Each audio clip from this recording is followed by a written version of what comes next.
All right, let's go. Fuck it, let's go. Oh.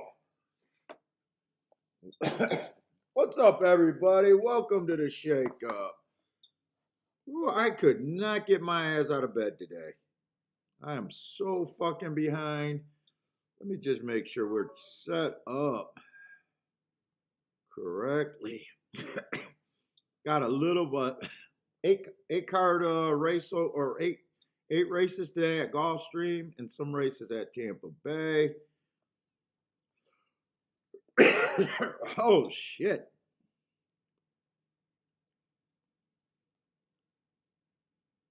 Let me just get set up.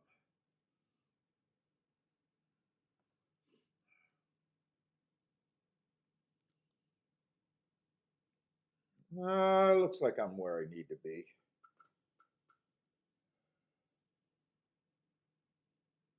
Yeah, looks good. In stream? What? The fuck are they talking about?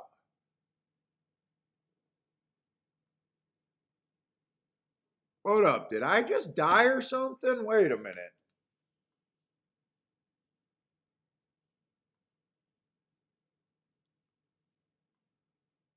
I gotta make sure I'm still on. It just said I ended stream, but I didn't do anything.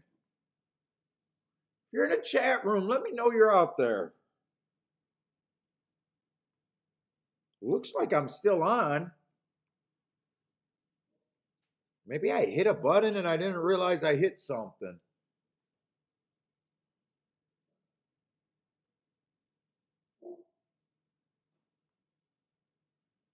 It looks like I'm on. All right, I don't know what happened.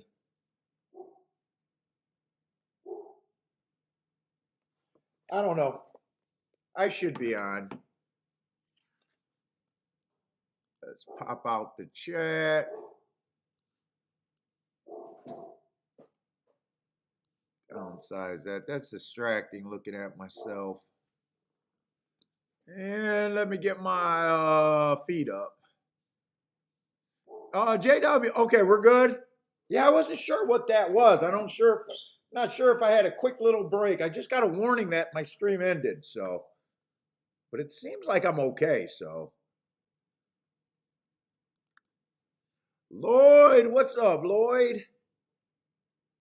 Mick, what's up, Mick? Mick, have I seen that name before? I got to decide if I think I've seen that name before. I do got a terrible memory. I think I've seen that name before.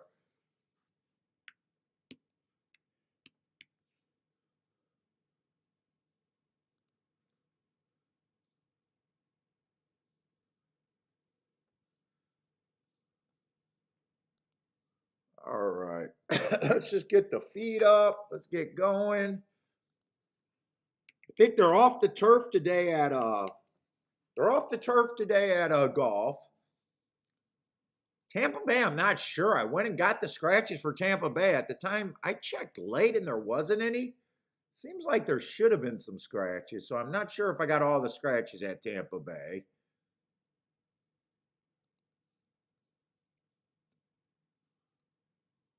Let's post this on my Twitter and then we're done.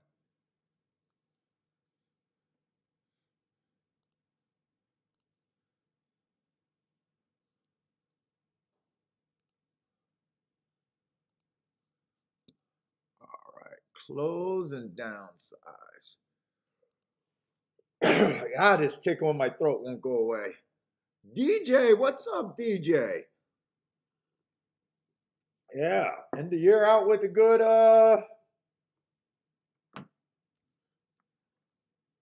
fuck it. We don't go that long without hopefully hitting.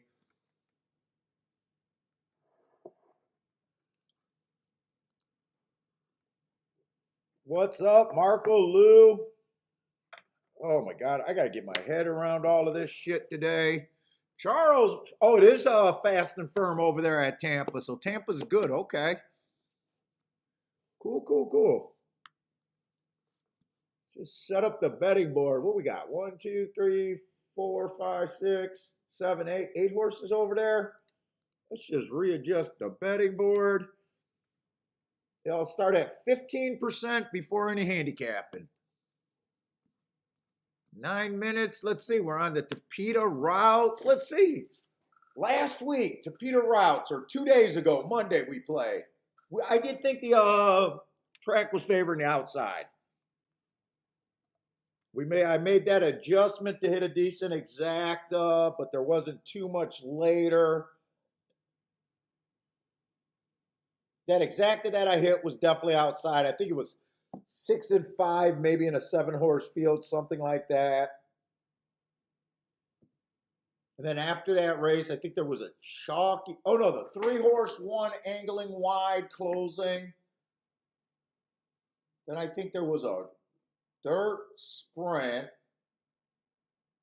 And then the last, I remember the last race, it was all outside. That was a race where I couldn't get past the 6, 7, 8. That was a try. They were all ABC, and I just couldn't make a bet there. I tried to do something. Tried to work out a bunch of possibilities, but actually sat out that race because I just couldn't get by those 3 horses. So, yeah, I definitely thought it was outside. That was just 2 days ago. We might get a good read right now because the 2's going to be on the rail or in the 2 hole. Taking a lot of money, so maybe this horse can get beat, and I'll give us a read on the track, possibly. But let's just look at this race. Made him claiming 20,000. Let's see. The one only ran 1 race. Not a bad race. Really hard to judge a horse after just 1 race. Can't trust that's his running style. Can't trust that. You can't really trust anything. You don't learn much from a horse that just ran 1 race. My marks on that race wasn't bad. He was 1 tick slower than the fastest winner, 1 tick slower than the fastest winner, and average at the 6 furlong mark. So my marks aren't bad. It's just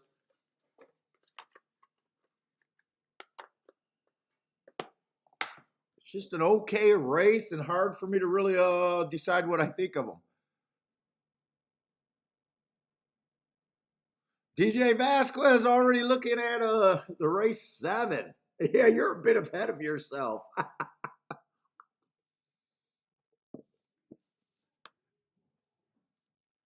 I just filled up his water, so he drank that quick. Wow, I just filled it up. 2 is the type of horse that I do look for on the Tapeta, though. Kind of a stalking, closing, running style. Had a lot of races, but I really don't have a problem in him. I'd probably try to poke a hole because I don't like the price. I obviously don't like the price.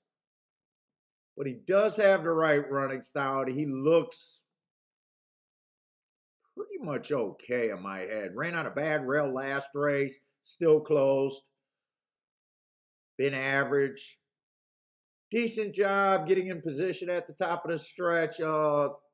2 of the last 4 races. Some of those were at a higher level. Definitely looks like a player. I just don't know if I'm over there at 6 to 5 even money. Let's see. 3 at 7 to 1. Got some really nice marked races. 4 back, stalking closing day. Went too fast to win. I like that race, running against Tobias. Tried a 7 furlong sprint. I don't know if this horse is a sprinter. He looks more like a router to me so far. He was still fast in that sprint. Match strides with the fastest winner, 1 tick slower than the fastest winner average. So he's still, it's not a bad race. He did go to the basement.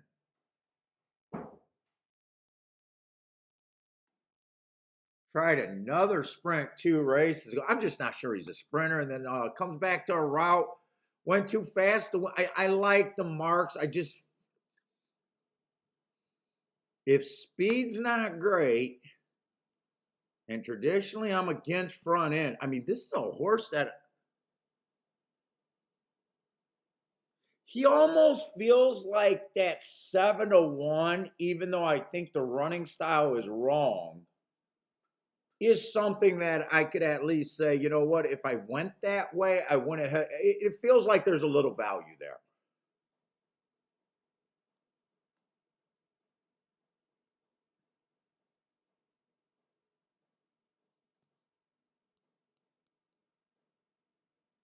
Let's say 5 kind of fits. 6 kind of fits outside. 7 kind of. So everyone on the outside kind of fits here. It looks like 1 and 3 are probably going to go to the lead. You need at least 2 or 3 horses going to lead because we definitely want to get that faster pace. Let's see. I'm going to try to be to a betting line. I'm going to be a little hard on the inside horses, hoping that that outside is good. I've been liking, kind of thinking that the Tapita's been favoring the outside lately.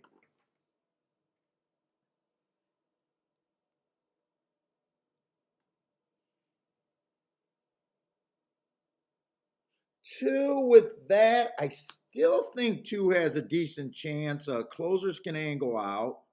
He got the right running style. There is a chance that I can be wrong about it being outside. I'm just going to say, actually, I'm going to give him a little bit more of a chance than that. I think he at least done enough to deserve to be favorite. Did I look at the 10 and the 11, or did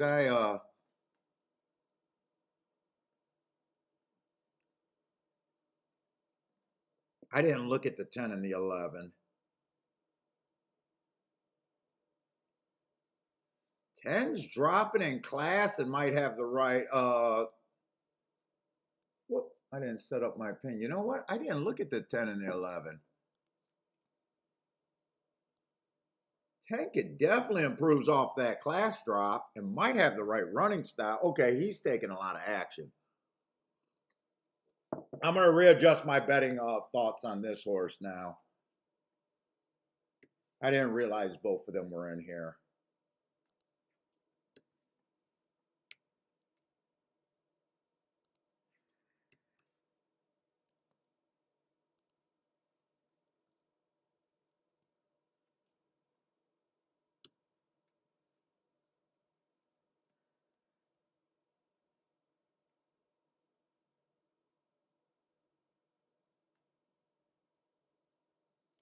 And I got the 7 and 8 scratch, or I got the wrong horses scratch. So the 9 is running.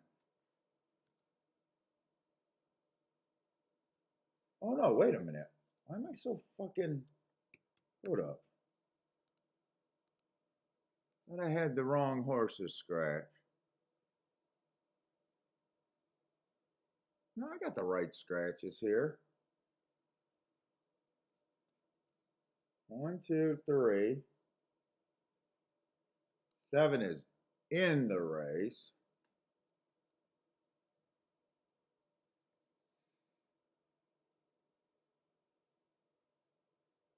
Ah, 7 doesn't get.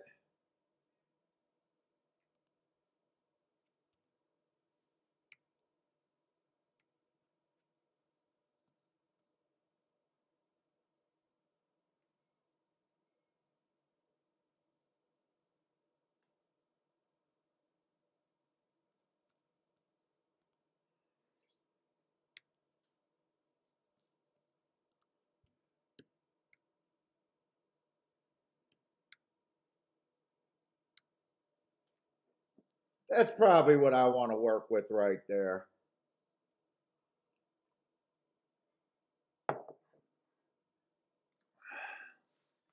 Kathy, what's up? Kathy Parsons, how's it going? Roland, what's up? LF, what's up, LF? Boulder, what's up, Boulder? And if I've been sending you guys stuff, look for it. It might be going in your junk file. So if I send you stuff in the morning, look for it.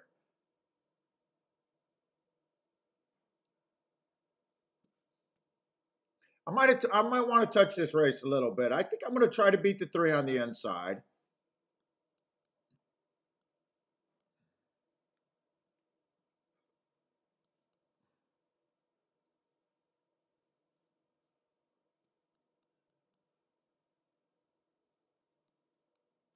Definitely got to try to beat the 10-2-2-10.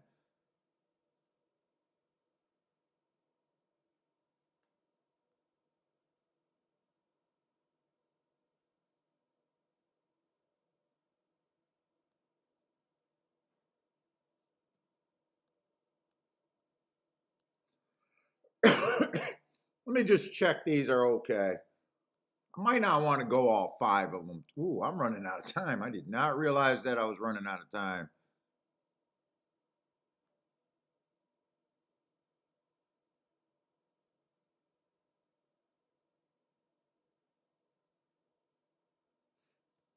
You know, the 10-11, I'm going to play that one. What was that? 6. I'm going to play the 10-11, but I'm going to try to save a little bit here playing that one less.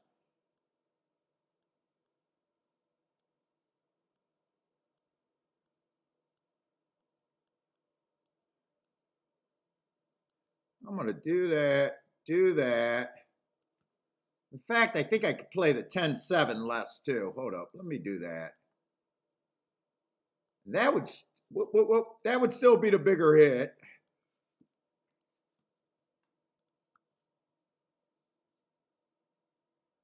Exact the key boxes. Just start out nice and easy today.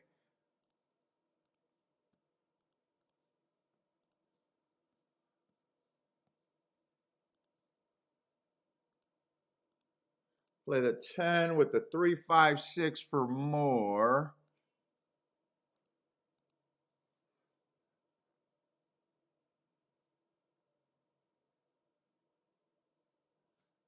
I want to win bet on the 5 if I can get that in. I think I'll be able to get, yeah, I'll be able to get that in.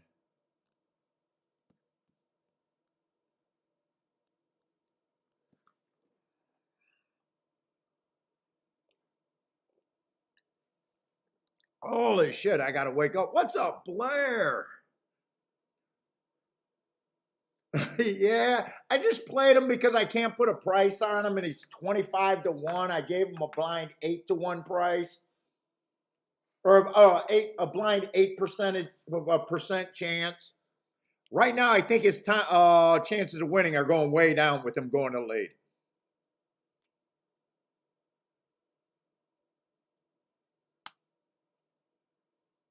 I don't know if I like the 10 this close to the pace right now. Pace is decently fast. That's the pace where I think they're going to come off the pace.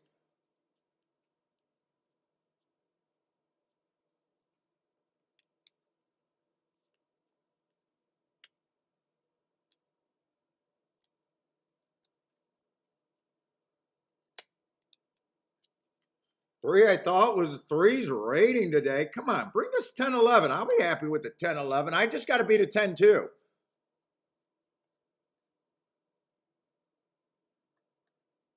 Oh, and a 10-1. I got to beat a 10-1 also. Come on, keep this 11 going. Just bring me 11-10. Let's start out with a nice boom. Who just blew the fucking turn? What the fuck just happened? Oh, the 11 took the 10 out? Come on, 5. 5, you can save this poor handicapper's. Nope, you can't. Nah, you can't help. You can't save me, 5. The 3-horse one, I got no problem with the 3-horse one winning once he rated. I would have gave him a better chance if I knew he was going to rate. But I got to see what happened on the turn. I think the 11 just took the 10 out of it.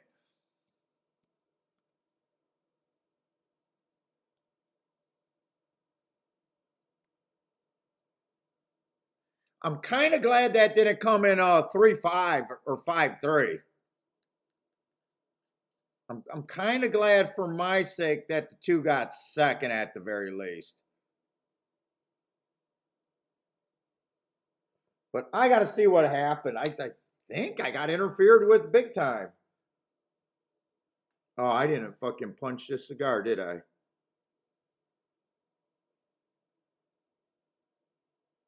So they came off the pace, no problem with that. Three was actually my best marked horse. I just thought he was going to the front and was going to be on the inside.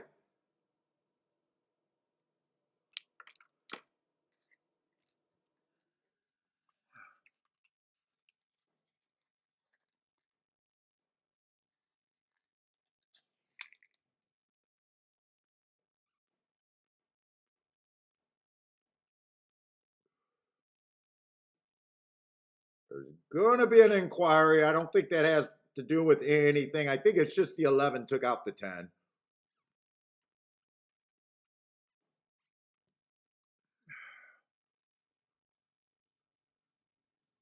Michael Lester, what's up?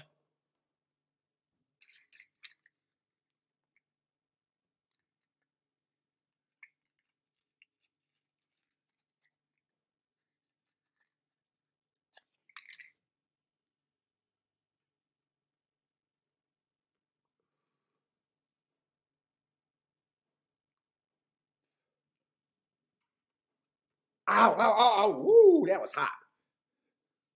Buy stocks, what's up?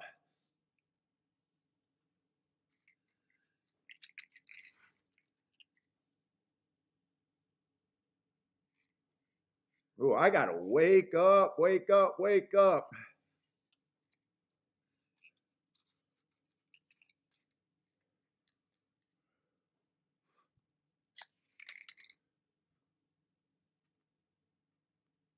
I did not want to get out of bed. It was so toasty in bed today.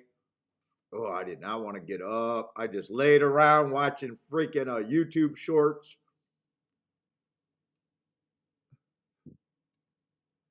Let's see, buy stocks, gold a day, one or two big hits. That is all you need. Let's see. Oh wow, there's more going on in this objection and inquiry because the 5 and the 1 are involved. It looks like the 1 is filing on an objection on the 5 there, so there's a bit more. Plus, we had 2 horses burn a turn, or 1 horse take out another. The 11 take out the 10 or something. See, what the hell did this look like? Okay, so I don't mind my betting line. The 10 didn't have a fair shake. Look, and the 10 looked dangerous until he got taken out.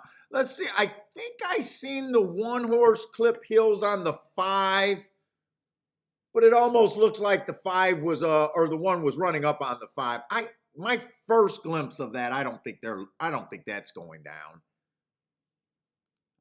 Oh, wait a minute. Parsons said 5 is coming down.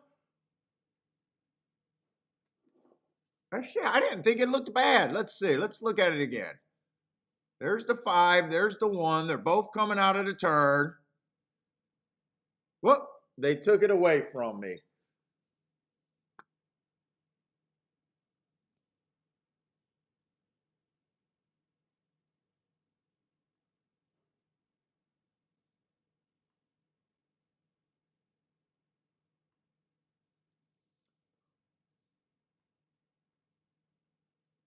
Let's see. They're both making a move on the outside. Does the 1? Is this a 5 fault or does the 1 just run up on the back of a horse?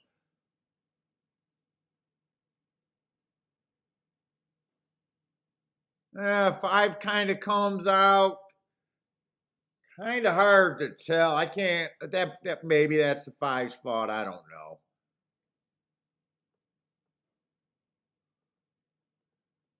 Don't really care, honestly.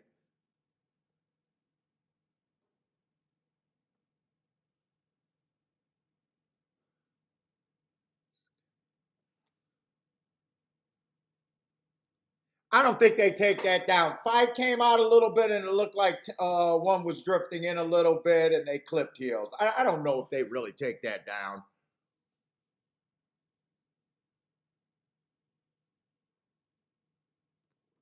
Guys trying to take the 5 out of third place money and move up from fifth place to fourth money. I don't need it. I don't know if that is even worth crying about. What's up, gas station sushi? What's up, man? Oh, and let's jump over. I always have problems getting started for the first race. Let's jump over to Tampa Bay. Tampa Bay, you guys know the deal on Tampa Bay. I'm mostly interested in the turf racing. Actually, I started Tampa Bay last night. I got a feeling I might have a lot of gaps.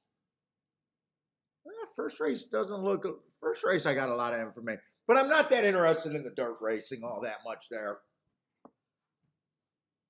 I got off to a decent start at Tampa Bay on the dirt, but my history is I never win for the meet on the dirt.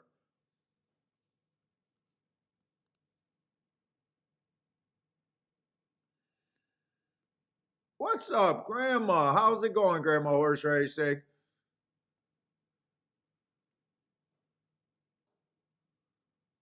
Mac and Company, what's up? Bluekin's here.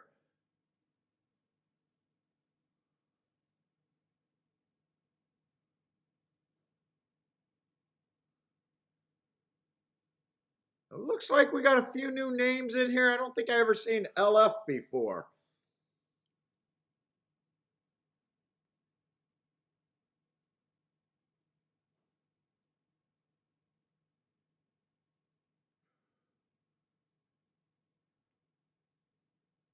I know, Grandma. Actually, I was gonna say something about it.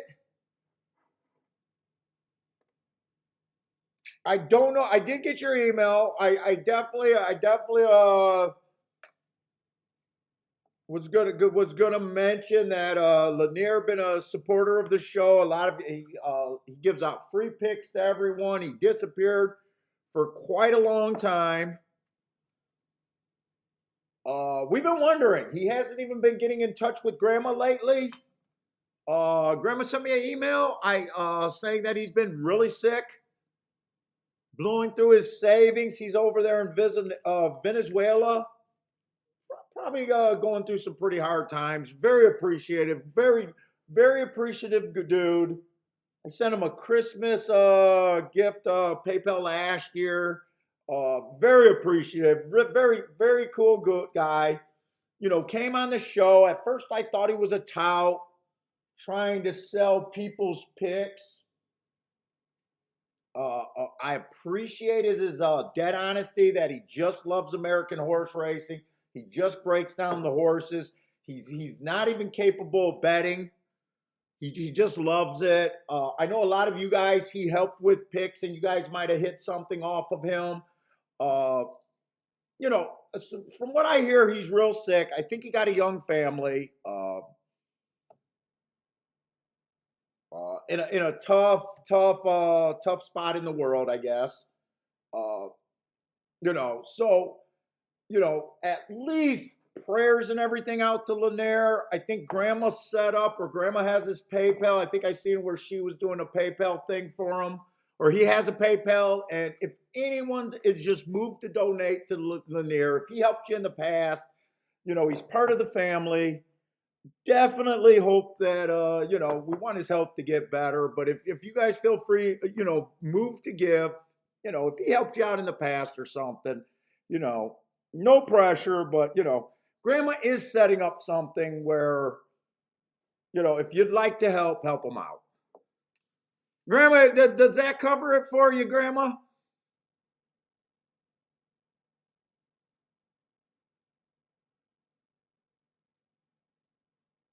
Nathan, what's up, Nathan? Raw, what's up, Raw? Roll.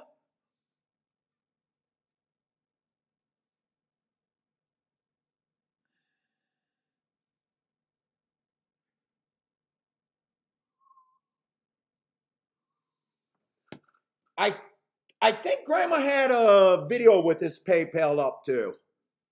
I don't know if I can put it up in my chat though.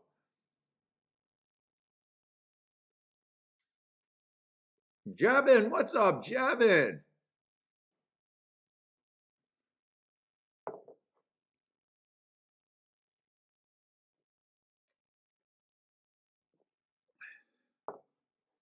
Omar says New Year's resolution: never lose again. Is that a losing year or a losing bet? Oh my God, one of those are possible. The other one is not.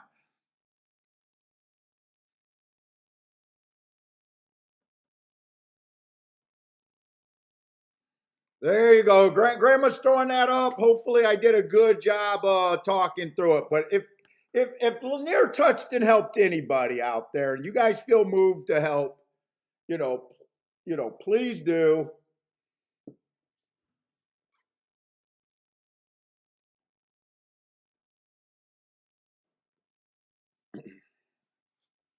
Even if it's just prayers, well, however you guys do it. Fuck it. If you don't got health, you don't got nothing.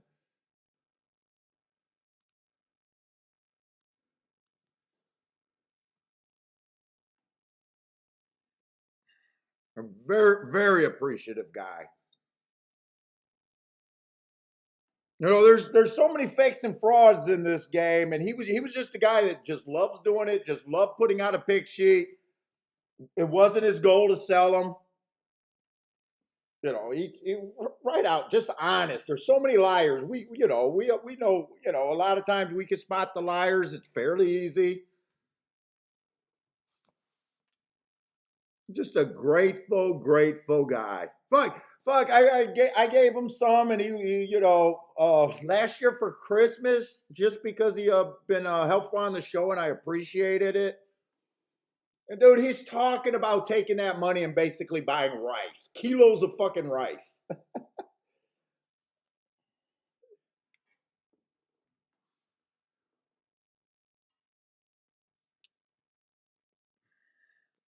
So, all right, 6 furlongs, claiming 25,000. I'm looking for speed and stalkers over there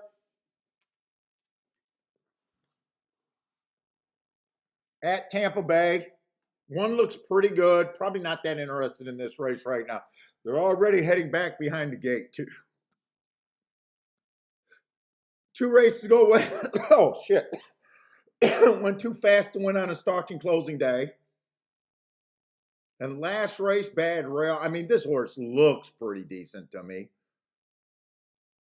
Two just broke his maiden, stepping up.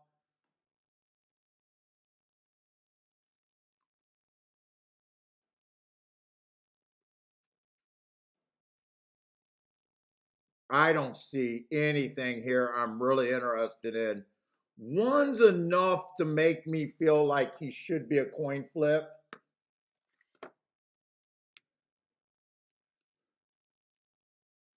Technically an overlay, but I don't bet overlays that small. It definitely looks good enough to keep me out of the race. Don't really see another spot. Let's see. 3 and 4 are interesting just because they both ran on a bad rail last race. Three's not really a raise or anything. Four would probably be the only thing I would be interested in trying to get him first or second.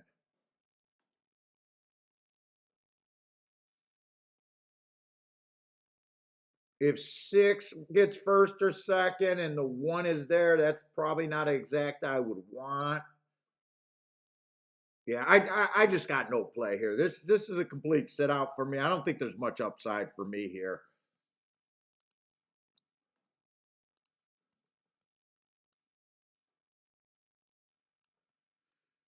I just have no bet.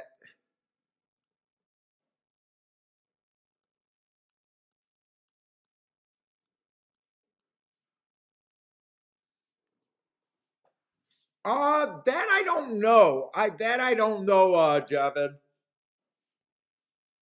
If you can't do PayPal anymore, that I don't know.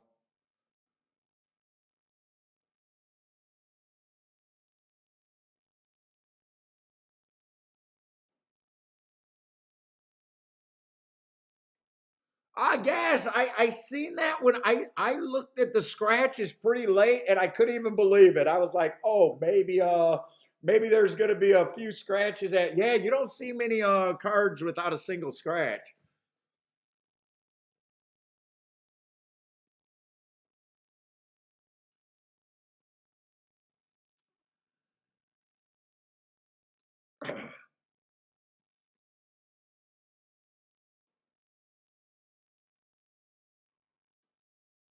What's up, Nathan?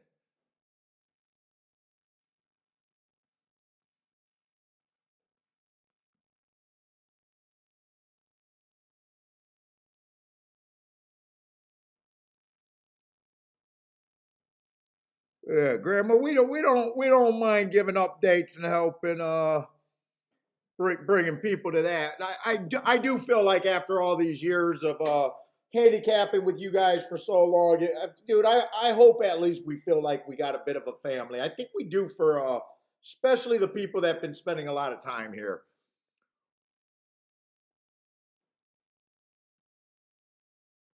Let's see, three did outbreak the one, but three's not really a race here. Six is in good position. Right now, I don't like how the one's running over here at Tampa.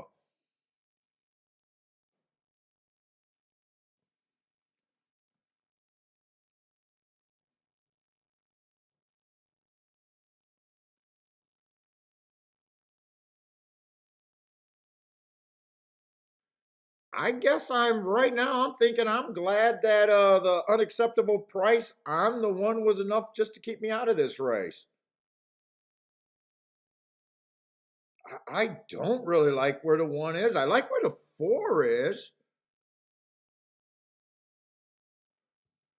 Four was a horse that I thought had the most was the longest price that I thought I could have got to if I could have forced him first or second. But one, I thought, wow, one was never threatening, never looked good there. But that ends up being a fucking great fucking exacta. Holy shit, was that a great exacta? Four, I could have made a case to get to the four, but I don't think I get. I don't think I get to the 2-4 is the problem.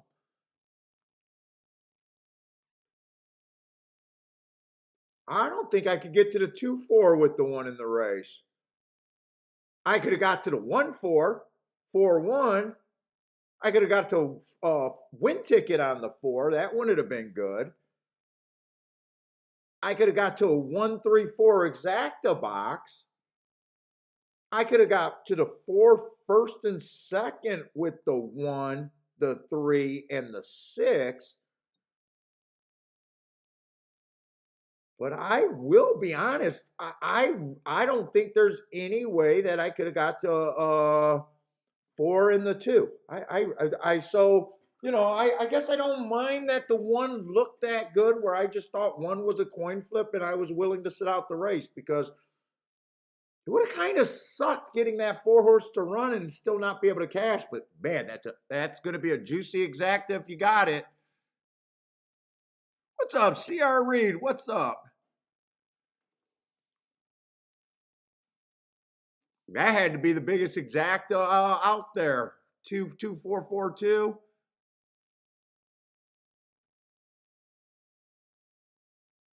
87-1. I could even thought that could have paid a well, no, 87-1, that's about 160, 170-1 for two.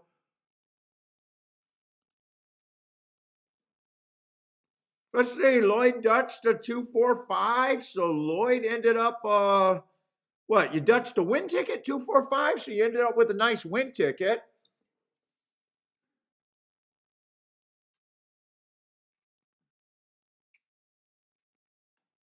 Now let's see. Let's see if I took the thought that the one was bad.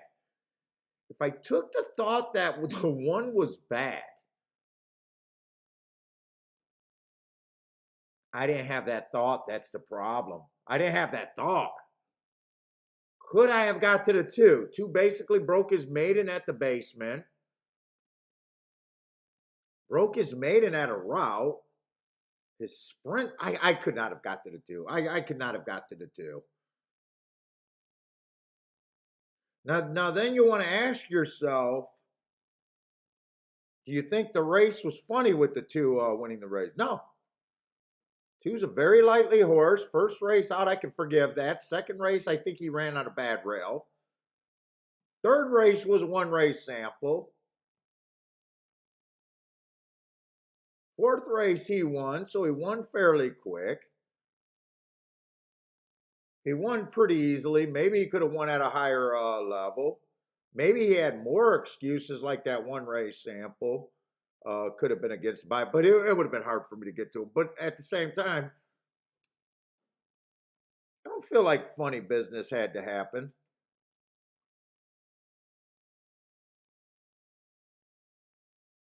There's some horses you can't get to. All right, 2 won that race.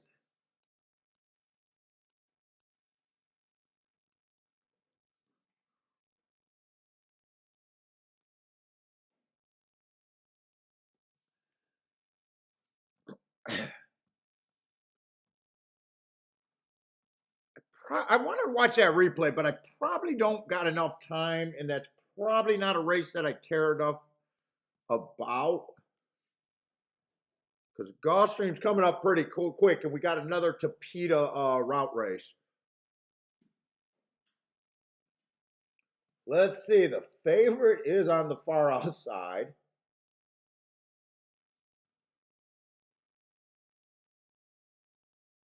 Ooh, nice little $8,000 claimer. Let me just start out with the favorite just to see what I'm trying to beat. On the outside, got the right running style. Been getting in position at the top of the stretch. I got no problem with the 7 horse other than the price. That's my problem with the 7. Just price. What's up, K Phil?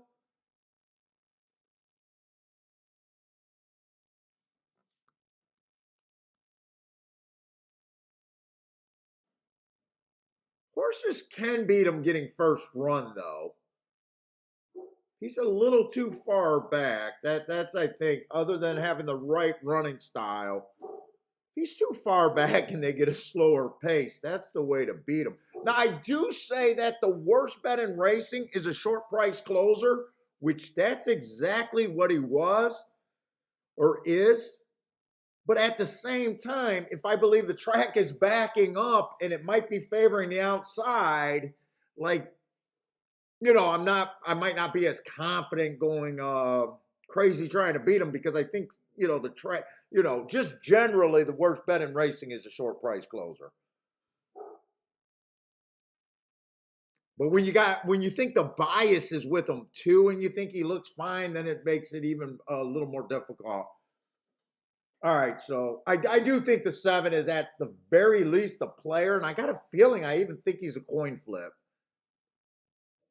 Now, I am building my betting lines like I think the inside of the track is not as good as the outside. Now, we just seen a 3-2 come in, but the 10 was taken out of the race. There was a couple scratches. 2 I did think should have been bet other than him having the inside. 3 had my best mark other than him being a front speed horse that decided to race. So I really got no problem with, I even think 3 was off the rail most of the racing. So I'm kind of just trying to get a read on what I think the track is doing with how I want to make my bets. But I still think this second race, I want to look at it like it's a little outside.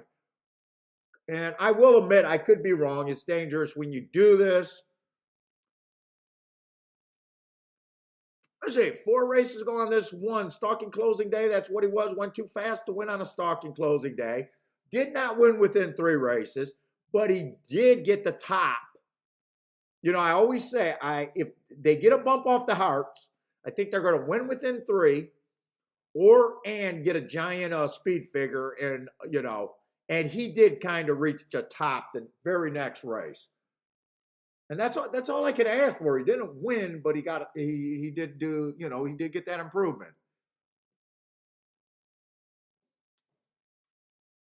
But I'll say right now, I don't, like after that many races of Hearts with no real excuses coming in, and the rail might be bad.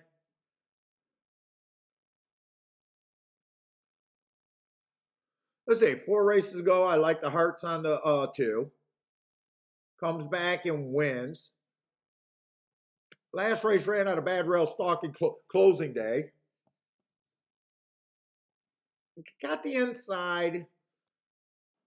For the most part, has the right running style there.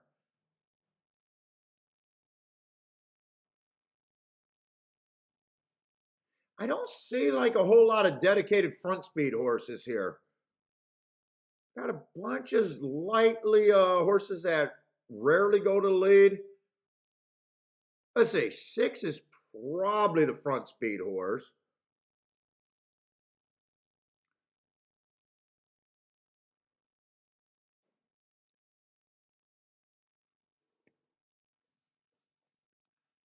I do believe 7 is a coin flip here.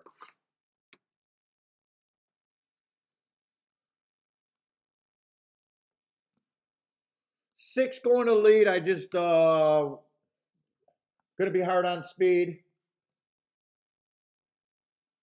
Rest of the horses look about the same.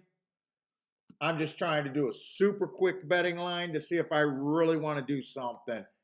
I'll probably if I key off the 7, I know what I got to do. 7 is probably the safest. I generally don't. I'd have to look at these exacta severely. And if you're king off the 7, only the 1 and the 2 are the only 2 spots you could probably get to. I don't think I'm going to play this. Fuck no. 18 to 1 and 11 to 1. I don't even want them. I just 7's enough. Kind of like the one last race where he just looks good enough where I'm not even willing to beat this.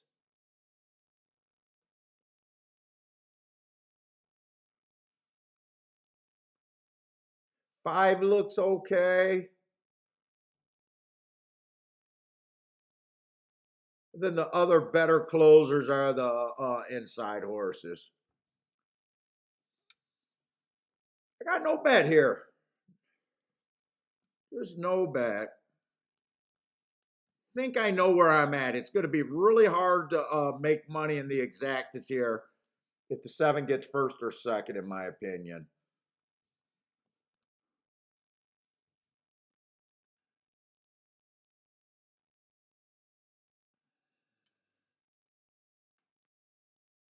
Let's see. I missed a rematch race. Marco says it's a rematch race on December 1st.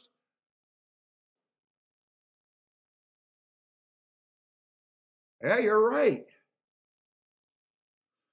7 was too far back. 5 got first run. They both came off the pace. They were both there. 5 would probably be the most who I think probably has the best chance to beat the 7. The 4, yeah, you're right. The 4 was in that race. I missed that the 2, yeah. The 2 and the 1 were all in that race. Let's see. 6 gets the lead like I want. 23 and 3 is where I still think they're going to back up.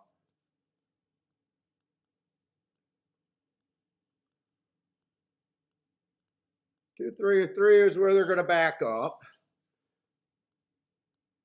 47 and 2 still looks that's 23 and 4 around the turn. That still seems pretty lickety split where I think the 6 gets beat all day long on that pace. Go ahead, go wire to wire so I look bad.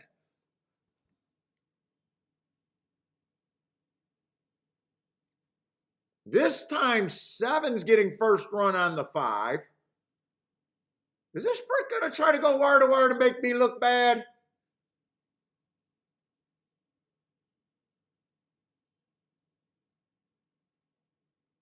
Come on, 5. 6 ran pretty damn good. But the 5 did catch him.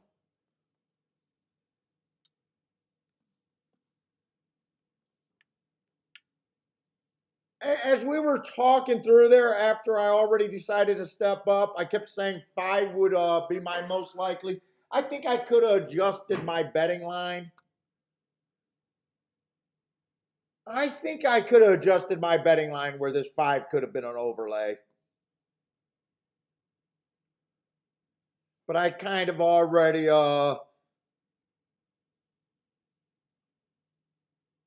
and I would have had a 5-6 exacta. And 6 ran extremely well because that's normally that was a pretty fast pace on the torpedo.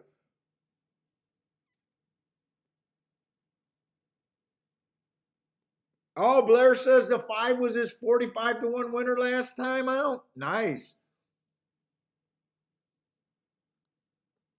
Okay, so 5 came back and won again. Unless I only did a win bet on the 5, I would not have had that exact either.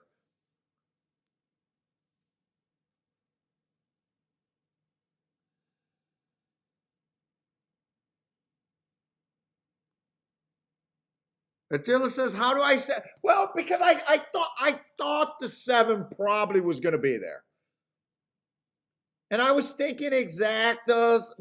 I was also short on time and wasn't talking myself into that 5 at the time. It's also also early in the day, so I think.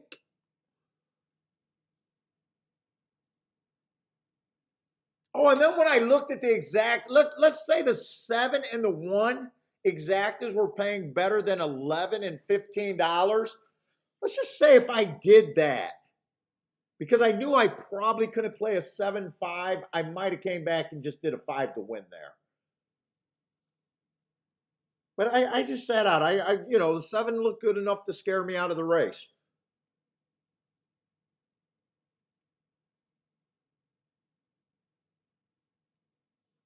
9-2 is a nice price, but not, that's not on the high side of anything that I do.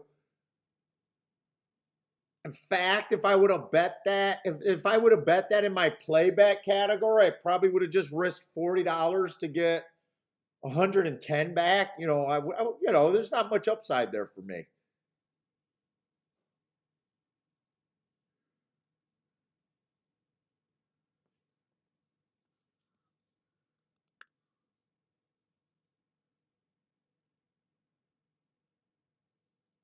Let's see. CRE notice said he passed the race. Didn't like the 7 in front wraps. Well, fuck. If you don't like the 7 in front wraps, that's the reason to be in the race. Unless 7 was what you thought was the value.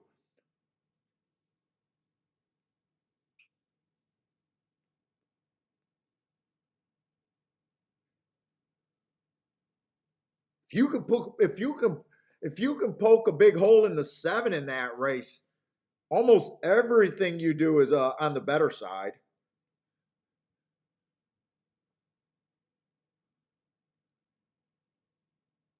But sitting out is a skill. Even if I would have played that race, there's not much profit I could have had there.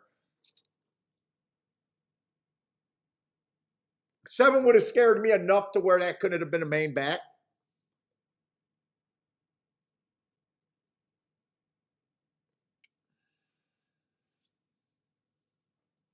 Or is that number 7 next? No, you haven't seen number 7 next out.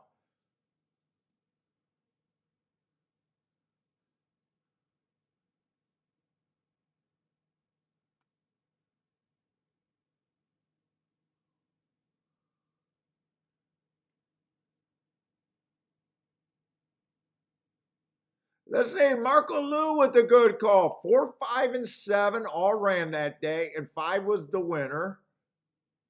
Oh, I thought he was saying 5 is going to be the winner here. I wonder if Marco Lou played that. Oh, 5 wins again, or that might have been after the race. I'm not sure on that one. Marco Lou might have hit that one. He brought it to my attention that was a rematch race.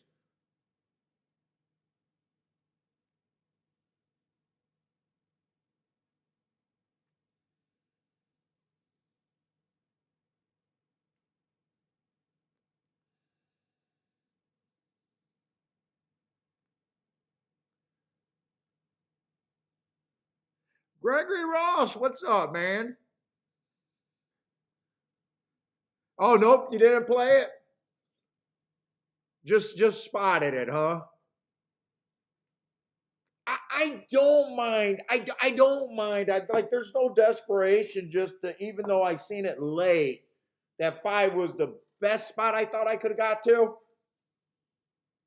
You know, when you know how much you bet in your betting structure, like what you would have done there, how uncomfortable the seven made me. Knowing that would have been a play bet, and at the most I would only had was $20 on them. Where fuck, it's pretty easy for me just to get over and say that's not a spot. Like that's not a betting mistake. I'm okay sitting out there. That's not a mistake not for me not to play that race.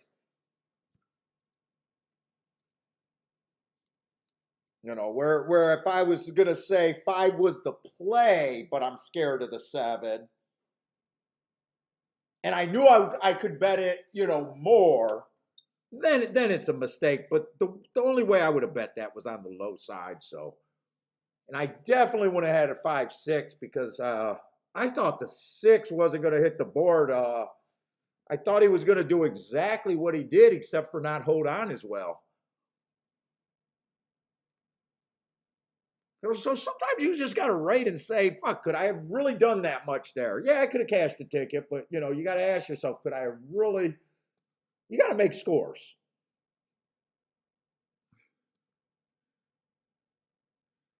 Yeah, Marco Lewis says, yeah, breaking down a race is kind of fun. That when I get criticized about people saying I sit out a lot of races,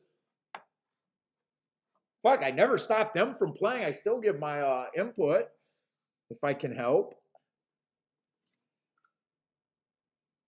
No one's ever sent me money so I can play every race they want me to. But I always say, when you're handicapping and sitting out, you're playing the game. You're using your handicapping skill to sit out, avoid spots that aren't great for you. How the fuck else do you beat a high takeout game? How the fuck else do you beat a game with very high fucking takeout? What's up, Gregory?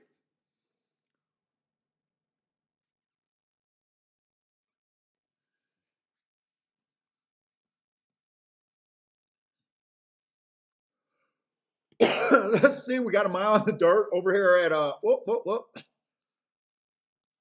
I'm looking at the Gulfstream.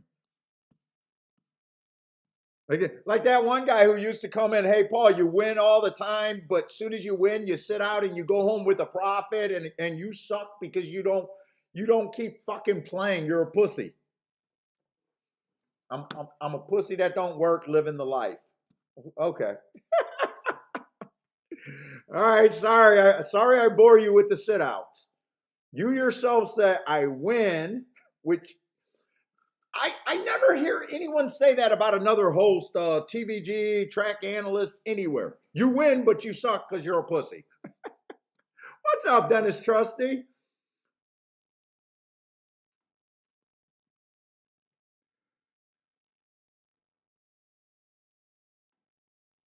Let's see. I gotta look up the Mammoth horse, but do I care enough this race? Let's see. We got a Thistledowns horse.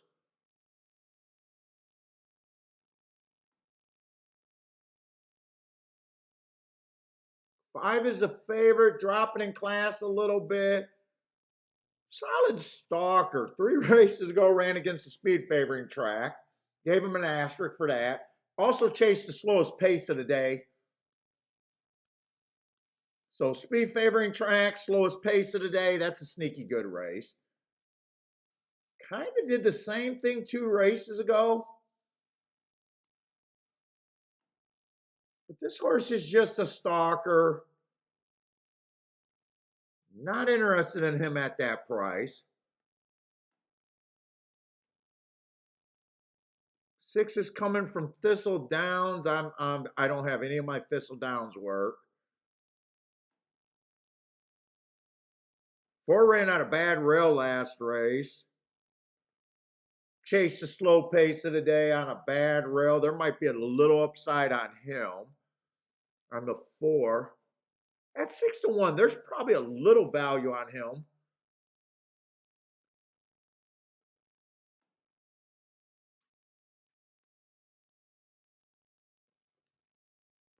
I don't think much of the three. I don't. I'm not interested in this spot with the three really.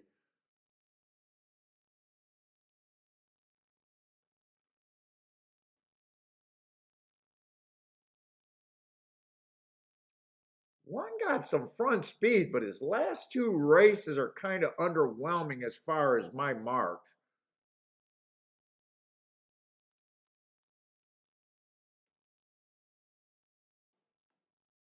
Six is a problem. Six is a problem. I'm probably not that interested. And mom, and this two horse, I really don't feel like looking up those marks. Last couple of races been routes, not fast routing, not fast sprinting.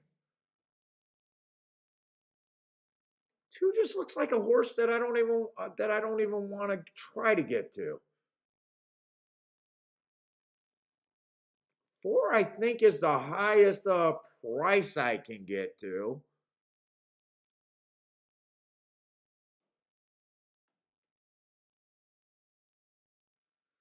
Six is a mystery. Thistle, I don't think much of Thistle, but the horse got speed.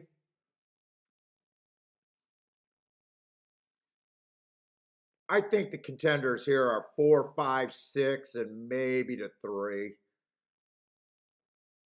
I think that's.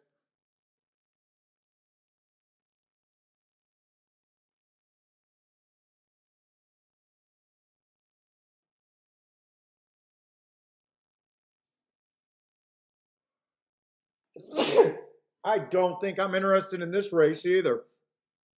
What's up, Q Savage? Yeah, pussy with a high ROI. Dude, if you guys remember, he wasn't coming on, and it was like every time he came on, I had like a winner over 20-1 or something. And I was like, fuck, what more do you fucking want? Oh, well, you suck because you get up a lot of money and you sit out. What? Do you think anyone in the history of TVG ever made that comment? Hey, I think your host win.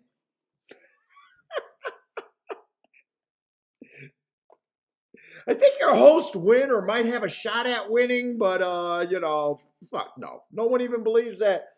Has anyone ever called the track feed guys and go, hey, your guy is so fucking good. I believe he's a winner, but I don't like this.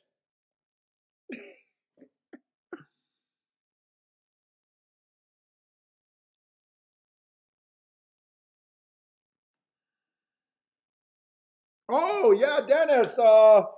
Yeah. Oh, Dennis, you were at. Did oh, I seen your tweet. Yeah, no, I don't mind you tagging me on tweets. I didn't even think that you would think that. Well, but yeah, you were talking about the Chase guy. Yeah, I knew Chase. Chase was actually a guest on the show. I met Chase in Discord. Chase. We just teased because he went the tout route and media horror route. But I knew him from years ago when I was in the Discord room for like maybe a year and a half, maybe 2 years at the most. He was one of the guys that I look forward to handicapping with. So I know who that Chase Wolf of Oaklawn is. He's actually a really good guy and a guy that I always cheer with. He's fucking funny. Oh, by the way, I did listen to his show. He invited me to be on his show. I think I got to contact him because I don't know what he's going to do with me. He does one of those shows where they do it early. You know, they pick a sequence, he has a guest on, but they're handicapping a day or two before. That I hate that format. I if he wants me to do that, I really don't think I'm a good fit for his show. If he just wants to bullshit like handicapping things, or if he did it live, I would definitely have no problem. But I'd listened to a couple of his shows, maybe three of his shows, and they were all doing the picks early, like a day or two before. And I hate that format. I'm not comfortable with that format. There's no way to shine in that format.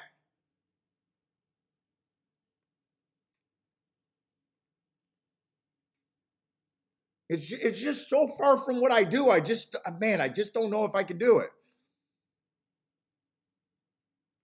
Yeah, he's been on with Bree Mod, American Best, dude. He's been everywhere. I don't think he's sold out. Look, I'm just teasing about him being a media whore and selling out. Actually, dude, he's so funny, and I think dude, he acts unlike my show. He actually sounds good. Like I sound like a moron.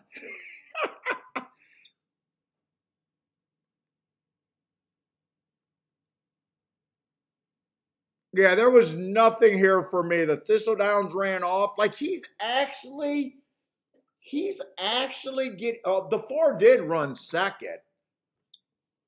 So that was an exacta that could have been hit. I don't know if that's gonna.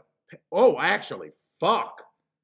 That's a big mistake. Me not thinking through the exacta there.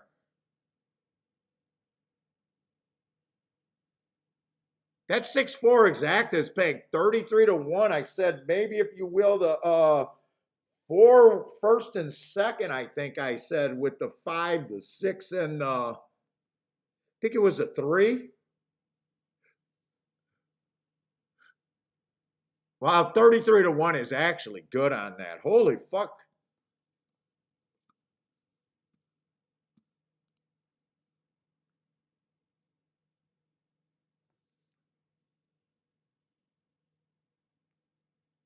Oh, really? I listen to Trust the Prophets, but I don't know who those guys are other than finding their show.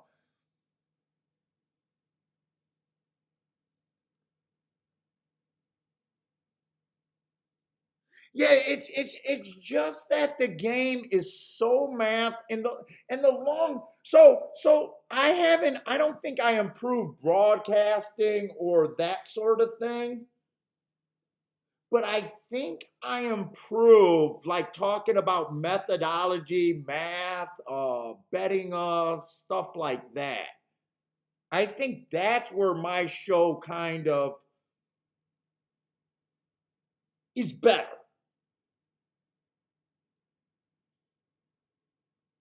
Realizing that it's not about picks, it's where you can get to. It's more about the math and that sort of thing. And whenever something's like pick driven, especially before I see the live bet. It's all like it's almost like all bullshit. Not bullshit, like dude, when you give out 3 horses before the day of the race, and you're a good handicapper, like if you win, I can't really lock you into it. It's like, well, he liked it, he gave it out, but if it's not real time, like, did he lose his first 8 races, get buried, and lose confidence? Did he get off of it because of math or what? I just that format is just to me it's just so bad. I just and I just don't I just don't like that. I just don't like that.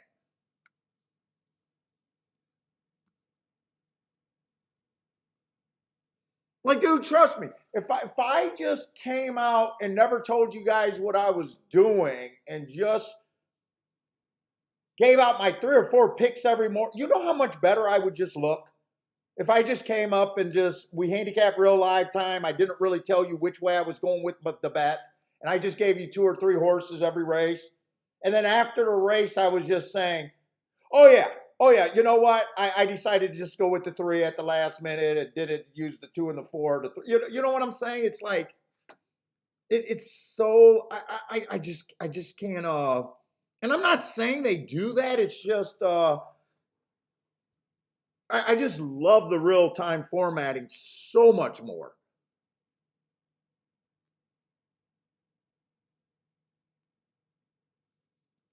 Yeah, gas station sushi saying it without having the price points.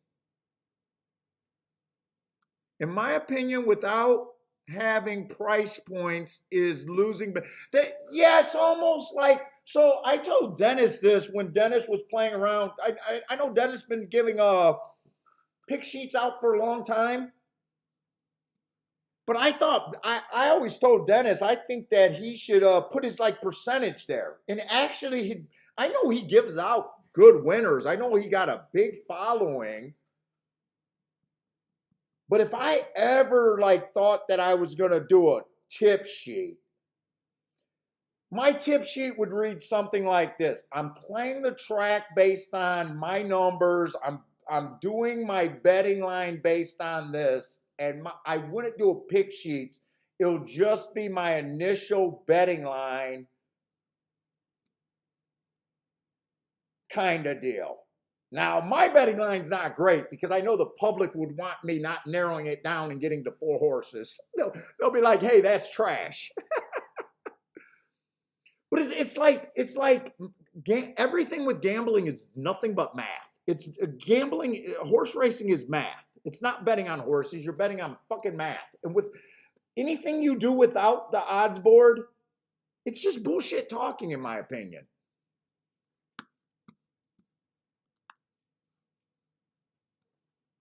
Whether they gave out something that's big or not, it's still just bullshit talking. I don't know if you're actually going to do it.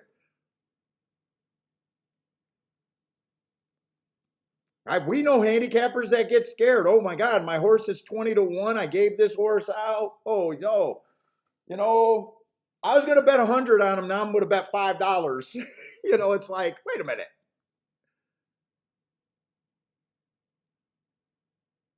Let's see. We're on the Tapeta. I do not know what the hell this 2-horse is coming from.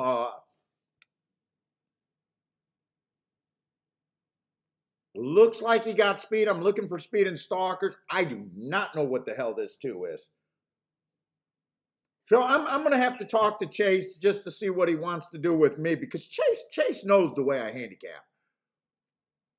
Maybe he got an idea something to do with me different.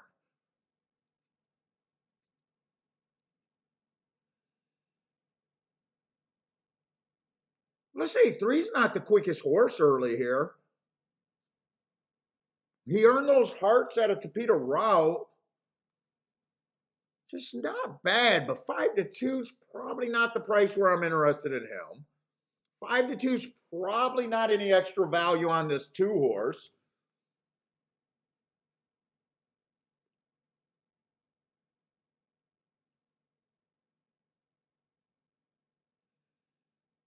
I mean, 2 used to run at Gulfstream and looks like he fits, but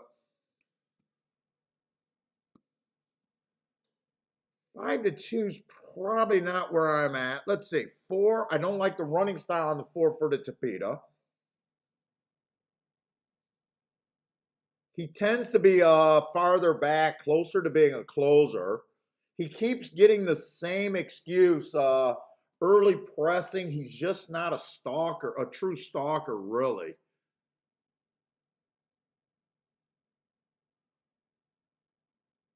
So I'm not like super excited for him.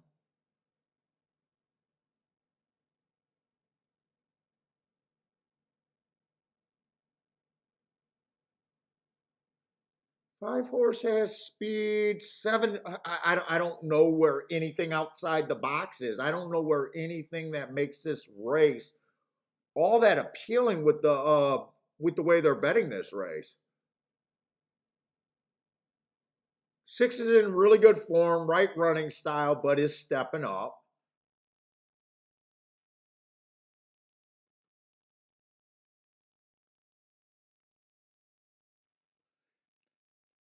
I don't think I'm that interested in this race. It is what it is. I'm not trying to bury myself in play bets. I'm not trying to act like there's something when I just don't think there's nothing there for me.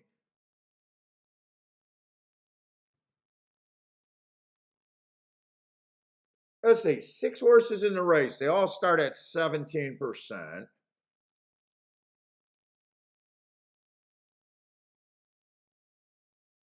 I'll say one thing. I think 8 is a long shot. Wait a minute. Whoa, whoa, I never even made it down to the 8. Wait a minute.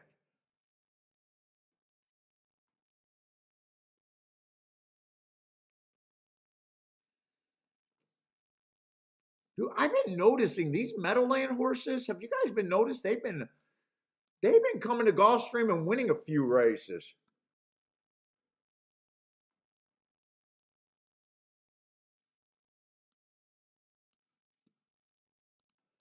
I don't think this 8 should be 24-1. I still think he's a long shot and only has a 10% chance. But at 25-1, he's actually, I think he has a 10% chance where he is an overlay.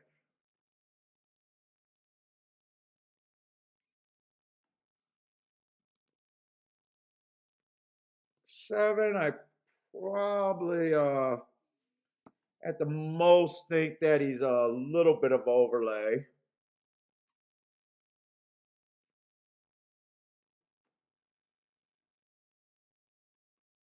5, I do think 5.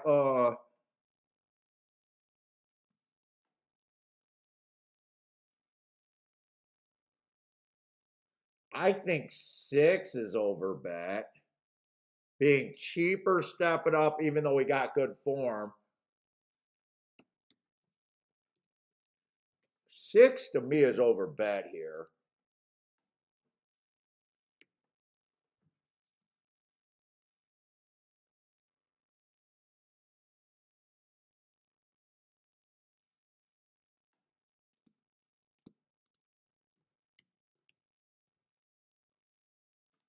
I think I sit out this race. I don't got much of an opinion. I think the 2 and the 3 are a little over bet for me. Same with the 5. I think 4 has a decent shot. That's an overlay. I think 8's an interesting overlay. I think he should be about 10-1, and you're getting 25-1.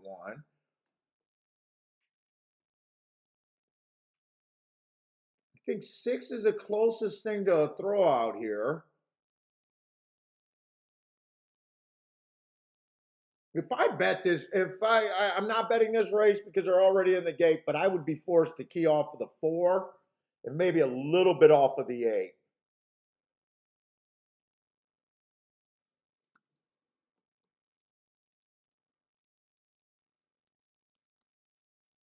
I just got no bet. This is not a big deal. I'm sure I'll find bets before today's over. See how Reed's skipping this race too?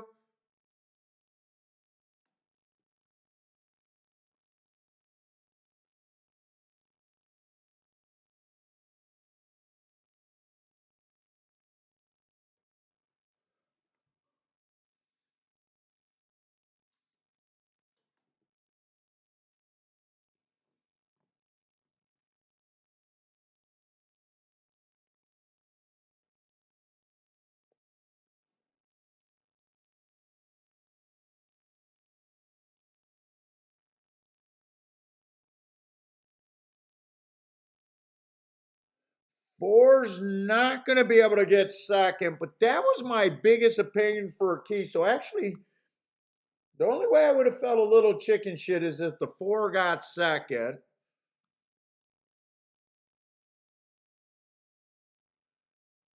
8 did not run at all. 6 ran better than I thought, but when the real running got started, he was never going to hit the board. What that came in? 3-5-4, I think it came in. And if it comes in 3-5, there's nothing there for me. It definitely came in 3-5.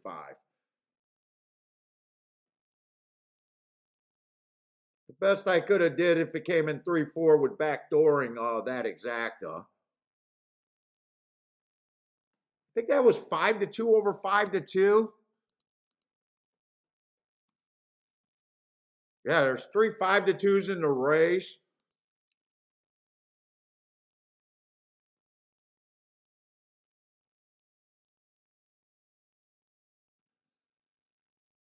Let's see. Blair says easy money. Nice call, Blair. Oh, Dennis, you like? I thought the 6 was in really good form. I just felt he looked cheap to me. But good handicappers are supposed to be able to price races different. Like there's no right or wrong. It's just I was closer to being right there than you were. That's all. In other races, you're going to be, like I said, I'm going to be wrong 80% of the races that I play. So we are definitely good handicappers. Are definitely that's actually what good handicappers are supposed to realize that we're doing. We're betting and disagreeing on price. That's the reason why we're betting. We believe in our opinion and we're supposed to disagree on price. That's the absolute what the game is. Not picking winners.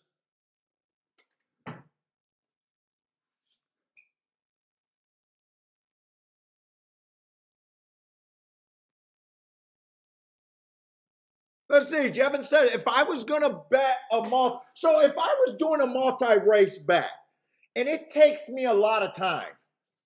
You guys seen whenever I tried to mess around with the pick 4 on the show, it's kind of a clusterfuck trying to do it all at once.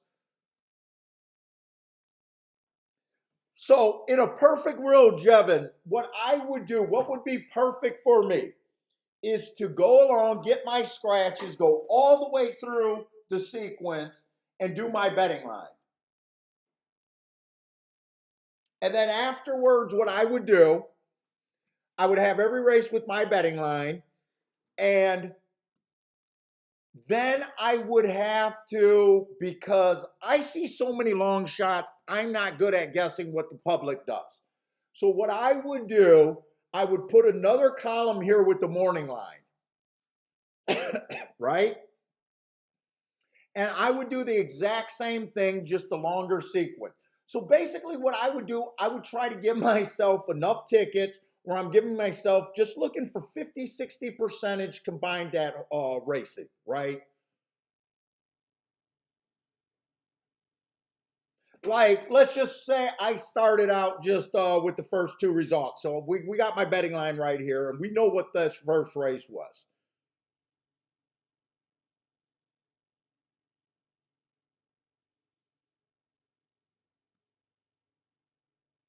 If it's going to be tricky for me just to give an example right here, but right now I could go 210 on a ticket. But if I'm looking at that betting line and or the morning line and both of them are the favorite, I'm going to have to decide between one or the other, right? And I had an idea that the track was favoring outside. So, 10 would probably be my play, depending on what his morning line is.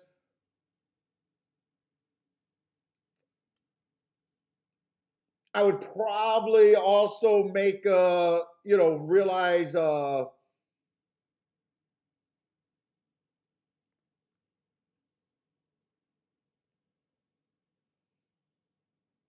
that you could go. It's going to be so hard to do this, Jevin.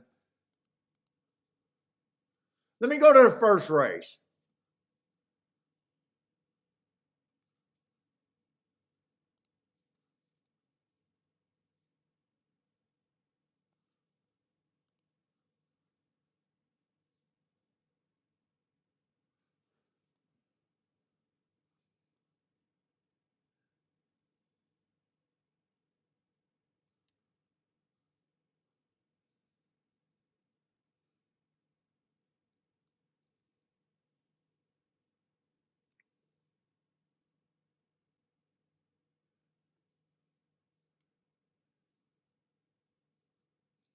So the 2's morning line would have been 2-1 right there. I got a 28%.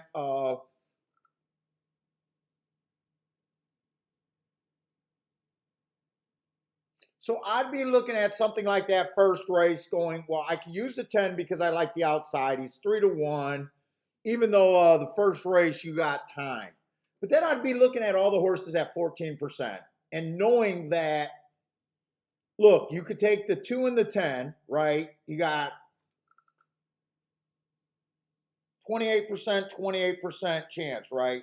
I know I don't want the 2 because he's the favorite. Plus, I think the inside's good. So I could look at the 3,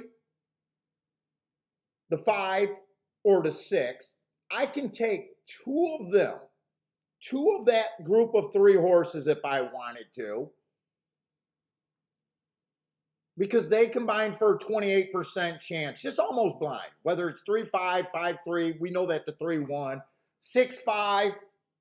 But to me, I would have the exact same percentages taking 2 of those 14% and 1 of the 28% chance is the exact same ticket there.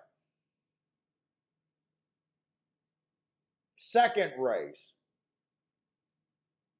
You know, I have some tickets with the 7 at 50%, but I'd be looking at, I could take on another ticket,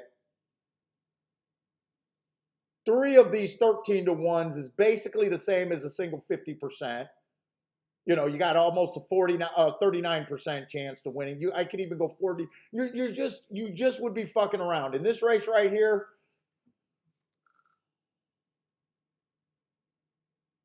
you could just grab any of these 23-1 or 23%. It'd be whichever one I think.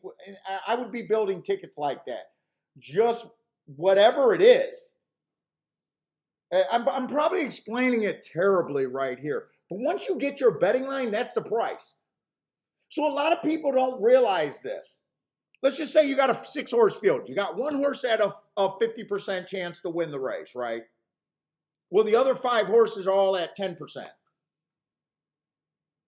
There's actually 2 ways you can go with it. It's mathematically the same if you're right about your betting line. You can single the 50%, or you can take the 5 horses at 10-1. It's the exact same fucking bet in my head. It's the exact same fucking bet. So there's so many different ways you can go. I'm just terrible at explaining this shit. But that's what you got to understand. Once you get the betting line, you know, it's easy for me to do it in a race like the 4 at 5-1 or whatever he ended up to being at that last race. When I see the betting line, I know which is the horse I want to key off of. But when you don't have the odds, you're kind of fudging, and I'm just giving myself roughly, give me a bunch of 40 and 50% chances to get through the race, and I would be playing to the highest, what I think the highest prices are going to be. I'm so bad at explaining it, but I know the theory.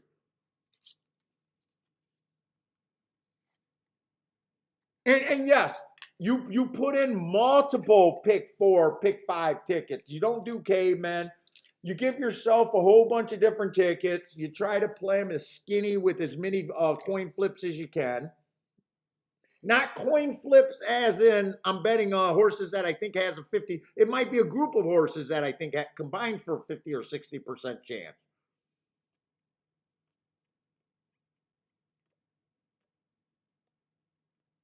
Basically, when you set up a pick 4 or pick 5 ticket, let's just say I play pick 5 tickets. I want my pick 6, pick 5 tickets to pay a minimum of $1,500 for 50 cents. So there's no way, no matter what I thought a first choice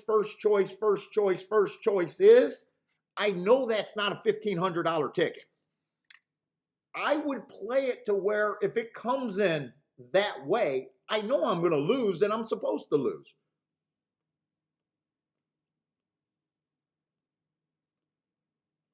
If I cash $150 pick 5 and it's not a slam ticket where I got it for 20, 30 times, I don't want it.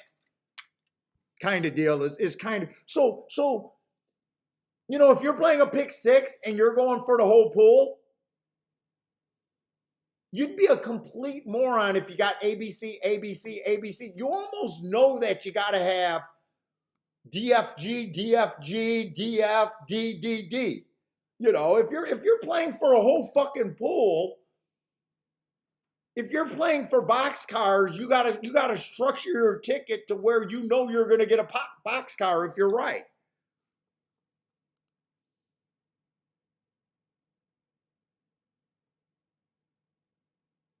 Like I love guys that play the ABC and they're like,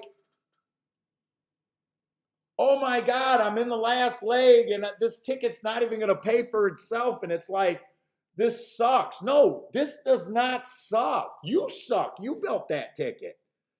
You put yourself in position, like you're not purposely supposed to put yourself in position where you're not cashing anything. You're supposed to structure your ticket where if I hit, I'm fine for today. And if you're playing pick fives, pick fours, pick fives, you're supposed to be, I'm fine for the week, or I'm fine for the month, or I'm fine for 3 months. If you're playing pick sixes, you're supposed to be fine for 6 months to a year every time you hit.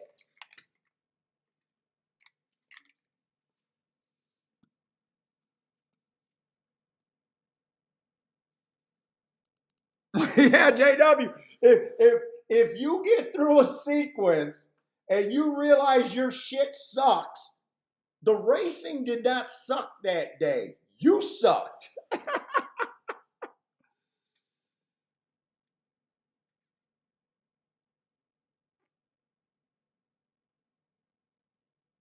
Yeah, and you can't. So when you do a structured when you do like those type of tickets, you gotta be willing to lose. Like that has to be your mindset. I'm gonna lose this. I'm gonna probably lose 30 days in a row, but maybe on that 31 day, if I keep putting in brilliant or as best tickets as I can, because we're not gonna be always be able to put in brilliant. Like if you accidentally ended up on something that shit because you thought you were going to have something special and you didn't, that's one, you know, when you're rushing. But you, dude, if you're playing those type of tickets, you should be building those tickets early.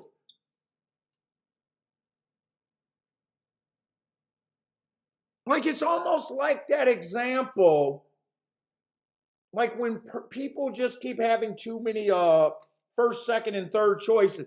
There's almost no situation where you come in and bet first, second, and like this race. Who would ever walk up to the window at Gulfstream right now?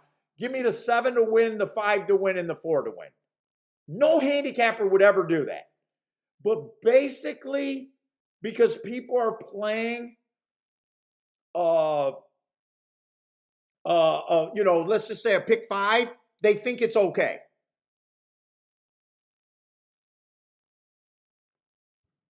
But most handicappers know you would not like a pick five should be the same thoughts for the most part as what you would do for a win.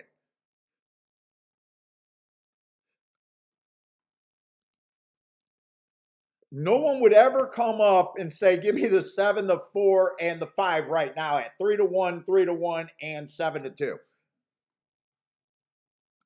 No one would ever go up and do that. But guys do it in their pick whatevers all the fucking time.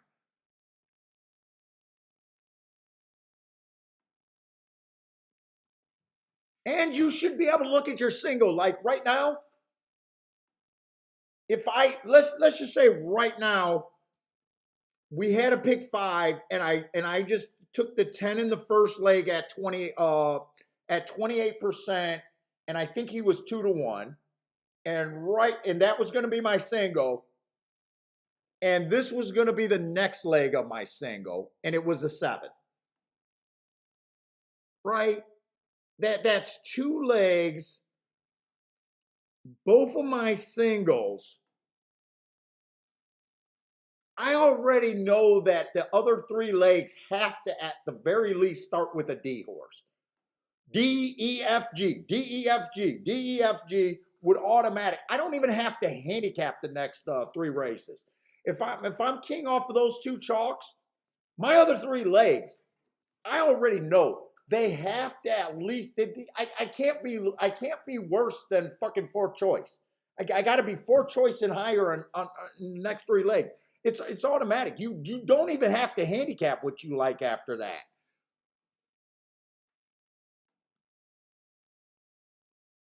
You're fucked, or you're not fucked.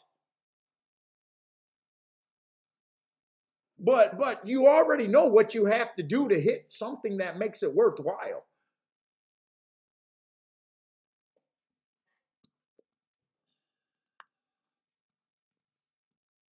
Oh shit! This was a Javin. This was a turf route race. All right, not a problem. They're at the gate. I definitely wanted to look at the turf routes. And by the way, Jevin, I'm terrible at explaining this shit. Those are questions that really got to be. It's just game theory. Like the way that I would approach a pick four, if I was singling, my singles would be my fat. I would be more likely in two legs to key off a 10 to 1s, 20 to 1s, and fuck it, I don't even have to handicap the other two legs. If you're if you're handicapping and you really love a 10 to 1 and a 10 to 1, you think they're going to be 10 to 1. And you don't think that they made a mistake. You know, you got permission to go all in the other two legs. If I'm right about my 10 to 1 and I'm right about my 10 to 1, I already got the fat. I don't like guys that say, I'm going to key off the sensible ones and then I'm going to go all. Because you put yourself in the spot, okay, it comes out A, B, and you got shit. You're in shit. If I keyed off of two 8 to 5s, I already know I got to be G'ing farther down. Just give me all the horses with a morning line of 10 to 1 and higher. I don't even have to handicap it.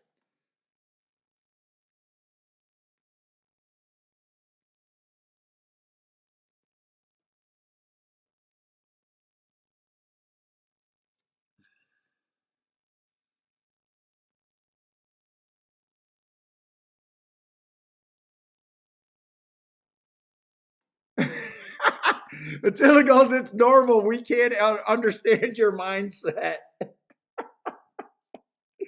Dude, you got to be a little bit crazy. You definitely got to, my mindset's not normal in the game of racing. You got to be a little crazy to keep coming up with horses at a certain range. You got and to not and to never waver.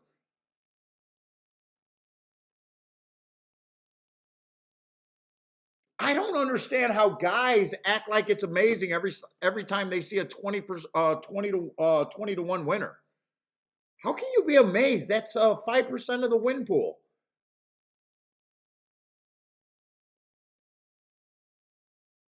5 out of every $100 is on him. Why are you amazed? Why would you be amazed? He has a 20% chance. They're horses. Or I'm sorry, a 5% chance. Guys even say they're amazed when a 10 to 1 wins. What? That's 10% of the win pool. What are you talking about? All right, there was nothing over there. The one horse did close on the turf, but he was 9 to 5 unless something really fat came up for second. And a 3 to 1 ran second, so I don't think there was anything there.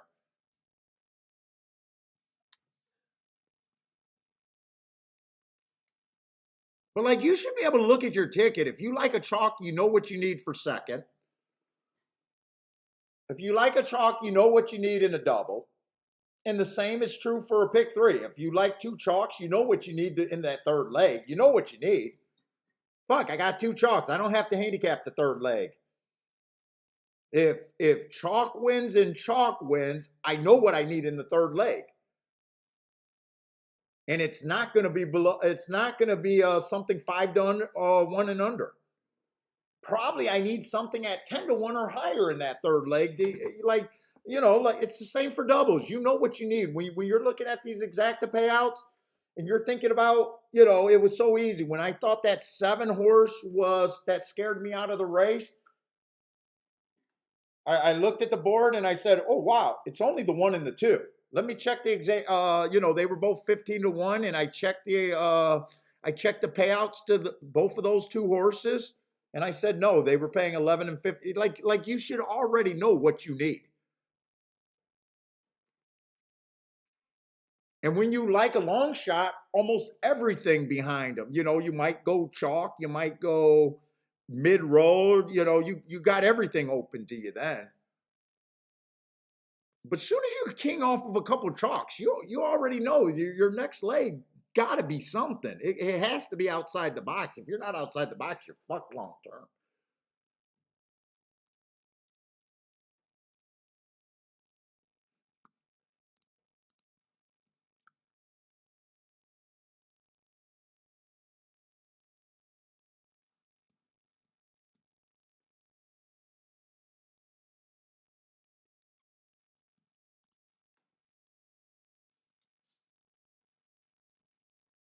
My grandma always keys at on bombs. She has to worry about everything when she gets her 35-1 home. Ah, fuck, I didn't use it. Well, you possibly could have used that. Every you know, a lot of times you could make an excuse. Fuck, if my 35-1 wins, I'm okay to go all. It's not the best way to play, but you could if you could afford it.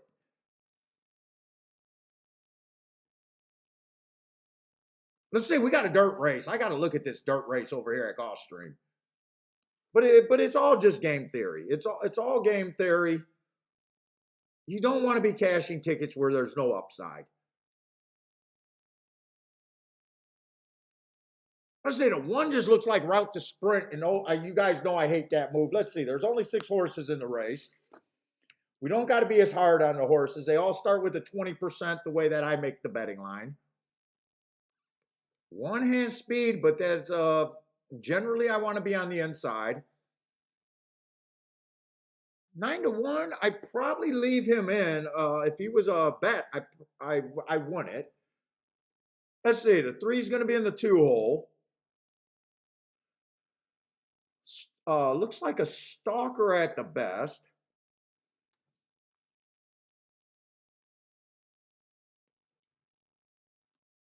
Four horses the most likely to get the lead towards the inside. I don't got great marks on him, but I don't mind the running style on him. 5 earned his heart at a route.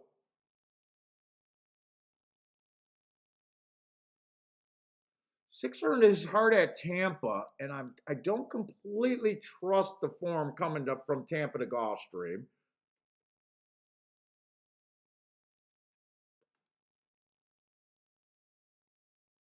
I don't think 7 should be the favorite here. Just broke his maiden at the basement. Gonna be on the outside.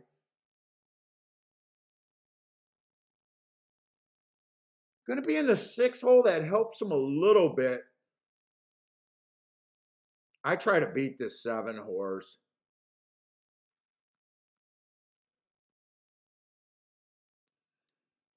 I try to beat him with the 4.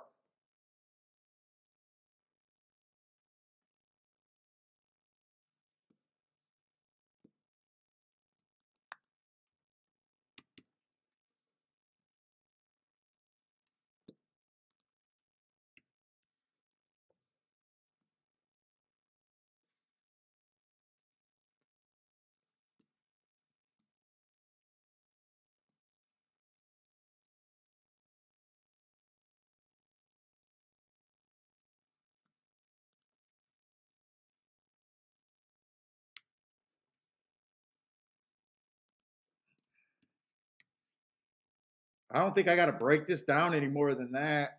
4 is an overlay. If I get 4-1 on the 4, I definitely want a win ticket on them.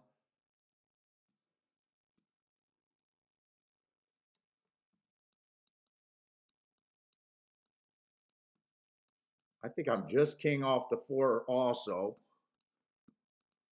Probably can't play a 4-7 in the exacta though. I probably leave the 4-7 I don't want. 4-6 is borderline being 16-1, or 4-5's borderline.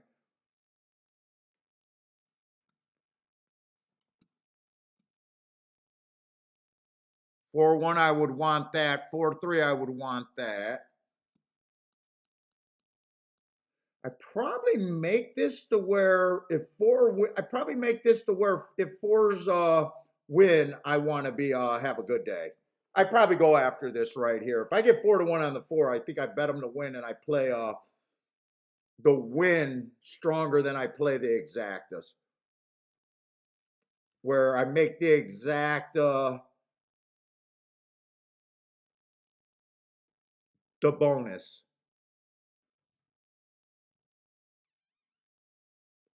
So sometimes I bet it where I got to hit both. I think I play this where if the four wins, even if the four is 3-1, I think I fire.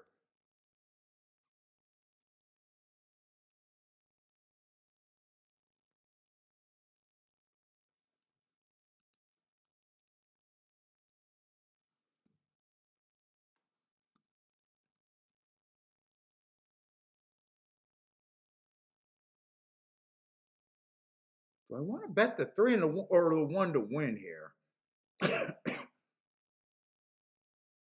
I'm even tempted to bet another horse on the inside, either the 3 or the 1.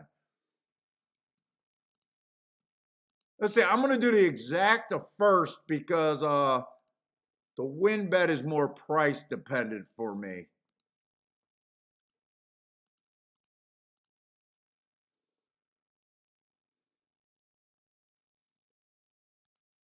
This bet I'm going for. This is not a play bet for me.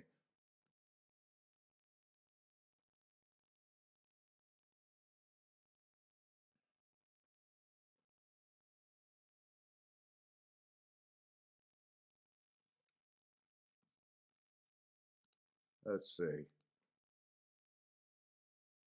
I'm going to put the win bet in now. I think I at least get 3-1 on him.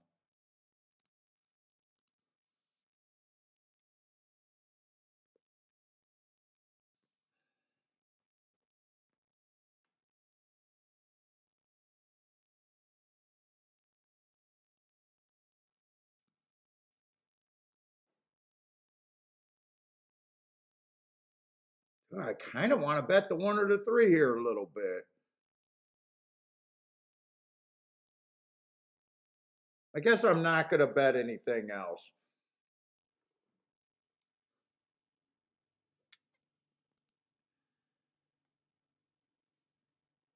Come on, 4, give me the lead in the rail. That's why I bet you. 5 is quicker, shit. And so is the 6. Shit, shit, shit. And 4's drifting 7 wide. I hate this ride. I hate this ride right now. I thought the 4. Okay, there he is. He's on the inside.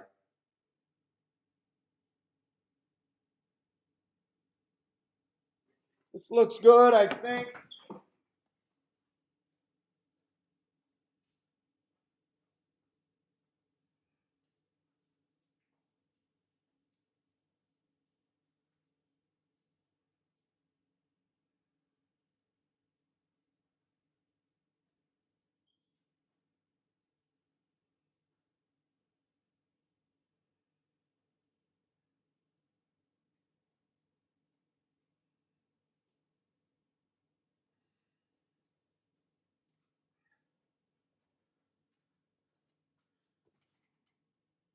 That, tell me that's a 3-4. I'll take the 3-4.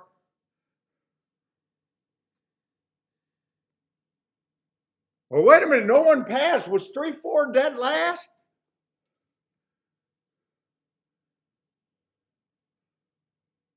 Tell me that's a 3-4 and that's a good ticket.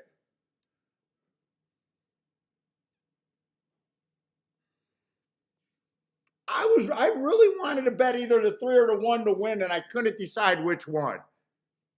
Put this 4 for second.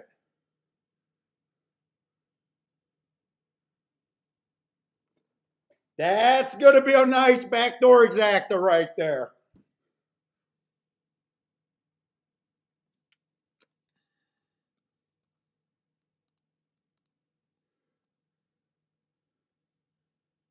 $69, $69. Woo! Kiki, we got a number that came up.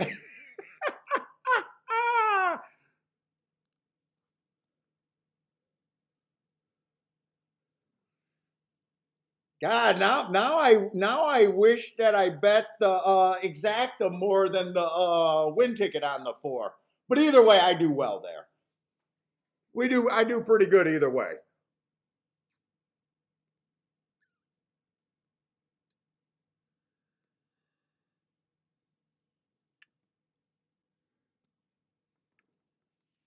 All right. I think I played 2 bets today.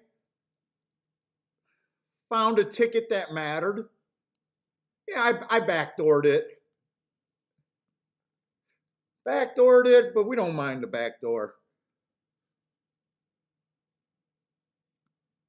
Let's see, Gregory with a boom, Parsons with a boom. I couldn't decide. I was leaning towards the 3, believe it or not. I know I never said it, but 3 was a sprinter where the 1 was more of a router. Now, if I did the win bet, I would have only put the $20 to win on either the 3 or the 1. I was leaning towards the 3, but I couldn't decide and I did nothing.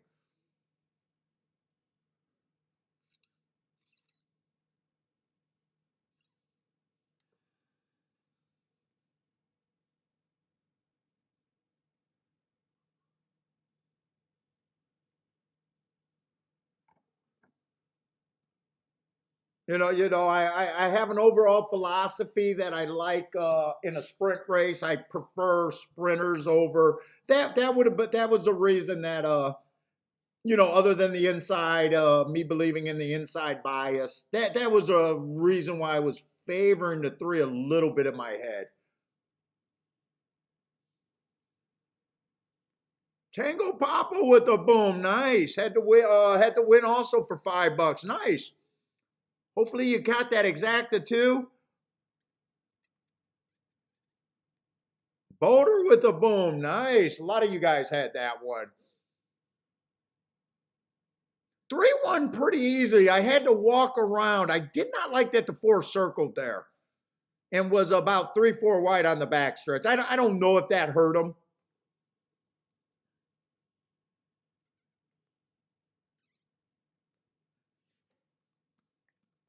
And actually, if it would have came in 4-3, that was paying $36. With it coming in 3-4 and me betting the exacta lighter than the win ticket, I probably, because that paid roughly double the 3-4, I probably did roughly the same.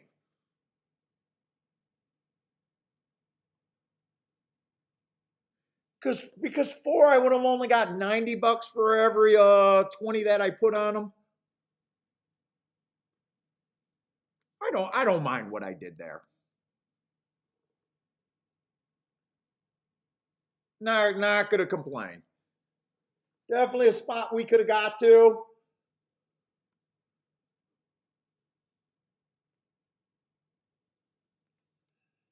And you don't have to have real. We're going to keep saying it because math matters. And, even here, I thought 4 had the top chance. Like the inside a little bit better than the outside. But other than that, you really don't have to break down your percentages all that much.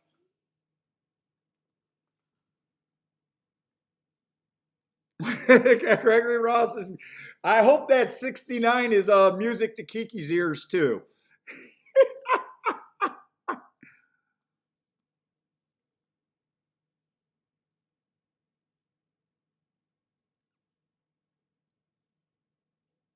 I say, Boner says, keep the show PG. Oh, PG. I get that comment now.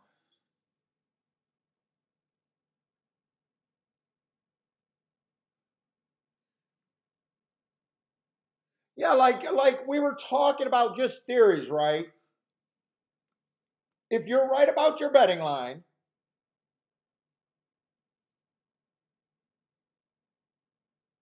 and if I'm right about this betting line, if the 4 has a 33%, you could have took any two of these horses at 19-1 and still had just as good, a little bit better of a chance to win than the 4 alone.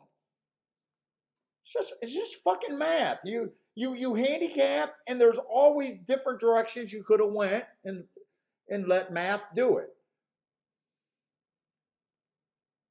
So many people think you got to know so much about horse racing to be good. No, you just got to understand what you're playing against, and a little bit of math. And you got to be good enough just to be able to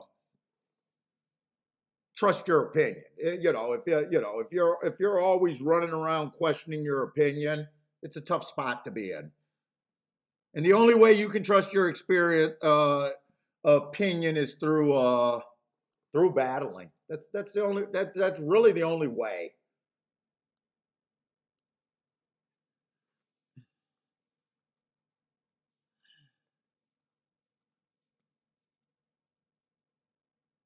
Yeah, Lloyd says you do have to pick a good key horse. Absolutely.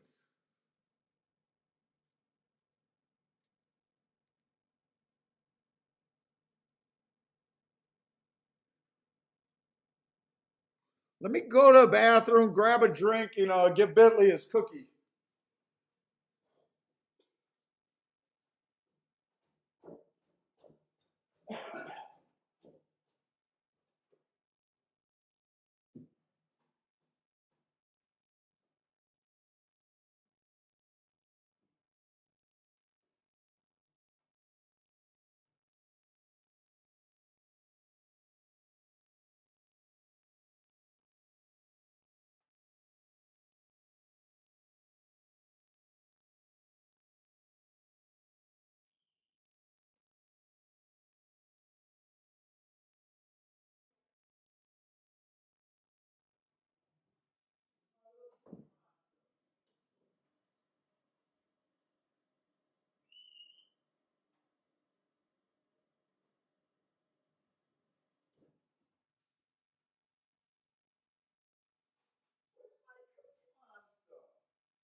All right.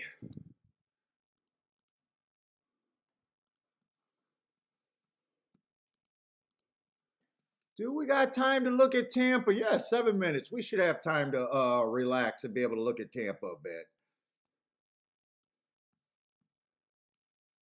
Whoop,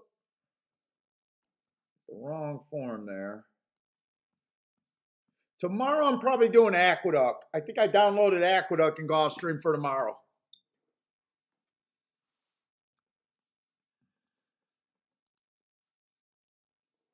What's up, Irwin? What's up?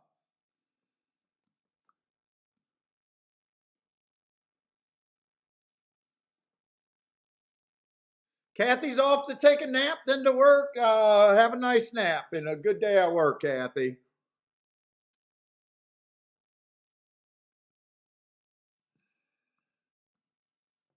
Let's see, I might have to start doing the tic-tac-toe boards. We're going to have a few races in.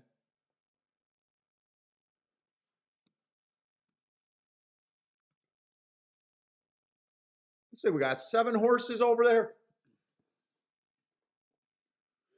Let's see, no scratches, 7 horses. They're betting 2 horses in this race, the 3 and the 4. The 3 and the 4 and the 6. We could get around those 3 horses or a part of that group. Let's see, the one, hard for me to know what the one is. This is a maiden claiming 16. I'm probably looking for speed and stalkers. So far after 2 races, he's wearing the uniform, very least of I'm not interested in being a racehorse so far. Taking a drop in class, really hard for me to get to him. I just can't get to him. Let's see, they all start at 17%. I don't have to be brutally hard on anyone. So I think I could start with just a 5% chance. He has to be pretty much well over 19 to 1 for me to be interested in.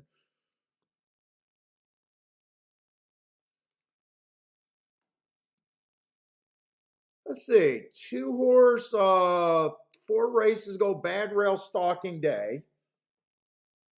I gave him an asterisk for being on the lead, trying to go wire to wire, going too fast to win. That's a nice race. Had 3 races after that, didn't win. And I got to be honest, he did not improve his speed figure after that either.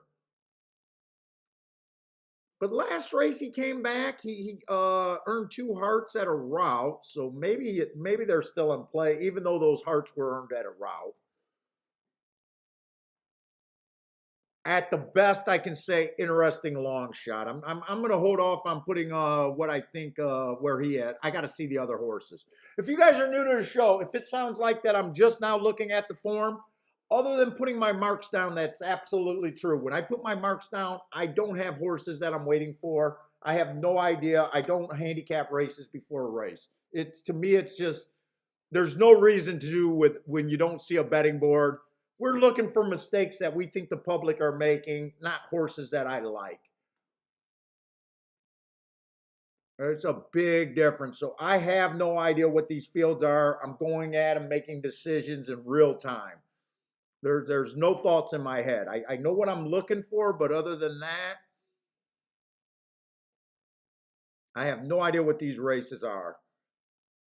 Let's see. First race out on the 3. I can forgive anything on the first race. I think that's a useful race around the track.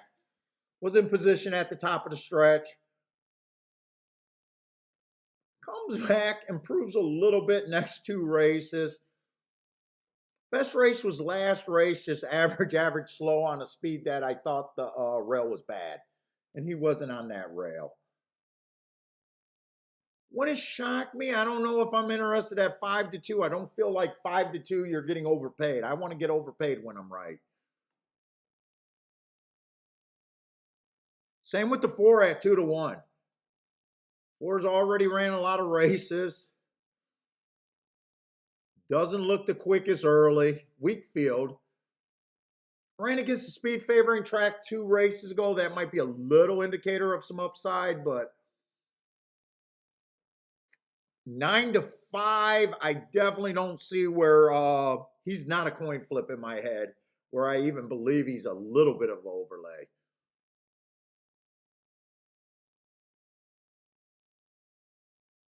Five is lightly raced, dropping in class a little bit. Was at maiden special weight 2 races ago. Ran on a He ran on an early pressing day last race. A bad rail early pressing, but he shouldn't have been near that rail coming from the 8 hole. But he got the wrong running style. I could see him improving.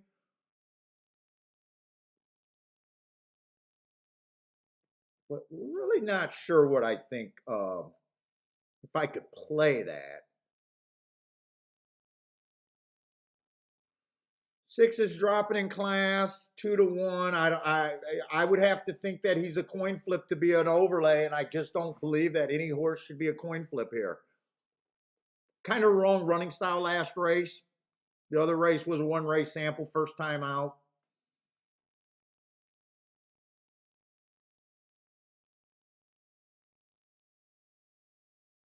And the 7's recently dropping in class, ran with this group before. This is a weak group. Ran on a bad rail 2 races ago. Went on a little bit of a layoff. He might have a little bit more than he did last time with that run under his belt.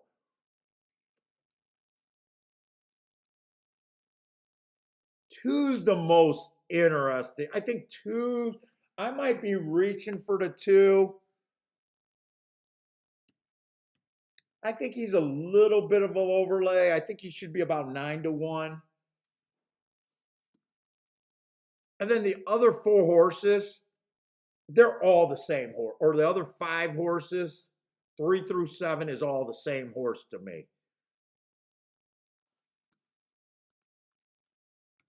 This is where my betting line's at.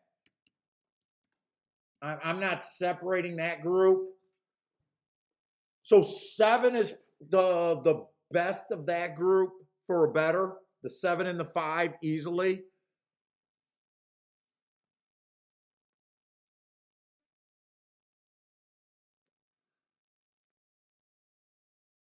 In fact, I might be forced to bet those 2 horses. I think it's a play bet here. But if I'm right, taking the 5 and the 7, they combine for 41%. You could take any 2 of that group. 41%. I got to beat 3-2 on the overall bet. I'll be getting 8-1 on one, 11-1 over the other. That sounds way better than 3-2. If I wanted to be aggressive, I would key those 2 horses, but I don't. I think I want to keep this a minimum bet for me. Just 5 and the 7 to win. If I wanted to be more aggressive, those would be my 2 key horses, and I'd basically use them with everyone, the 2 through the 7, and just throw out the 1 completely. But I don't think I'll write it down, but I'm not doing the exacta. Just had a nice hit. Don't really have to push anything that I don't love here. But that would be the other bet that makes sense to me.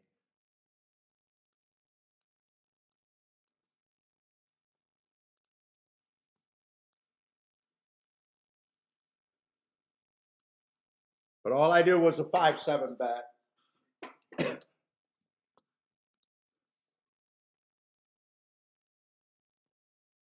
Let's say Parsons, I don't hate it. King, just the 5 horse.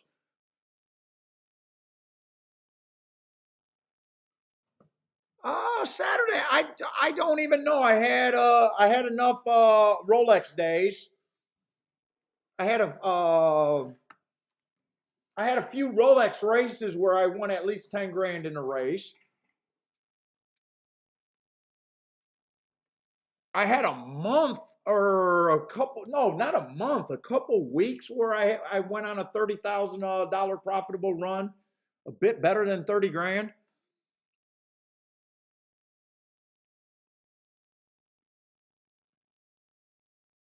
That 2 got the lead at 16-1. Definitely an overlay. Could have bet him to win also.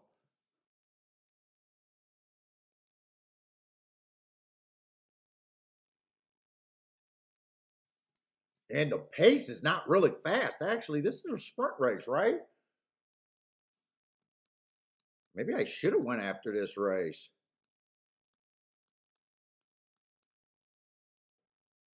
Come on, 7, get second. Come on, 7. Well, actually, I need the 7 to win. I did not do the exacta. 2 looks like he might be getting out of the way. Come on, 7, let's go.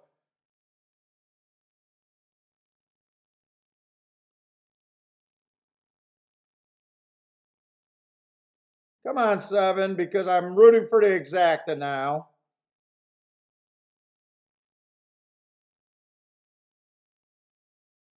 Come on, 7, just close it out. 2 ran well. I don't know if the 2 got 3rd or 4th, but definitely ran good.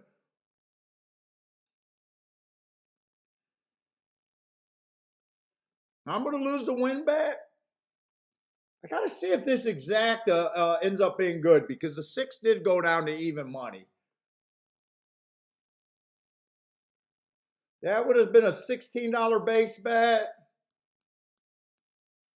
If the exacta only pays 32-1 with the 6 winning, That's probably the worst combination. It would have only it wouldn't have been great. Let's see what the 6-7's paying. Let's see how that turns out.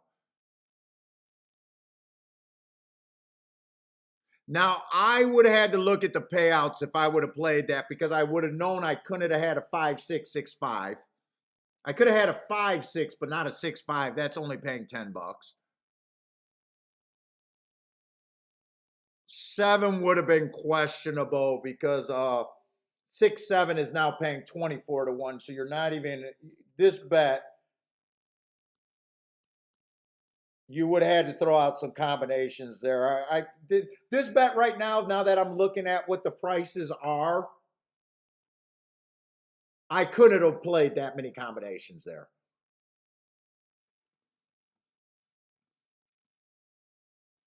I definitely couldn't have played the 6-5 exacta.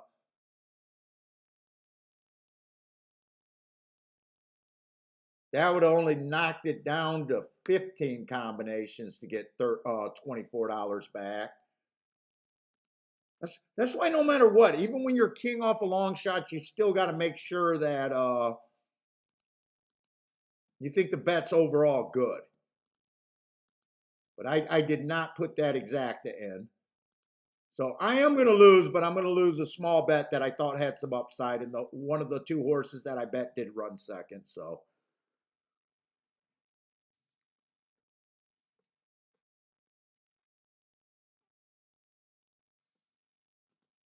Um, oh, I might like this race coming up at Gulfstream, hopefully. I still want to play. 4 minutes, though. We only got 6 horses, though. So I played 3 bets, I think, today. I think this race turns into a mile 70, if I'm right. Yeah, mile 70 on the Tapeta. I'm sorry, one has the right running style, but I'm a little worried about the rail. Closers, you always got to worry about them like at a Tampa Bay, Turfway Park being able to angle and get wide. I wouldn't be shocked if the one comes with a really outside rally here. But with him being 8-5, I definitely don't think that he's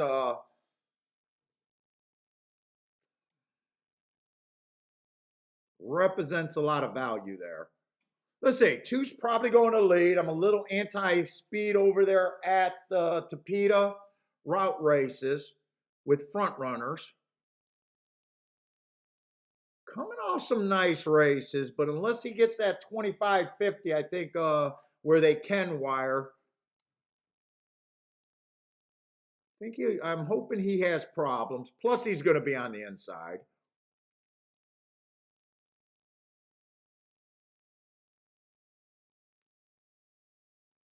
3 might be on the lead, but he might rake. 3's a little tricky. It just depends on which trip he gets. He earned a heart 4 races ago running against the bias. He came back, won within 2. Right running style. Wow, 16 to 1 on him. Wait a minute.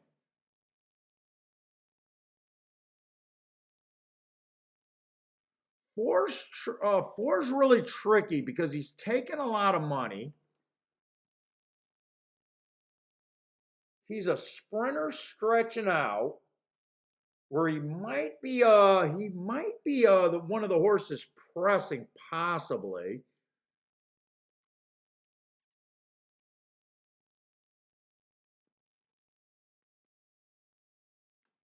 Five's a front run. I think we're going to get the pace for them to close out. I don't think we're going to get a crazy slow pace here.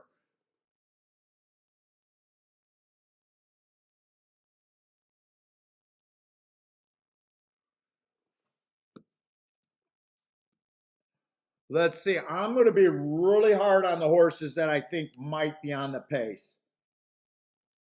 If I'm wrong about that, my betting line will look absolutely terrible.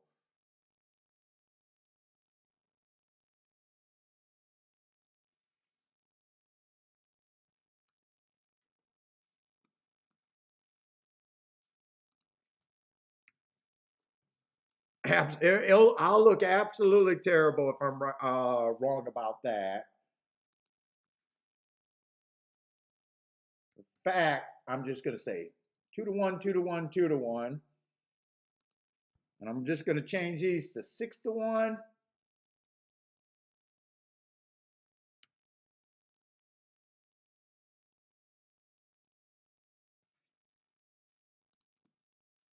Oh, I could change those to 7 to 1.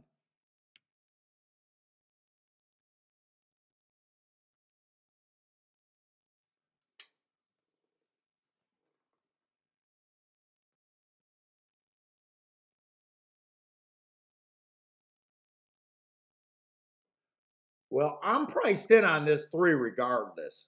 I'm priced in on the 3 regardless.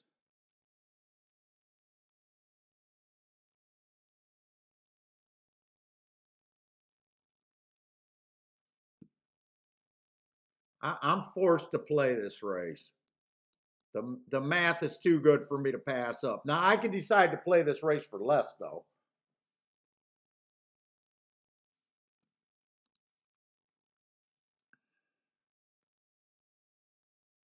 Six to me is probably of my group the safest being on the outside.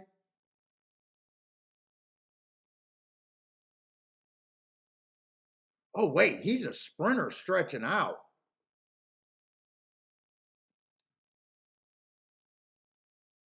He's a sprinter stretching out.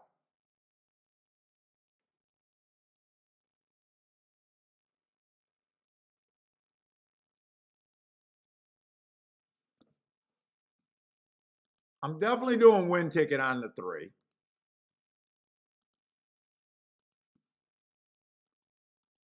The exactas are a tough thing. I don't know what I want to do with the exact. I think everything to the 3. The lowest thing to the 3 is a 1-3 paying 33 to 1.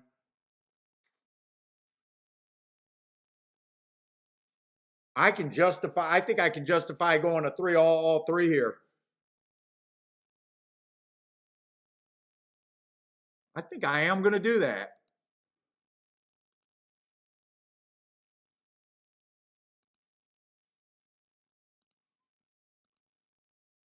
Key box, 3 all. $10 base bet. Do I want to do that? I mean, I don't know if I want to do. I'd probably just do that for $5 here.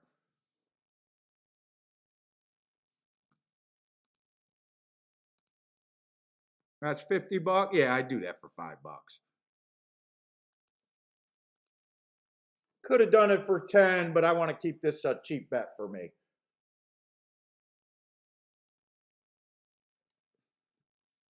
Come on, give me the pace. I want the pace. 5 looks like he's going pretty hard too. This looks like this could be the fast pace.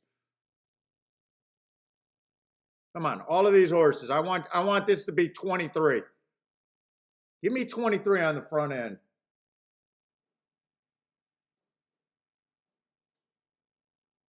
With the other horses not battling with the 5, I actually hope they're going sub 23. I don't think I'm going to be that lucky. 23 and 4.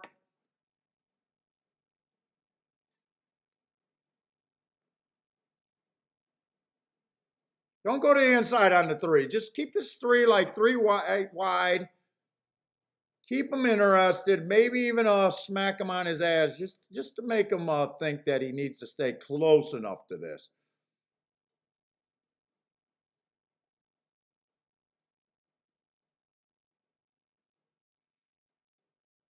Yeah, you need to smack him on his ass. I don't like it when I don't see him in the picture.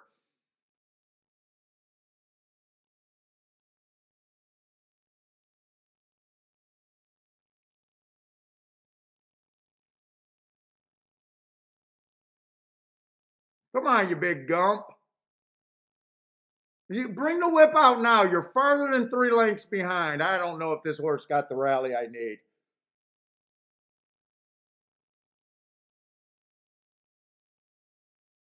They're going fast. I'm still not giving up on this horse, but he's not responding for me. No, he's not responding at all.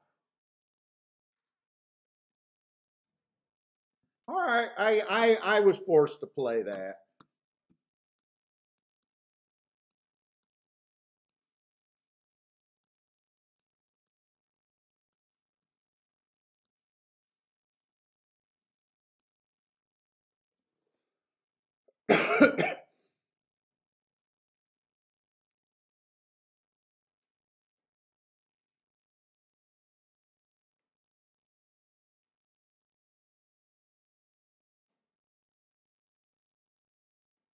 Did two go wire? No, two did not go wire to wire. Five had the lead.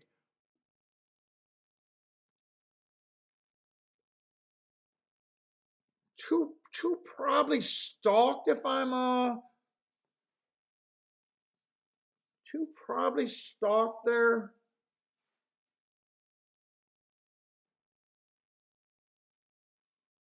I got everything I wanted except for a four horse or three horses across the track. Only the five went to the lead, and I think everyone else stalked. Five tuckered out.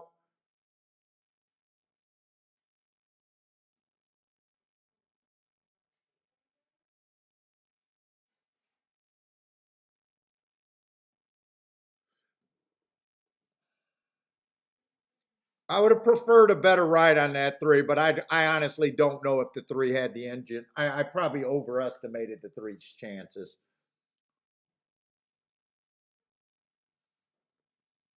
I would have liked to see him whip the horse just one little slap in the backstretch. Just wake up for me. I always wish that they would ride closers like the top of the stretch was the finish line.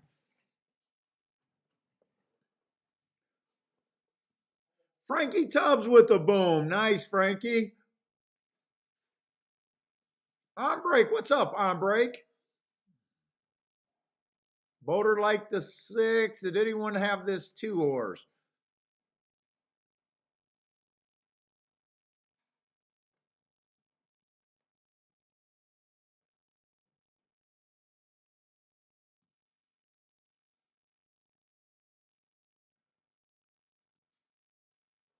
Another Ortiz exacta. That's Gregory Ross moves right there. Ortiz exacta, right, Gregory?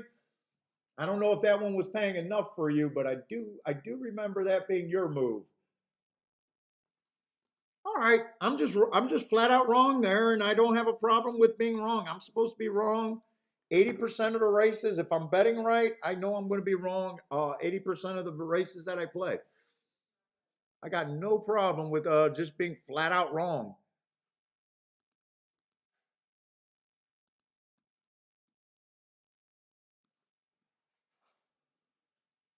Uh-oh, I circled. No, that's Gulfstream. I got to get the right. Are you giving him more cookies? Kiki, you giving him more cookies? All right, he's had six. How many did you give him? Oh, so he had five cookies today. He's a little fat boy. No, you are. You gave him the fifth cookie. You gave him the fifth cookie. I'm going to make him a fat boy.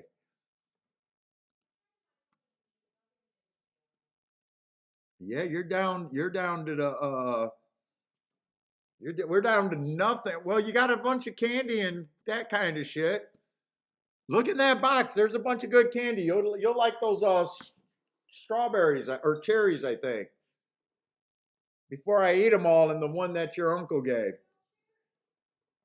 Yeah, those red balls got they're chocolate with cherries in them. And that burgundy box,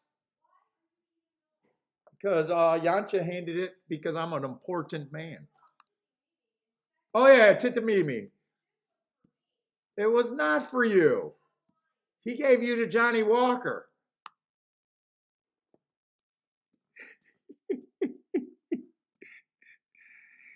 Hey Kiki, I'm doing it for your hips. I'm eating all your treats for your hips.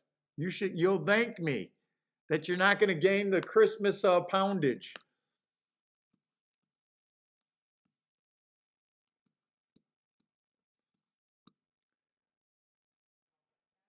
I'm sacrificing my body for yours.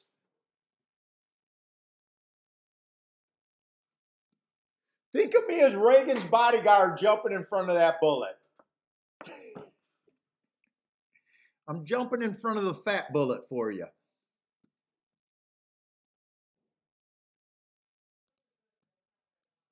Okay.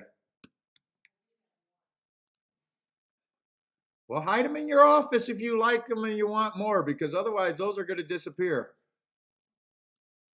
Put them in your secret stash.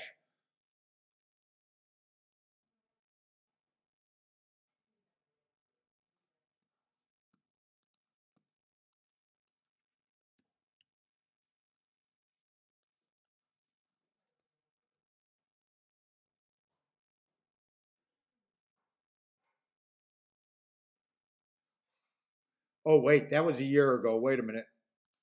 That's not the right race. That's a year off there.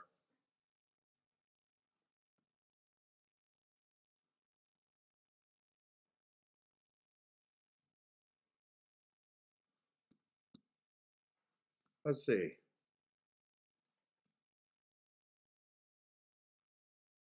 Tampa, I'm want to get started. I'm looking for stalkers and closers over there on the turf at Tampa.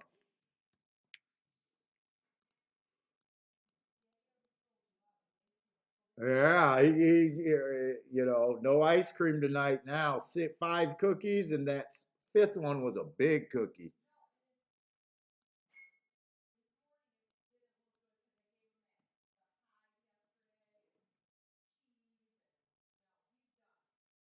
Uh-oh. He's a fat body over there. Oh, me, I'm the fat body. Oh, okay, I got you.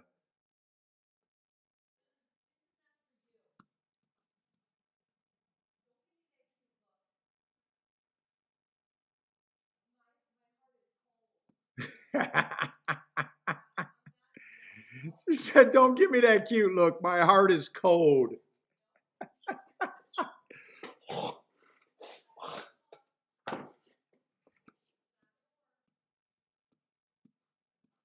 Where the hell is my cursor?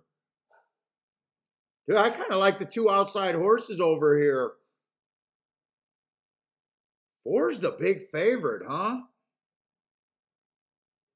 He did run in a grade 2 race and can have the right running style there.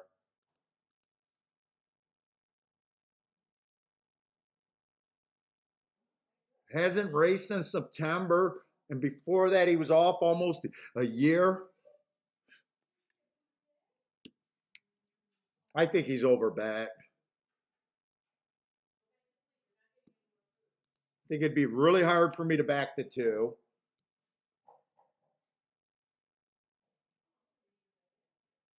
The one horse probably feels like speed to me.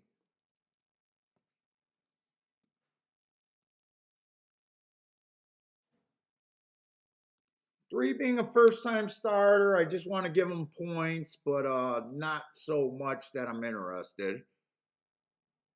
I think the five's coming off a nice last race. I think that race 3 back at Laurel on a closing day going too fast to win is a nice race. Still a long shot in my head.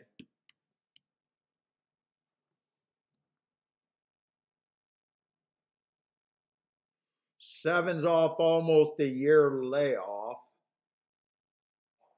Or no, 6 is off almost a year layoff. 7 would be really hard for me to back.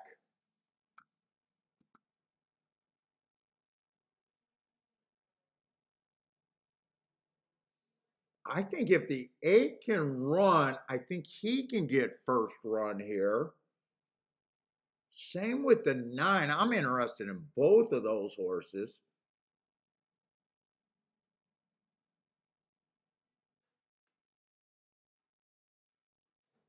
Six horse off that year, I think he's over bet.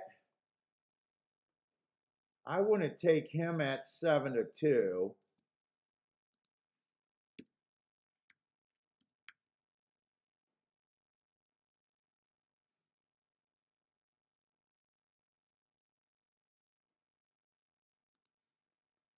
I'm going to change that to 20% on both of them.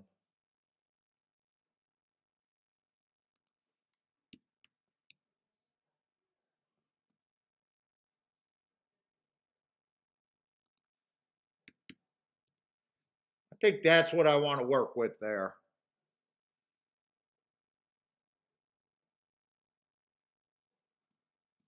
8 and 9, I can definitely bet them to win.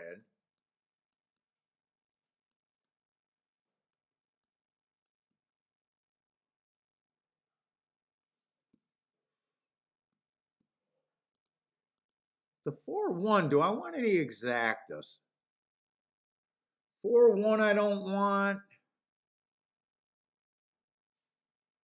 4-2, I don't want. 4-3, I don't want. Wow, 4-3 is taking a lot of action. 4-6, I absolutely don't want.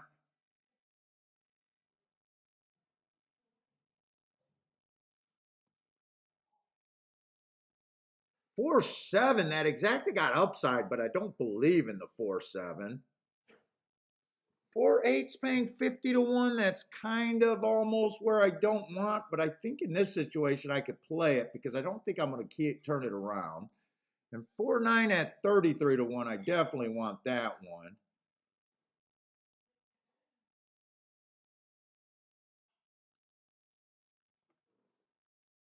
I think I can do the win ticket and the exact and have a fairly decent hit here.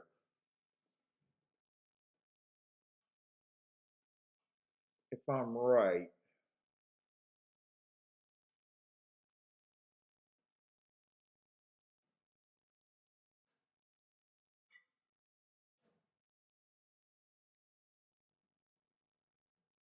Eight might be going to lead. I hope 8 doesn't go to lead. I hope 8 rates here.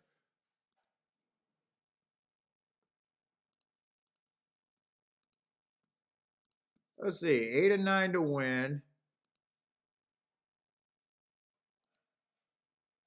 And then just 4 on top of the 8 and 9. Boy, 6 is taking a lot of action, but look at the 6 one more time.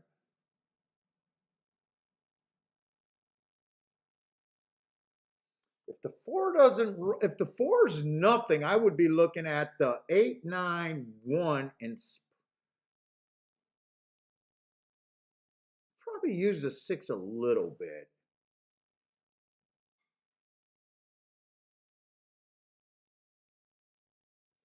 Look at those exactas one more time.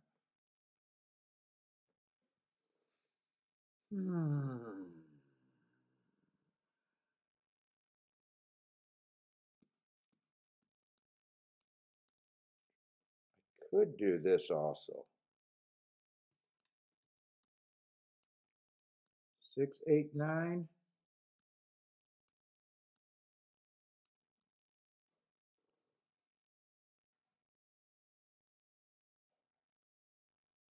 That means I would have to play the 4 on top of the 8 and 9 a little bit more.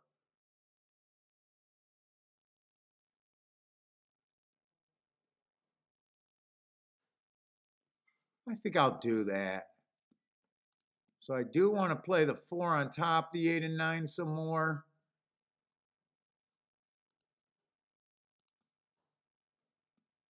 Then I'm going to do a box here. 6, 8, 9. And I really want it to come in 8, 9, 8, 9, 9, 8. I'll get the win ticket. I'll get exact. Yeah, I want to do that.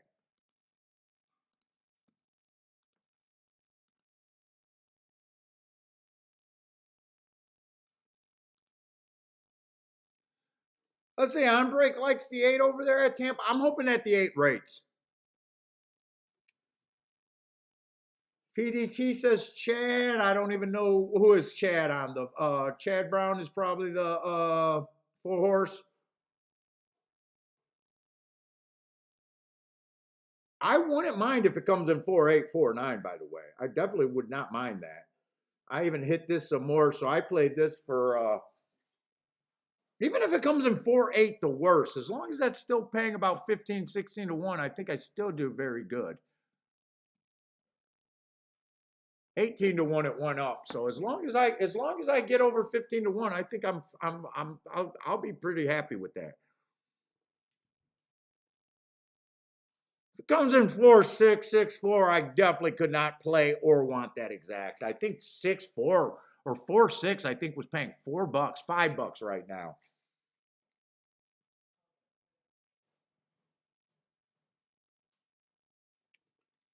If 4 was not in the race, I'd be seriously looking at the 1, 8, 9, and would have to just use the 6 a little bit there.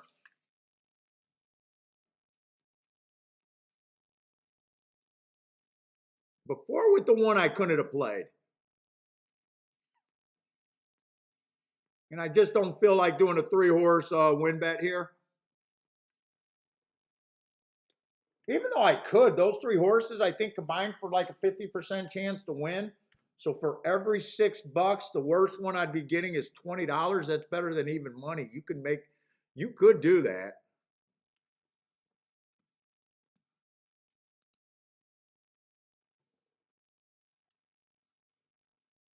6, I just don't. 6 ran a nice first time out. Oh, that's another Chad Brown horse. I didn't realize Chad had the. Okay, that's why the 6 is taking so much more steam than I thought he would.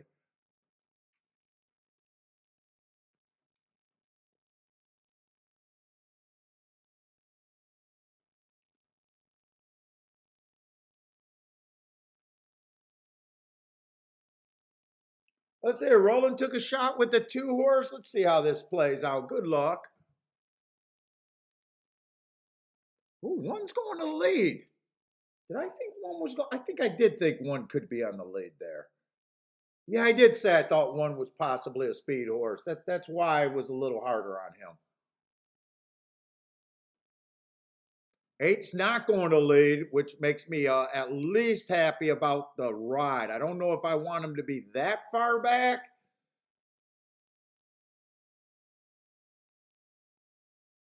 $23 and 4. This feels like this could be fast enough for them to come off the back. Come on, give 4 all sorts of traffic for me.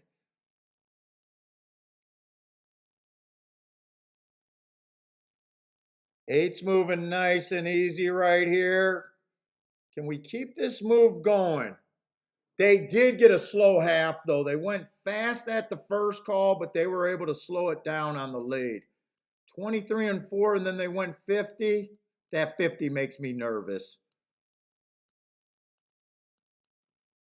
50 makes me real nervous now.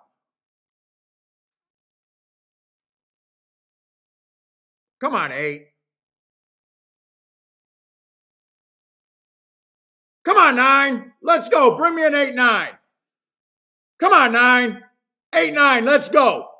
Let's go. Let's go. Bring the 8. Bring the 8. Bring the 8. Bring the 8. Bring the 8. Bring the 8. Bring the 8. Bring the 8. Let's go, bitches. Let's go, bitches. Oh! Kaboom! That is what we do. Woo!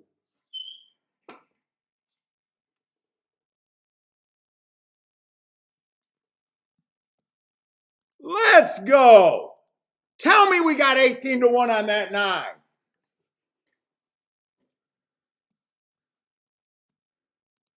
Tell me we got, oh, he went down to 9 to 1, them sneaky little bastards. Sneaky little bastards.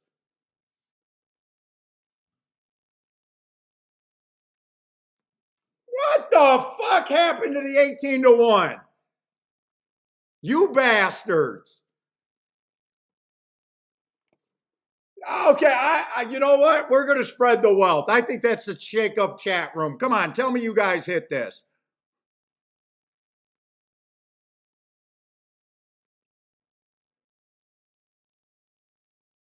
On break with a boom. Let's go. Nathan with the yup. Will with the jackpot. Let's go. Come on, why ain't we getting that 18 to 1? Them bastards. If you're part of a computer team, we're going to have to bar you from the chat room because none of you guys introduced me as a computer player. BJ Blumtailed that. Gregory with the boom. Yeah, they killed us on the win ticket. But you know what? If I believe that the 8 and the 9 should have been 4 to 1, I still got a nice overlay.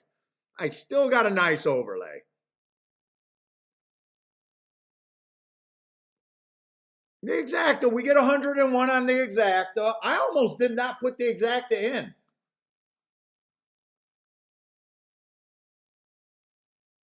If it wasn't for me being scared of the 6 horse, I was not thinking of doing an 8-9 exact. I think that's the only way I could have done the exacta. Was me being scared of the 6 horse. So thank you, 6 horse, for making me do that 3 horse exacta box there. Yeah, Grandma, we got a little shaky going on right there.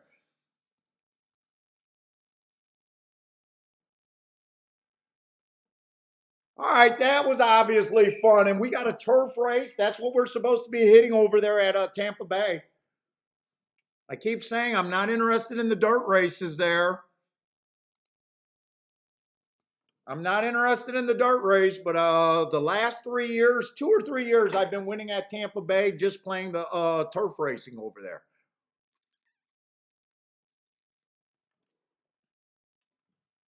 And so far this year, they've been off the turf quite a bit. They just started.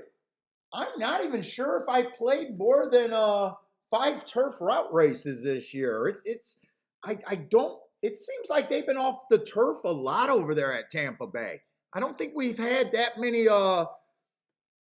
shots at it so far. Let's see, CRE got the win money. Nice. Still a nice ticket. Yes, it would have been nicer. I thought we were getting the full 18 to 1, but okay. They bet them down, or we bet them down.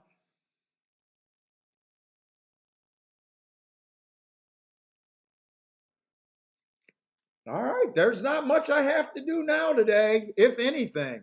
I'm definitely at a spot where I'm on a very nice day. If that person is in the chat room, I blocked them, so I'll never talk to them again. If you want to call me a pussy for sitting out, it might happen today. Who knows?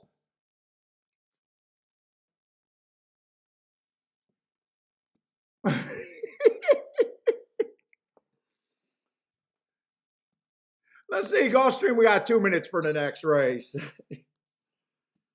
We definitely don't need to rush after that if we took part of that nice ticket. We had a nice ticket earlier. We had a $69 exacta and a $101 exacta. Yeah, I don't know. I think we only played 3 or 4 races today, so. Oh no, that's not the soccer coach. I don't even remember what the dude's name was. It was so bad, Marco Lou. He was coming in here and complaining that after I got up, I sat on my hands. And I didn't know what else to tell him.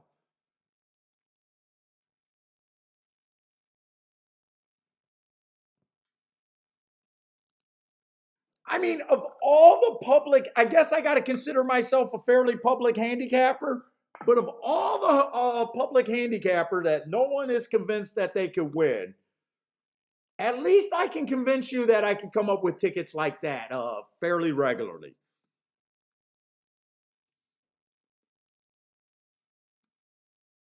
Yeah, the soccer coach, I think I know who the soccer coach was, by the way.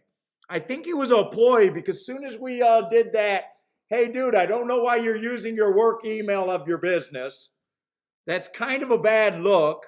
I'm not going to say your website, but I know people, dude, you don't want me making appointments at your soccer academy.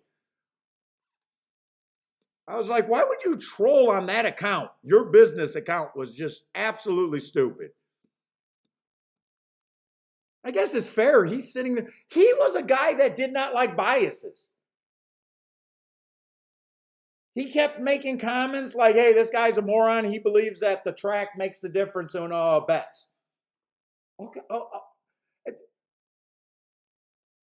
And I grew from that complaint because now when guys say that, I said, look, think of it as a par mutual pool. At least I start at a point where I'm outside the box at my starting point.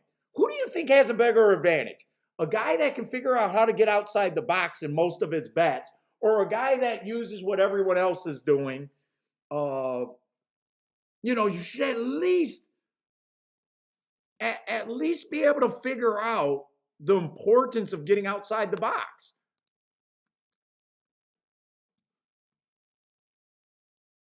Let's say we do have a mile on a dirt race, but I'm mostly interested on the inside. I see 2 chalks on the inside. After the hits that I had today, there's nothing for me to really force, especially trying to get the chalk. Let's say love the one's last race and he has on the inside, but am I interested at 3-1? I love the 3's last race. Ooh, 4 got a nice last race. Yeah, I don't need this race. I don't need this race, the excitement. I just want to come down from the nice hit and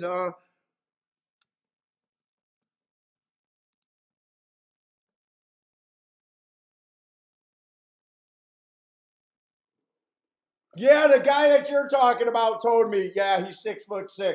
Soon as you start threatening a guy and telling me you're look, I can handicap probably. I can look at my algorithms and see that most of you guys are 40 and up. I know what the average horse racing fan looks like.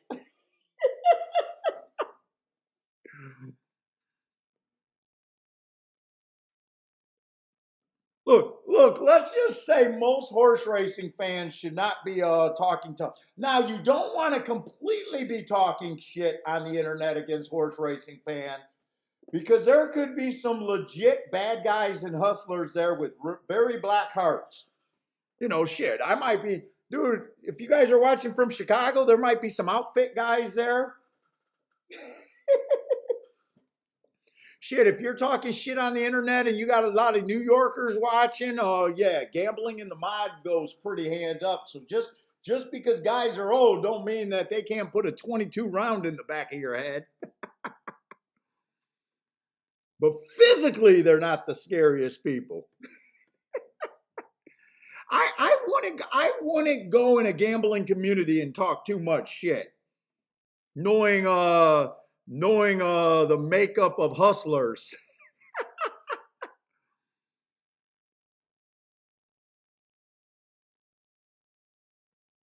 A lot of tracks were founded by gangsters.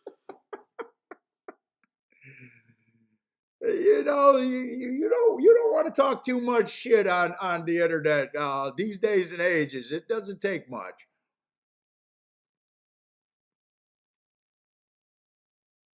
And this came out 1-2. I mean 1, 2, 3, 4. I think that was all the horses, but 1 and 2 exact. That's probably not that great.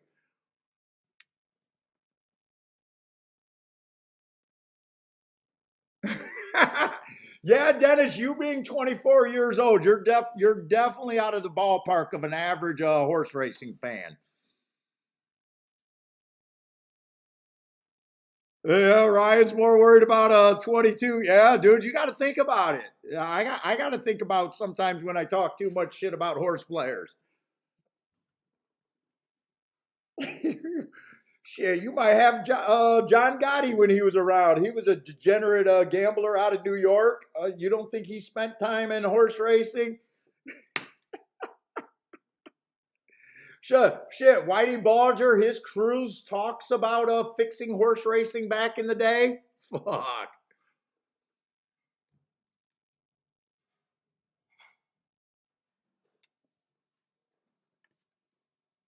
Dude, if you ever watched that old that old special about the cocaine cowboys out there with Blanca's crew?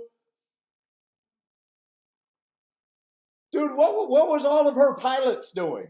All of her pilots were over there at Carter buying horses. There's been quite a few big time drug syndicates and drug dealers owning tons of horses. Are you kidding me?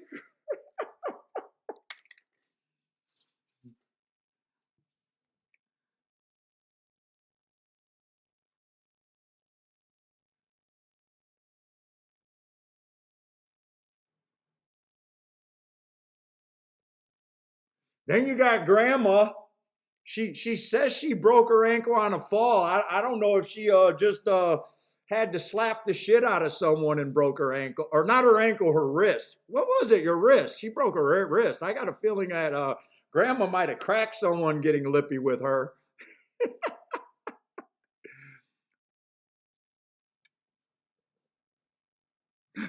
Marco Lou says, Dennis, you are the exception, just like the women at the racetrack. Yes. I don't see that many young 20-year-old women handicapping horses. It's definitely an older crowd.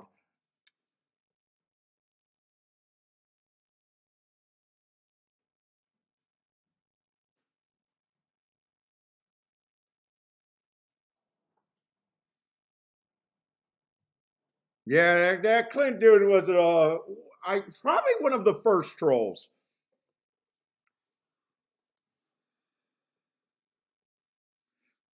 Now Santa Anita, now fuck it, Gulfstream got younger. You know, if the track has attendance, like Arlington used to have a bunch of young people there. I imagine Kentucky Downs, not Kentucky Downs. I imagine Turf or not Turfway. I imagine Tampa Bay, or not Tampa Bay. I imagine Churchill on college night. They do a lot of college nights where the bars are or beers are cheap. They probably get a nice young crowd. Santa Anita, Del Mar probably gets nice young, but overall, the horse racing crowd is not that young.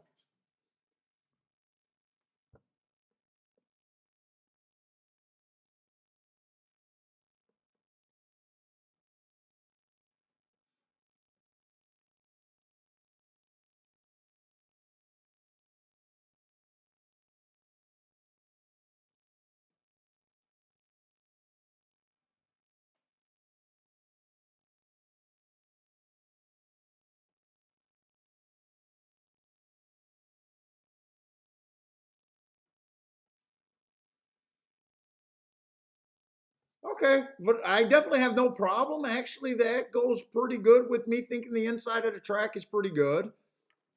Won that race, but I didn't bet there.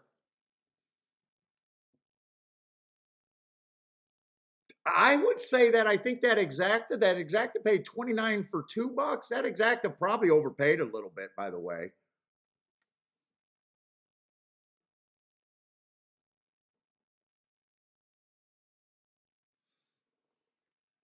Well, you know what, Dennis? I don't understand. Now I do think it's a good idea for $2 beer night. Honestly, if I told a track what to do, I would say, look, if I owned a track or was part of management, I would try to convince them that I would serve all my food at a break-even point, where all I do is pay for the help, the cook, and the food. I would have my food at a break-even point. I would have my beer basically at a break-even cost point. I would just want to have as many people come into my track for food and stuff. I would be the slowest service, but nice, good, cheap food at a break-even cost. Have televisions everywhere where they can't miss it in betting machines.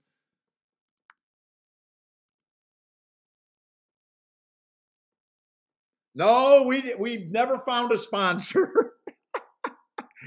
No, Marco Lou, I've never got a sponsor. Probably will never happen.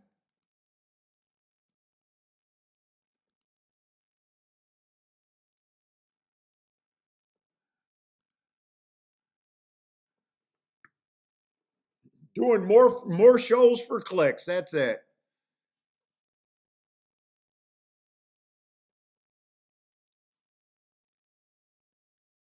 But yeah, if I had an empty racetrack, that's what I would think to do. I would have my food and my drinks at a break even cost.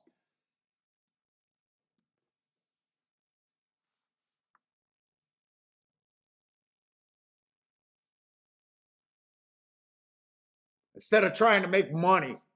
You can already make money. You're gonna fucking take 20% of the handle. All you gotta do is figure out a way to convert them into betters. And if you had good talent explaining fucking bets on there, would it be hard to do? Because people love to fucking gamble. People aren't going to gamble if they don't believe that you can win at horse racing or even have a shot. I would hire people that could explain the math of the fucking game. But they don't listen.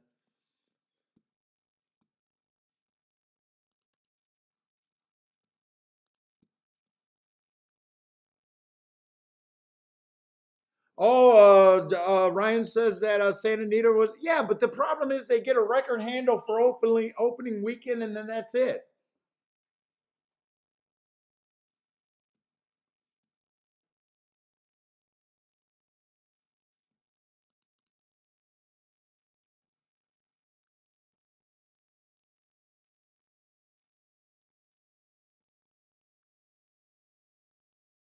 Yeah, Churchill is a terrible company. I think, Mark, I think it has to be like a Finger Lakes or something.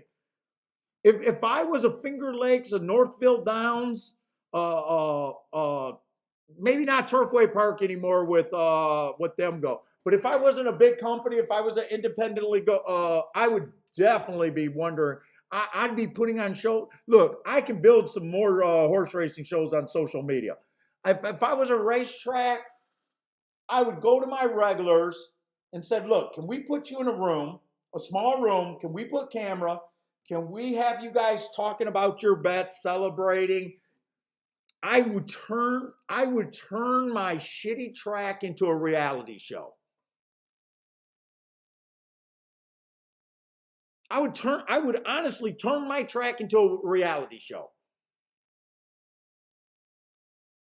I would get, I don't know, 10 or 20 regulars. I would give them a little bit of a rebate or something.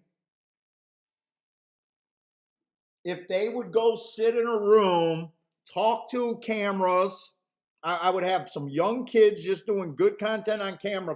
Dude, the amazing things that they can do on a camera phone. I would have it edited together once a week and do like an hour reality show.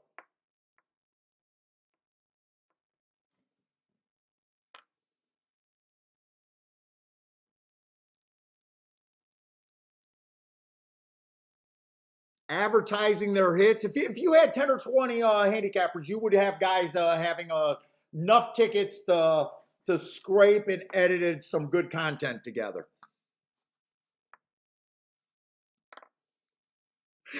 El Marco says they need weekly strippers over there at Finger Lakes.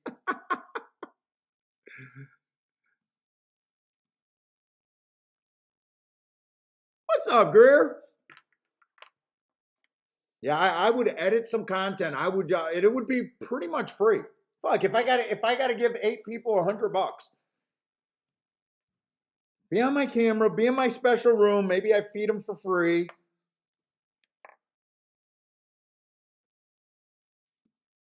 Well, the problem with the fairgrounds is they're owned by the devil.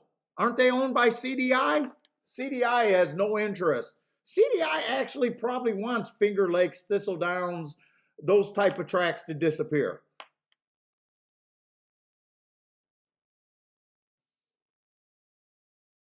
Dude, people love watching characters. You know how many characters you got at the racetrack? You know how good content you could if you just had a few characters at the racetrack?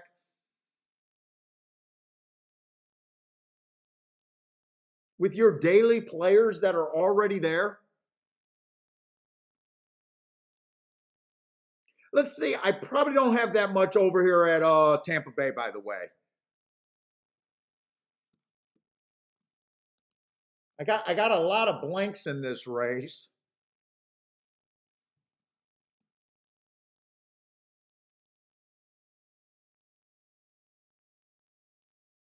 That one's annoying just because I got 101 race samples. Last 3 races were 1 race samples. 4 races ago, he ran against the bias, but fuck, I still don't know. Not at 9 to 5. I probably not at 9 to 5. He's not going to tempt me to get in.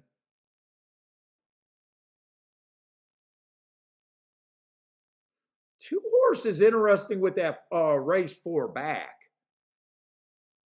Went too fast to win.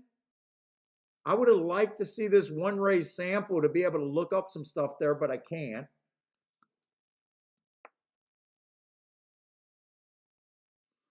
3 got a 1 race sample just coming at a track that I don't keep track of, right? Actually, I got Mahoney Valley. I'm caught up on Mahoney Valley, not Belterra. Yeah, I just got 100 horses with so much shit missing.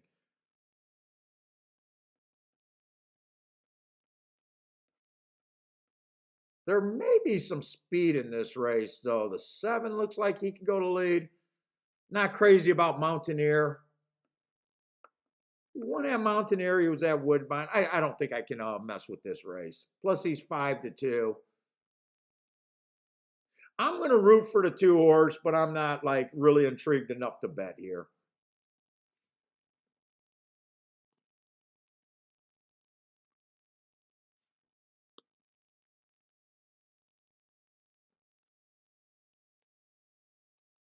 Let's say Marco Lou says he's binge watch. Dude, there's so many like things that you don't even think can get views on YouTube. Right now, Marco Lou says he's recently binge watching this guy who's a professional bowler. They have so many, dude. Horse racing could do so much. You also watch professional frisbees and golf, frisbee golf up, dude. Like right now, it almost like they don't. I try to explain my channel to my mom, right? And I say basically right now, there's some big YouTube channels that they're making like fucking TV star monies, you know, like the really big ones. These guys are making like 20, 30 millions a year. So there is a market there, right? And I keep trying to tell her, basically on our computers right now with our phones and everything and our computer, we basically have the power of ABC fucking 20 years ago. We might even have more power than that with the editing software and everything. And these guys are so good at putting together shows. You mean to tell me that horse racing couldn't figure out how to do a good reality show?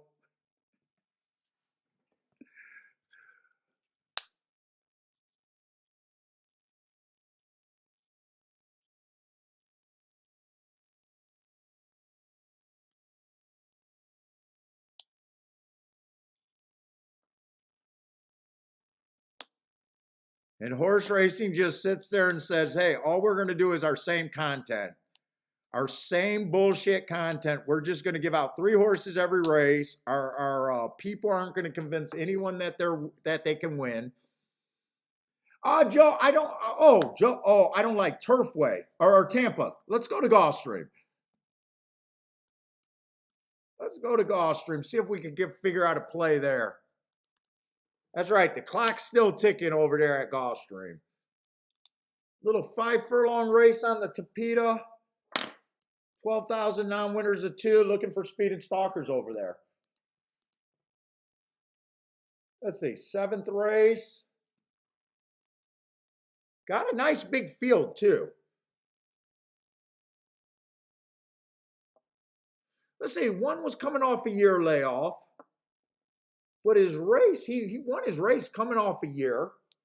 Bad rail stalking closing day. He was nowhere near the rail and he was a stalker. Match strides with the fastest winner, which he was on the, or she was on the, that day, pace. finished the race average. That's actually a nice race.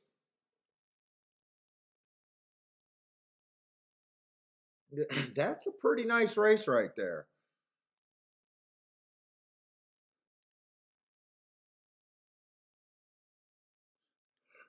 Stepping up against winners, but one that's made in at 25,000, dropping to, or going to 12. That's probably not the toughest step up.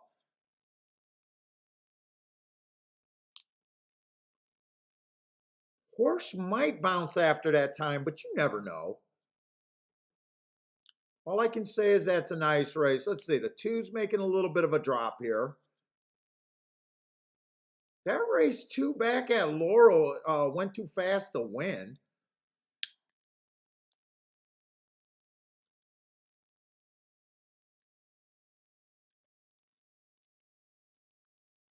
Running style, though, I'm a little worried about. Could be a closer, more possibly a stalker best shot. Would say the horse is probably like 10% chance to win the race in my head.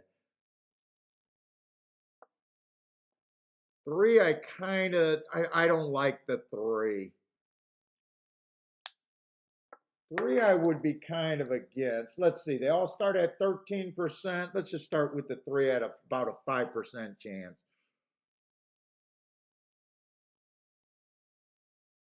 Four's coming from press style. All I can say is these press style horses' first race over the track has not been burning it up.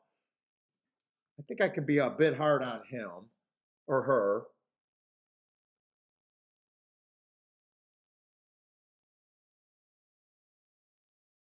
Five is making a pretty decent class drop.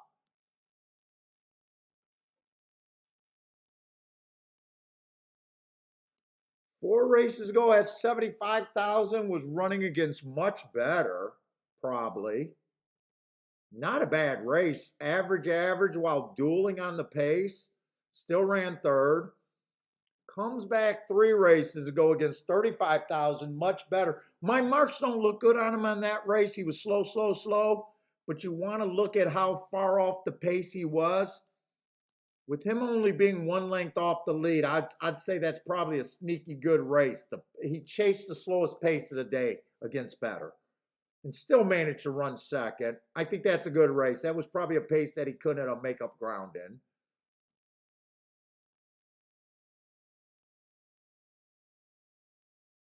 Two races ago against better, still average. And then last race was still close to the pace against 50.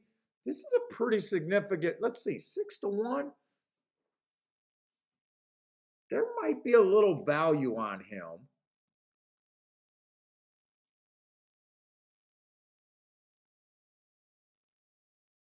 Six broke his maiden two races out. Fastest pace of the day, stopped the clock being the slowest winner of the day. I always think the pace is more important than the finish. So he at least had decent speed that race. But in a way, I do question how good he is. I don't know. I don't trust him. That only that race that he won, he looked any good, and I think there's speed in this race where he's going to have a hard time.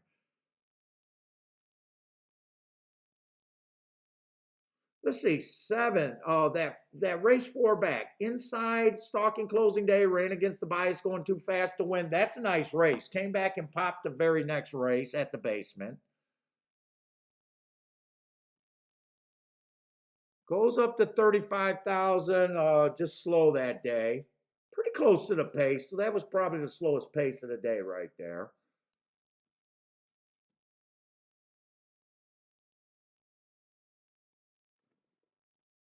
I don't think I can completely get rid of him. Let's see, the eight ran on a speed favoring track last race. Hasn't broke its maiden. Isn't this a 12-5 against winners? Huh. He ran good enough where I think, wow, he's the favorite, huh? I do think he can win. I'm just not sure what I don't think that 2-1 is going to be an overlay.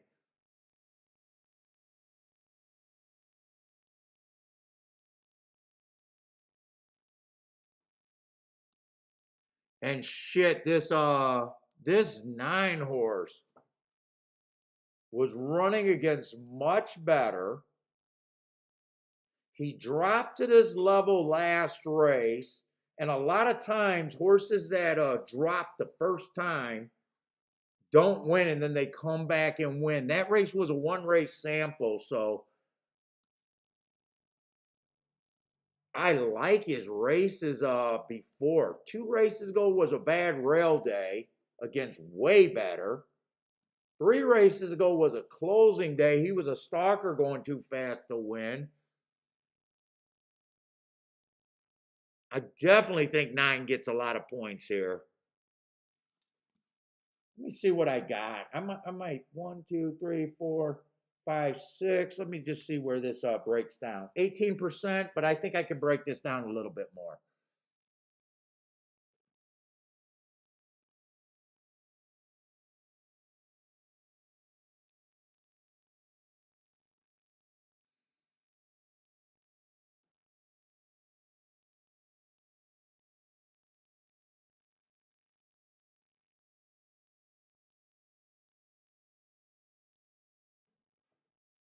I think I can break it down a little bit more.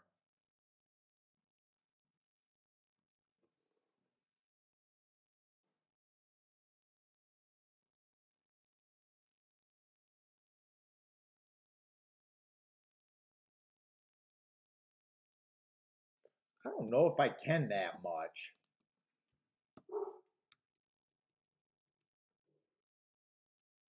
I don't think I would take. I know I want to take this 8 at 5-2.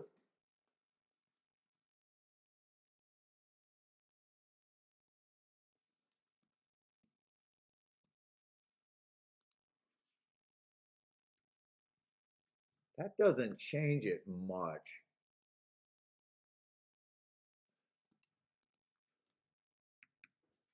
I think 9 should be the favorite.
I think that's where I want to be.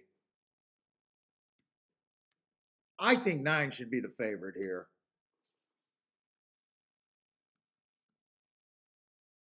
The 1 and the 8 are really hard for me to know if I really believe that they're 15%. The 1 and the 8.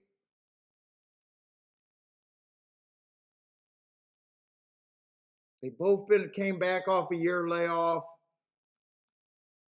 I don't completely trust them, but at the same time, I do think that they could win here.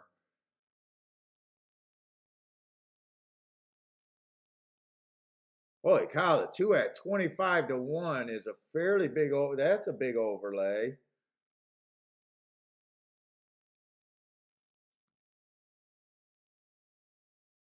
The 5's a big overlay.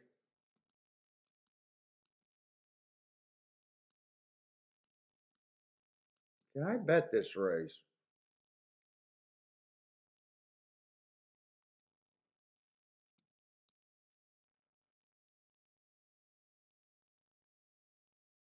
I think that's the horses I would want to use here.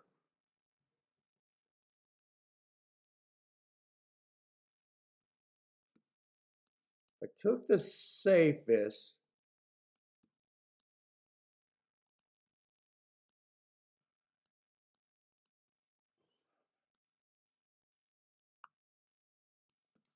Check these. I'm running out of time.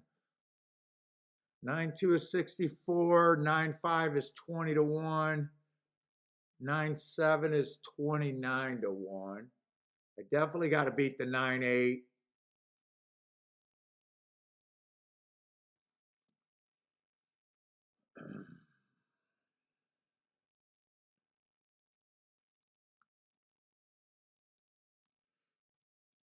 Let's see. I could go that direction. I could bet the 2 to win,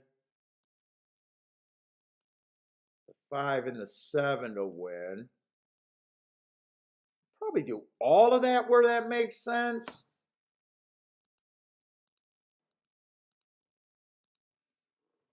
I'm a little uncomfortable with not knowing what I really think of the 8 and the 1.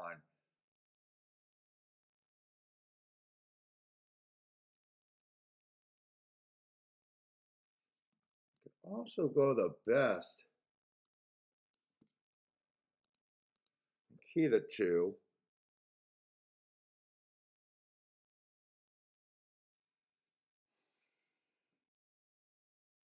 Those are the directions I could go here.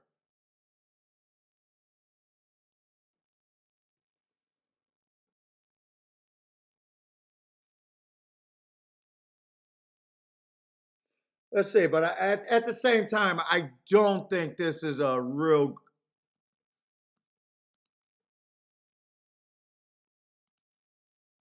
I'm going to try to do that exact key box, but I'm being a little soft on it. If I even get that in,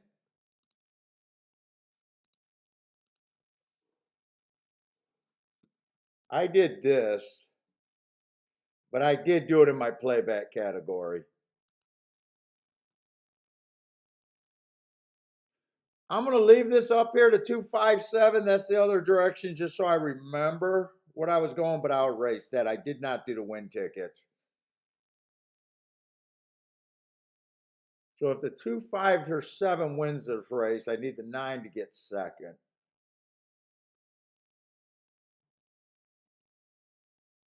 And I couldn't play the 9-8. I could have played the 9-1, but not the 9-8.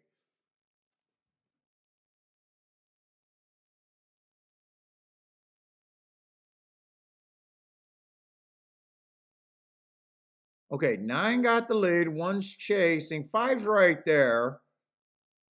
And 8's chasing. I need the 1 and the 8 to go away.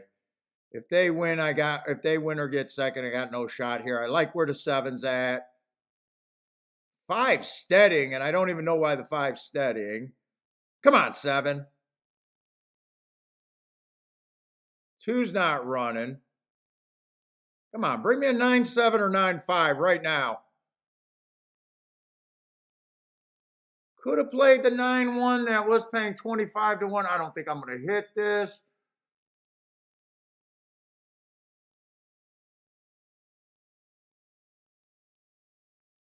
All right, first, third, and fourth. I was right about 9 being the should have been the favorite in my head. Couldn't have bet the 9 to win though at 9 to 5. The 9-1 was paying 25 to 1, but that bet might have got bet down. Yeah, it's paying 15 to 1.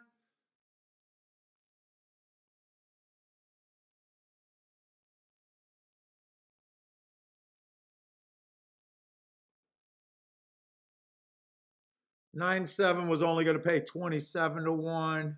9-5 I didn't have to pay. That was paying 13 to 1. I probably should have just played 9 on top of the 7 and the 2 horse. I should have that I didn't have to pay the 9-5 there.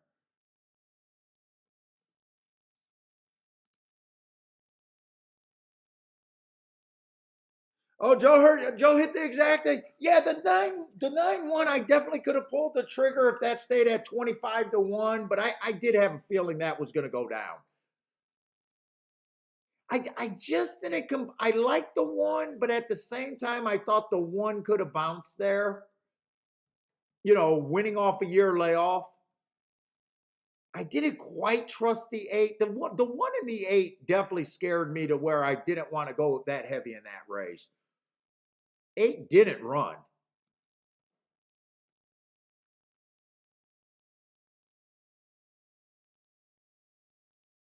I'm just kind of happy that even though I only had the 9 at a 33% chance to win the race, he was definitely the horse that I thought was the horse. He was just a little over bet there. Let's see, Roland hit the exact and try. Hopefully that try can be good. The exact $15, we know what that is.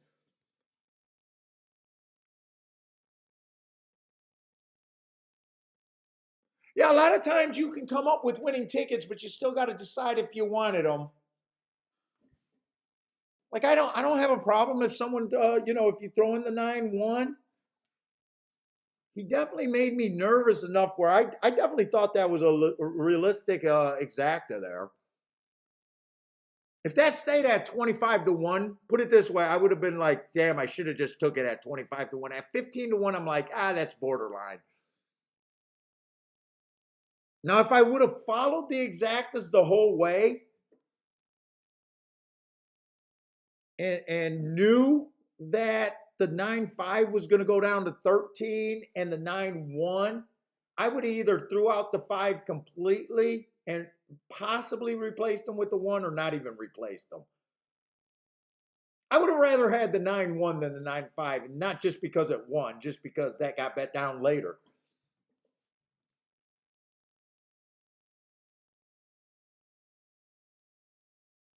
Now on the Tapeta Sprints, it's a speed stalker. They wire on the Tapeta Sprints.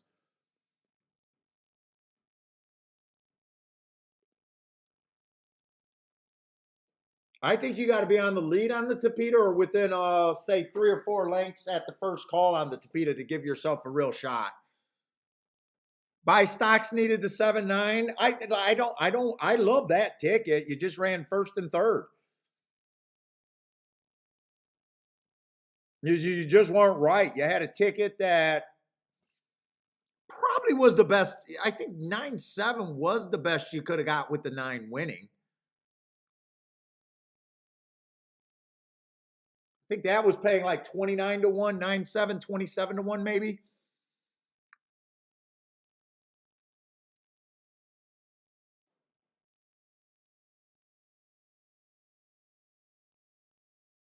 I could have also sat out that race, but me making it a play bet is the same. It's not the same thing, but that's the other direction I could have got. I'm glad I talked myself out of not doing the 2, the 5, and the 7. Doing everything. Because that, even if I kept the win bets on the play bet scale, that would have cost me an extra $60 right there. So it's like poker, man. You're just trying to get in and getting yourself to some bets that you believe is EV. Sometimes you got, sometimes the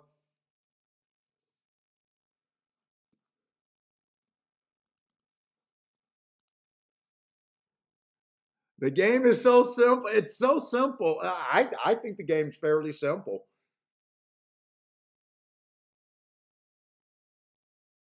Let's see. We got another Tampa route. Let's see if we can get another Tampa route.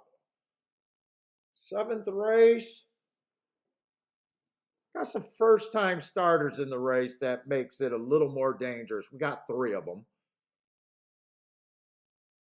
The other thing that makes it dangerous is we got some lightly raced horses where it's really difficult to know that that's their confirmed running style after one race. But we got a nice big field and it's worth looking at it. So they all start at 12%. Let's see, one's a first time starter. I just ignore them. I'm looking for off the pace here. But with me not knowing what the one is, fuck. I can't put an accurate or even what I believe is a good number on him. I just don't know. Two to me got the running style that I'm kind of looking for.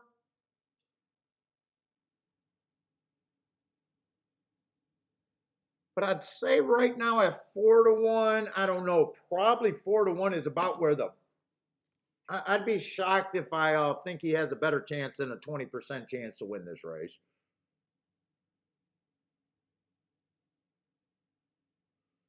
Three might be interesting if three can rate. He ran 2 races rating, but lightly raced, so we're not sure that's his preferred running style. The heart going too fast to win is always a good sign, unless he goes to the lead. I can definitely get to the 3 here. I'll never know if I got a good number on the 3 at 6 to 1. 4 feels like a front runner to me. First 2 races out at Tampa was on the lead dueling. He then runs a 6 furlong race pretty close to the pace.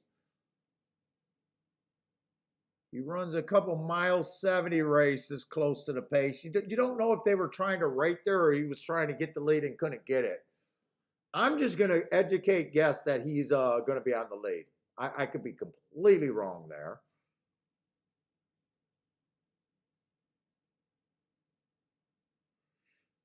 5 horse, I got an interesting note. Had the 6 horse on had the 6 post on a day that I thought the inside of the track was the place to be.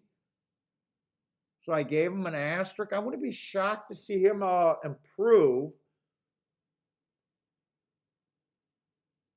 He's a big number, so if he stays at around 30 to 1, I don't think it's the worst 30 to 1 out there. But if he goes to the lead, I don't like him. If he decides to rate or maybe even come a little bit farther off, that note gives a little bit of hope, I'll say.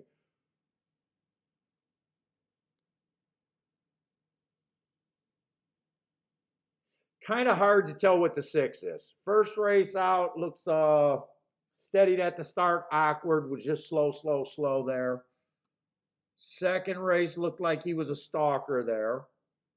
But that was a sprint, so was he actually, could he be going to lead here? And then last race, he ran against the inside stalking closing day, tried to get the lead, went too fast to win.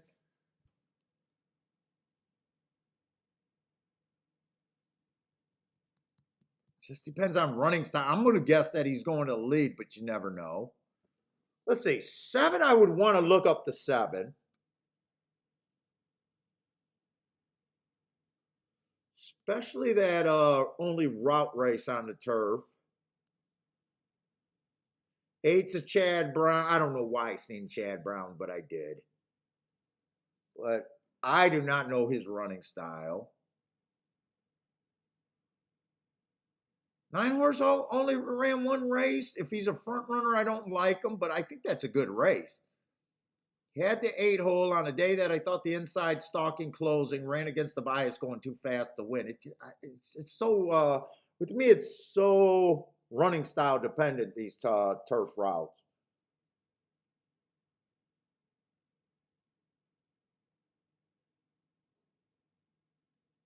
I definitely want to look up the 7.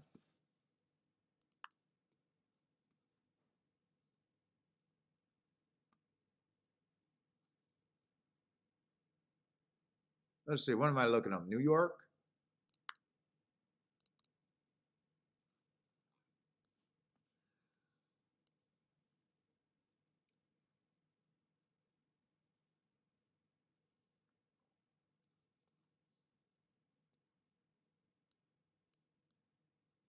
The 6 furlongs make it difficult because he might not be a sprinter. So even though that race was slow, I don't know if I care all that much. I think I'm just going to judge him off of the 9:17 race.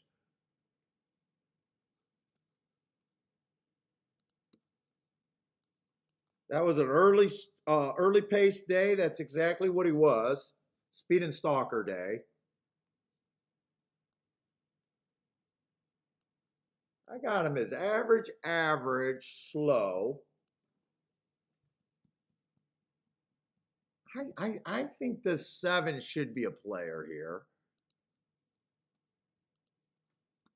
Let's see, they all start at 12%. The first time starters, I'm just going to put at 8%. There's no way I know if that's a good number. If they don't run, I'll say it's a great number. If they run well, it's probably not a great number.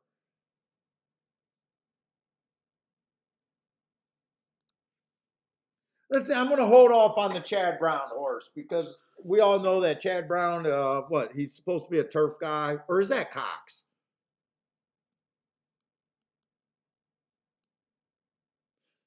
Let's just say I say the 8 horse deserved fair value at 12%. That's the best I can do on him. There's some things to like about the 2 possibly.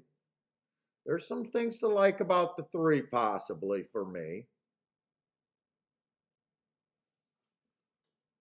The 4, thinking he going to lead, I probably want to be hard on him.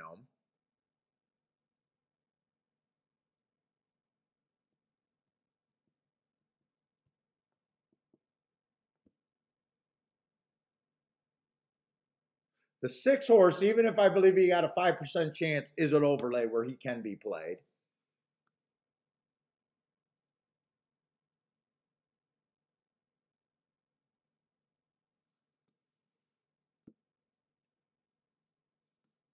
Let's just see where that gets me. 16%. Let's see. I can give the 5 a 29% and he can still be played if I wanted to. Same with the 6.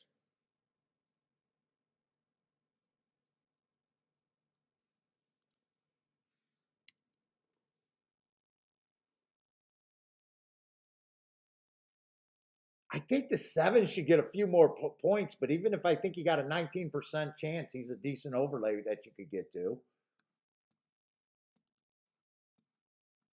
Who's a 9 horse?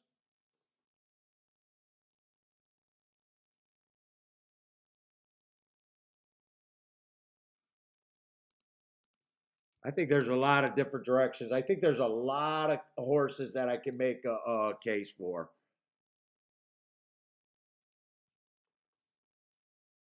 I think there's a lot of overlays here.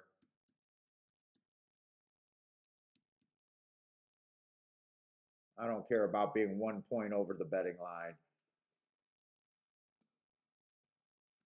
10's a little over a bit overlay, but first time starter, I don't even know if I could trust that number, so I'm not interested in that. 9's? 9's a direction I could go. 8, I can't do anything with the 8. I try to beat the 8 here or I sit out. 7 is tempting. Really, 5 and 6. I don't have a problem taking 5% chances at those odds. 3 at 6 to 1 is another direction. 2, I'm going to say, is right at his betting line where I can't. So 2 is just fair value to me right now. I can make a case to go to a 3, but is 3 really that tempting of an overlay? Probably not. 5 and 6 are both long shots.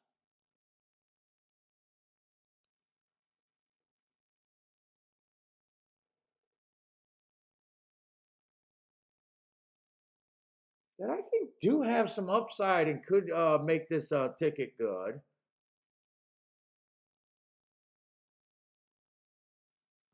7 in my head is probably the safest overlay I could get to.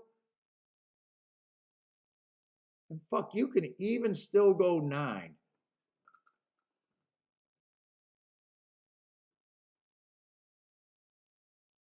probably can't do more than a play bet. I'm probably a little interested in this race.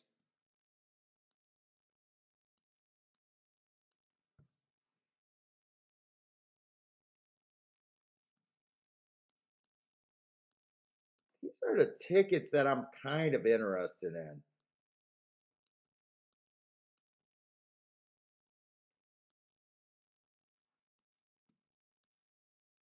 I don't hate that. Let's see if you really like the Chad Brown horse.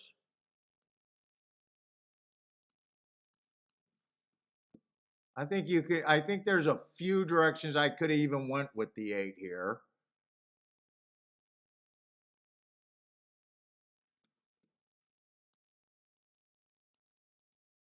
Five and 6, I think, are the ones.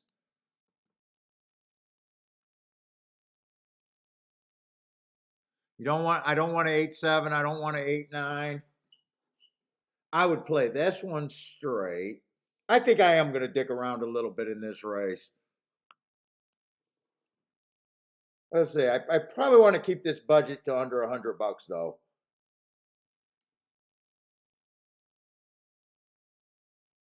Let's see if I go 20, 10, and 10. Could I do all of this for that budget? That would be $40. $10 exactas there. That would be 60. God, I want to do these for $10 here. That would only leave me with $5 exactas there.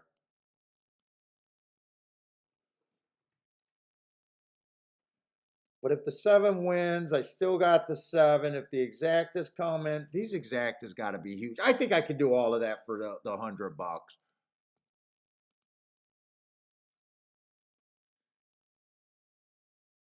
I think I can do all of that.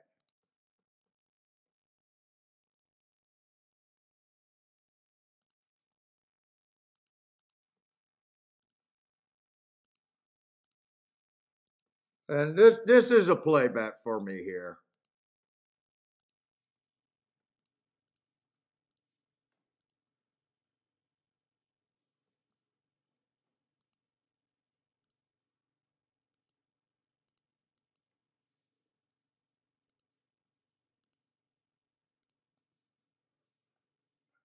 Yeah, $40.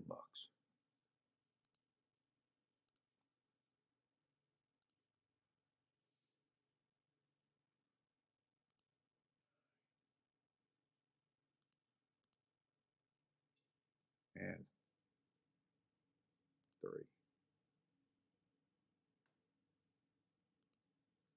That's the direction I'm going.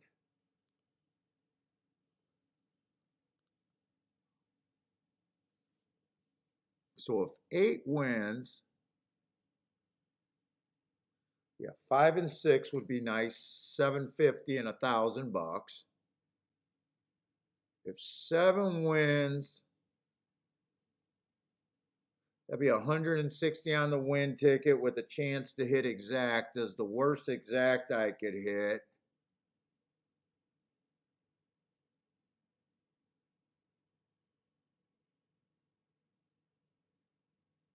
is $40, 40 to 1. So even though I got those 5 only for $5, the 7 runs second. The worst you can get is 43 to 1. If just the 5 or the 6 wins for $10, the worst you're going to get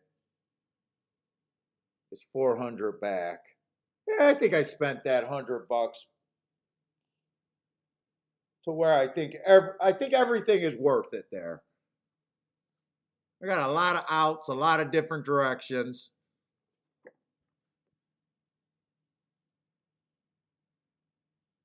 Oh, Marco, you think I might be spending too much here? I really want to play the turf raw races. Let's see. I can go right. Oh, Gulfstream. Sorry, we do got 4 minutes there. You might be right. I might have spent too much time there.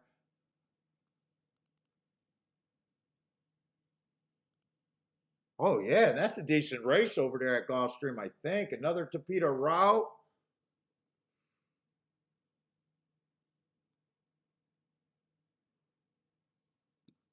Did a horse get scratched there? Let's see. I probably can't even watch this race.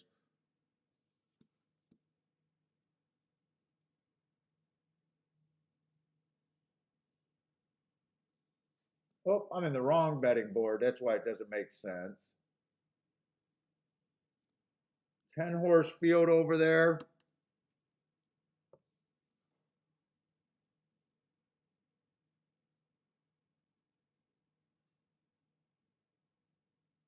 Looking for a bit off the pace.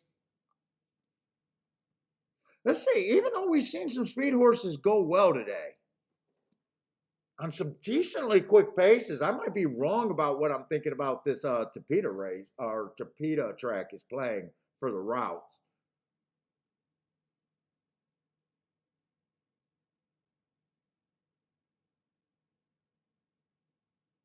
We got a lot of sprinters stretching out, I think.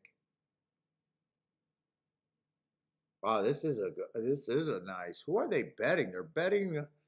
They're betting the 6 and the 8 there.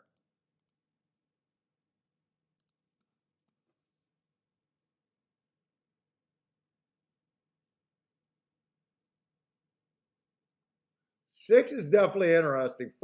First time out, tried to go wire to wire on stalking closing day, going too fast to win. That's a really nice third.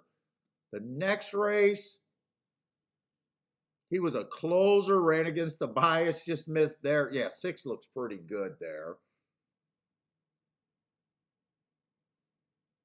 5, I'm not sure if I trust the 5. Five might be going to lead, being mostly a sprinter. He did run a nice route race.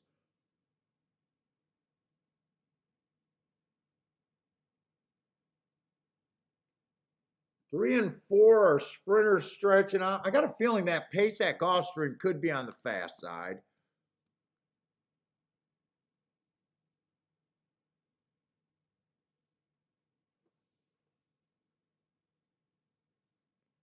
Two has the right running style, but in a way, I'm not sure what he is. He hasn't got in position in his last 2 route races.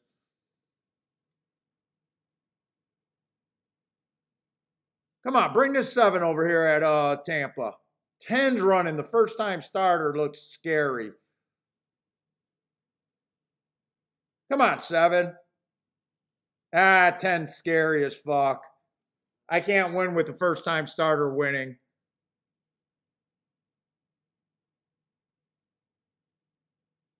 10-3-7. So if the first time starter wasn't in the race, I would have hit the exacta.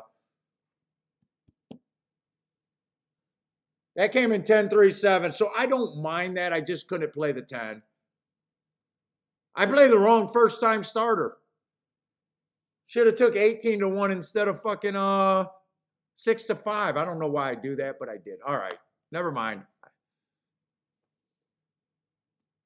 Yeah, I'm pretty sure 10 was the first time starter there, so I know I couldn't have won that.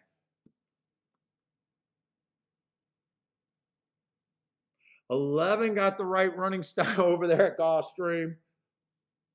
This race is really convoluted. I think this race is going to have a lot of speed in it.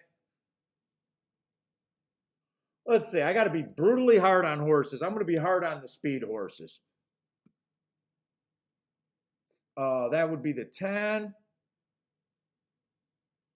I don't want to say I know that the 6 is necessarily a speed horse. I want to be harder on the sprinter stretching out.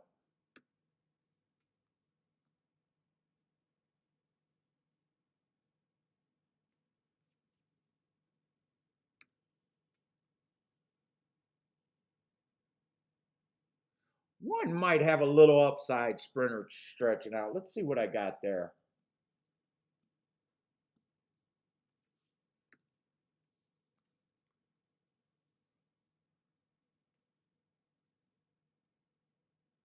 I still think 2 could be a little interesting at a decent price. 6 to me, if he rates, is probably the safest.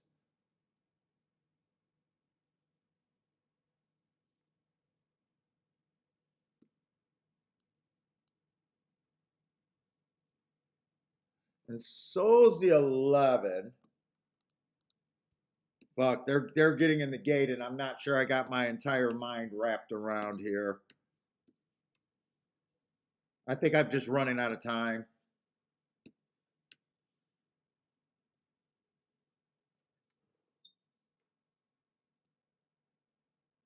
One, two.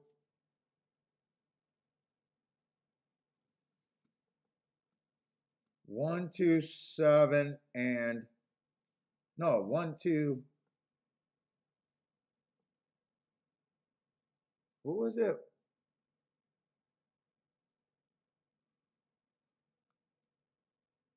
One, two. I don't got time. One, two, six, seven, eight,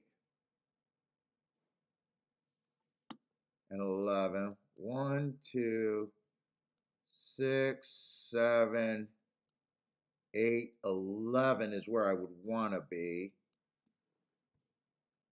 I think six would be the safest horse to key off of.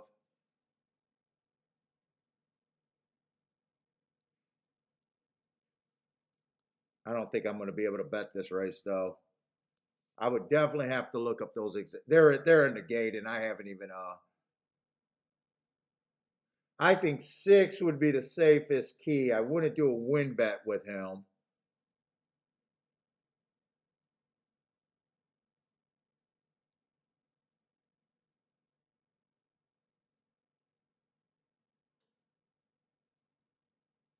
Eight's at 3-1.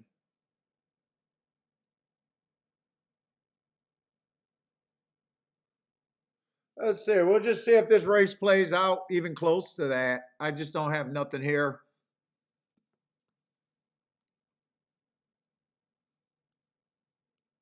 Got no bet.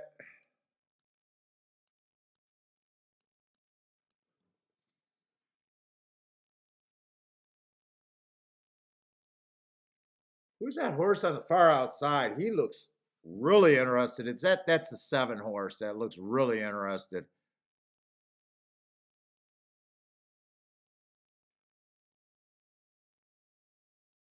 Six looks like he got a lot of horse, but he seems to keep getting in traffic, and he's kind of boxed in.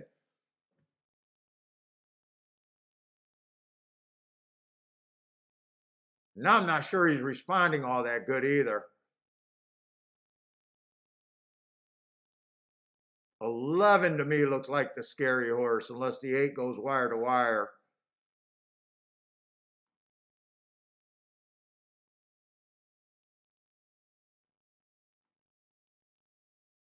Six, I do think, got a little bit of trouble. 8 couldn't go wire to wire. Does 6 get? No, I think 6.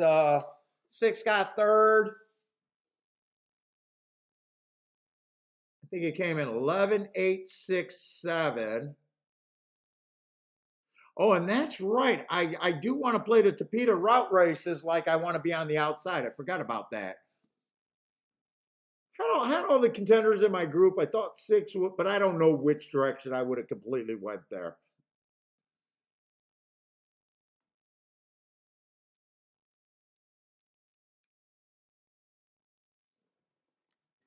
11 was basically on the number.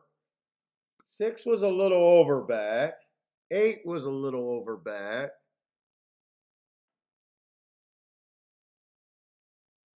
7 was an overlay. I think if I had a little bit more time, I would have realized that the 1 and the 2 were on the inside. And 2 ended up being not even a real overlay, right on the number. Yeah, I'll never know if I had enough time. That was an interesting race. I still think this exacta might pay well, but I don't know if I think I would have had the contenders, but not necessarily the ticket. I'm not sure. Let's see. Parsons with a boom. End of the day for him. Nice job, Parsons.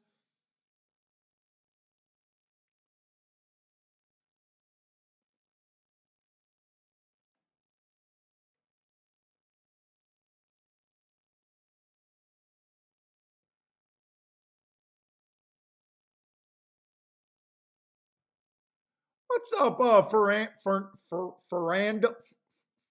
Dude, I know how to say that name, and my tongue's just slipping. Ferrando? I know this sounds wrong right now. Ferrando? What's up, man?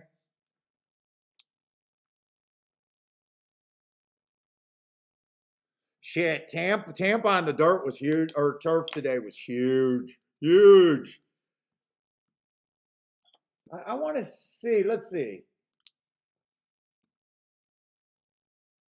I had him at 8%, but he was a first time starter that I just gave 8%. I like the direction I was going there. If the first time starter doesn't win that race, I backdoor the exacta.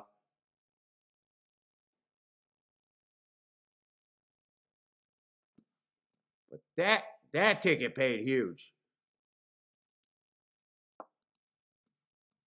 Had to have paid huge.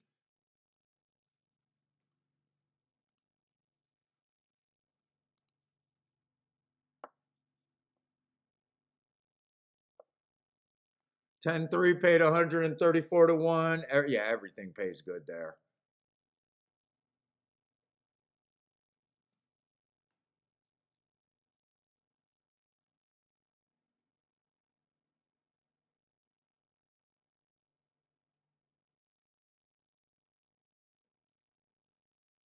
All right, I made that a play bet at $100 lost there, so okay.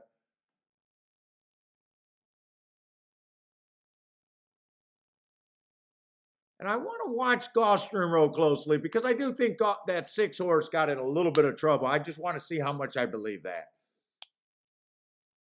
And even I wasn't even close to putting a bet because if I would have keyed off the 6-horse, I would have had. Let me see. Is this still the odds?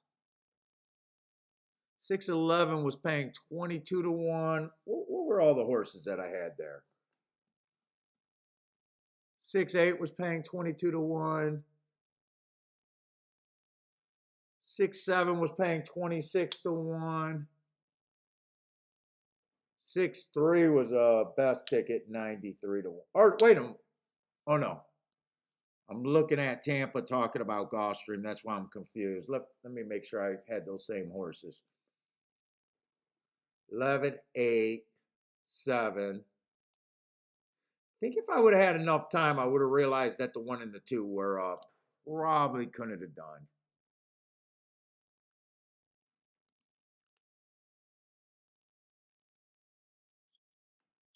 CR, it's going to be Gulfstream and probably Aqueduct tomorrow.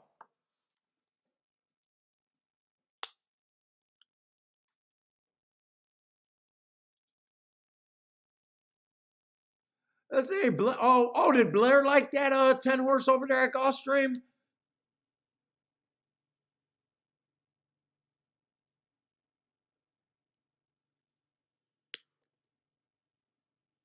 Did anyone hit that horse over there? Let's say Ryan B. I just don't know what track that was. 8-10-6. That might be a Tampa bet right there.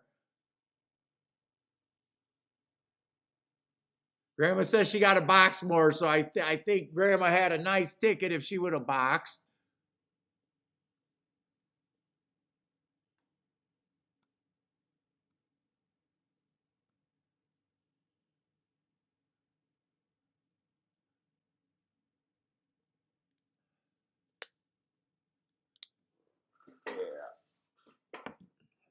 I mean, at the end of the day, that's all I want to do. The bets that I lose, I want to look back at them, see if they had some upside, and see if I could have played it. Oh, is that the last race at Gulfstream?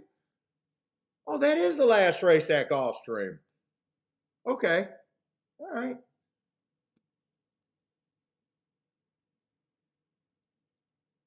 Wow, today was fun, and I didn't even realize we were over. Let's see. How many plays did I make at Gulfstream? I did play that ticket, play bet.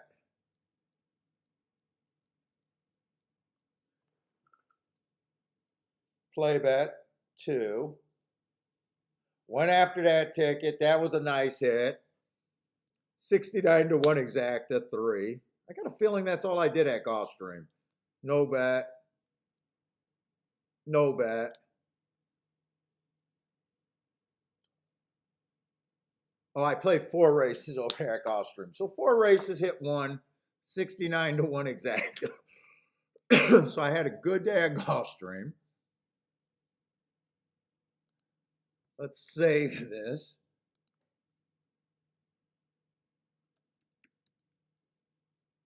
What day is today? The 28th.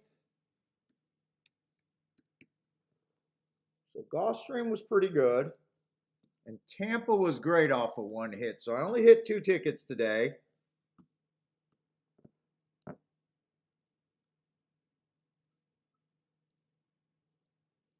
many plays did I make at Tampa? No bet.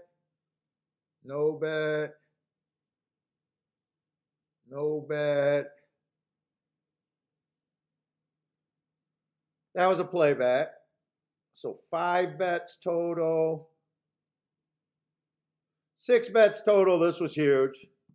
10 to 1 winner with the exact 101 winner. That's 6 bets.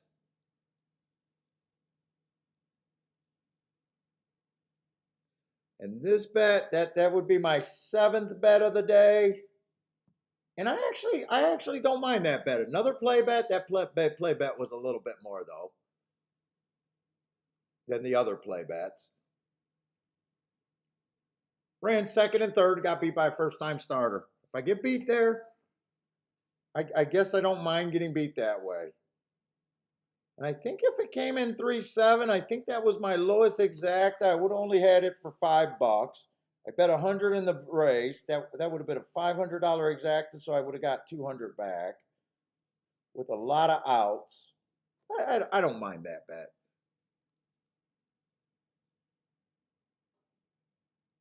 Let's see. So we got 2 more races over there at Tampa to look at. All right.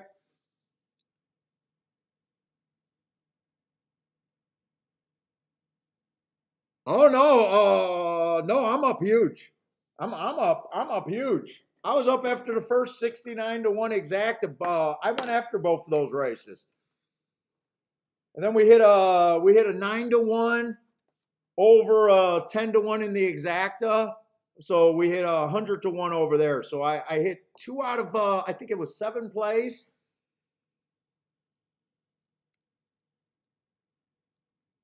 No, I'm up really good.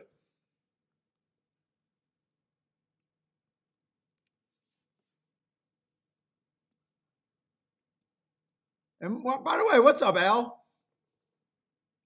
No. When I have a ticket, I got to make a paycheck. And I'm lucky. Both of those races I went after them. Well, both of those races I said they weren't play bets. So my starting point on a play bet is a $20 win ticket. So like this bet right here, this was my biggest play bet. Cost me $100.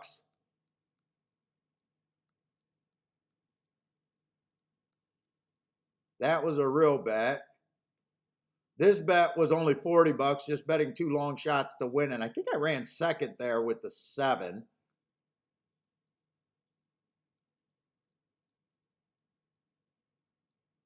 Yeah, no, you get when you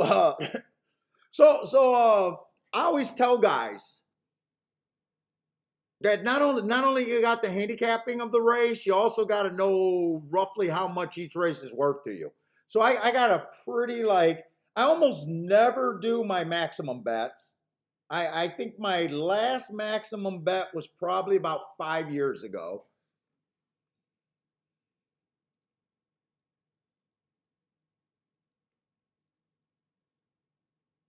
But I always tell guys when they play all their tickets at the minimum range that they never get to voice their opinion in a race. You got to basically be able to scale your bets, and in a way, you got to know what your bets are worth. You know, is this a play bet for me? Is this on my minimum scale? Is this on my medium scale? Is this on my higher side, medium, lower side? You got to get really good at knowing that. Because if you just bet all your horses, like if I bet all my horses on my minimum scale,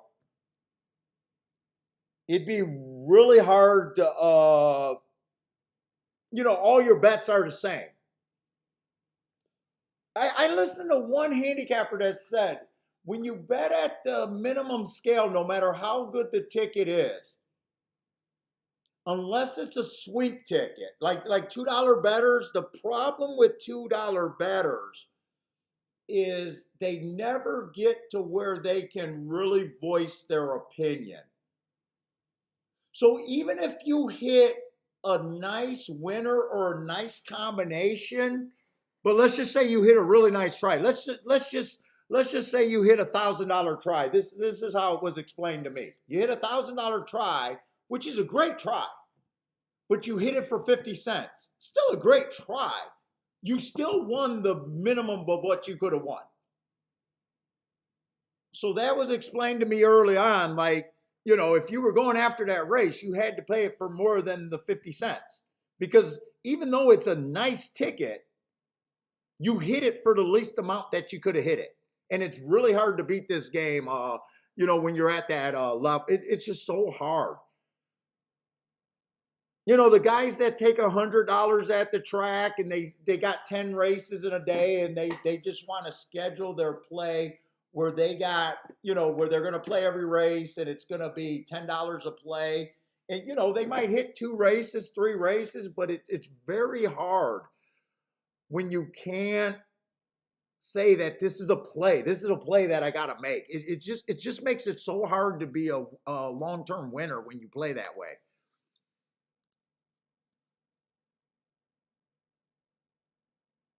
Yeah, there's a lot of people that win, Al. Everybody, I always say, everybody has winning tickets. Everyone has big winners.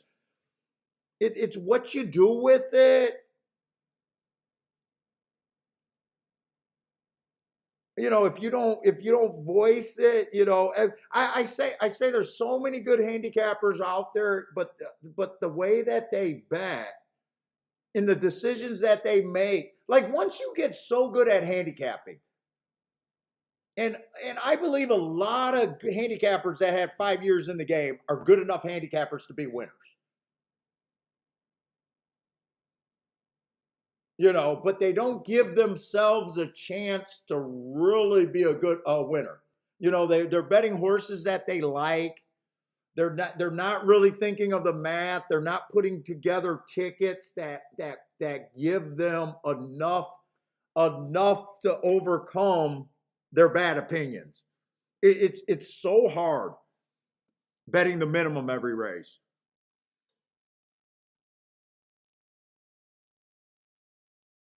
What's up, Jared?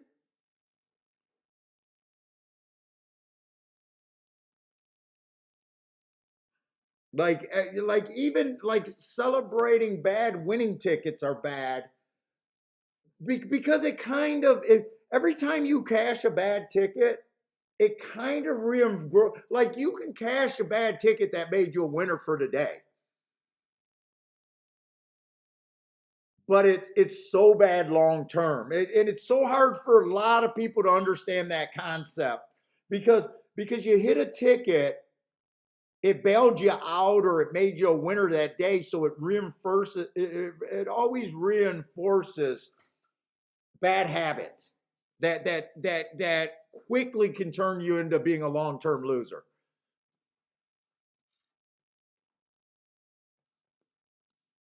And that's where the real skill comes in pricing and just knowing when you got to pull the trigger and when not to.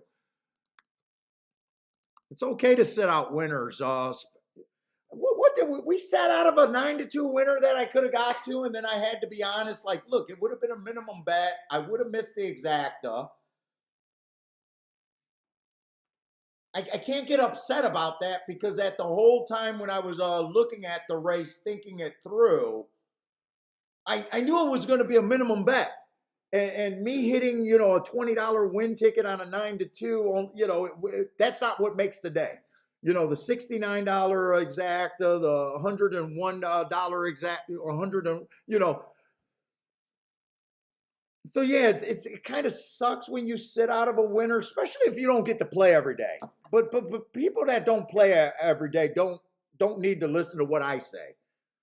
I'm talking about people that want to move levels up in the game.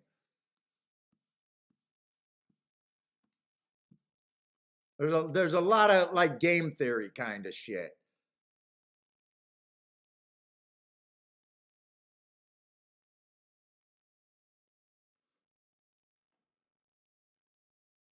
Let's see. I'm looking up. Let's see. We got another. Oh, sorry. We got another dirt sprint. I'm looking for speed and stalkers. I did not do a tic tac toe board today. I wouldn't mind if I have time, but I feel like I got to spend my time looking up some horses first because I think this too.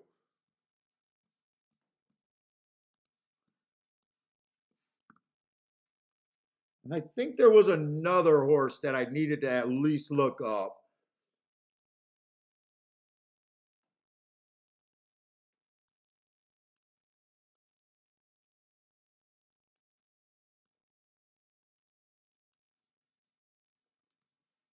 Let's see. That's the New York race. Let me look up the Hawthorne race. What's up, Kevin? Kevin says I have no idea. It always because I know that the dirt racing I'm not that interested in. And they started out with a lot of dirt, and I just we just didn't get around doing the tic tac toe board because the races were on top of each other, and sometimes when we're handicapping good, I don't. We always do the tic tac toe board when we're in desperation mode. Sometimes when we're doing great, I don't need you don't do what you know you should be doing.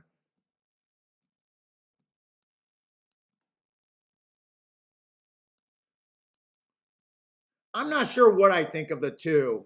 First race out, I thought the inside of the track was good, had the 10 hole, wrong running style. I just gave him an asterisk. He made a nice close into that running against the bias. There could be some talent there, but he didn't show improved speed next time out. And I usually prefer speed and stalkers if I'm playing the dirt over there at Tampa.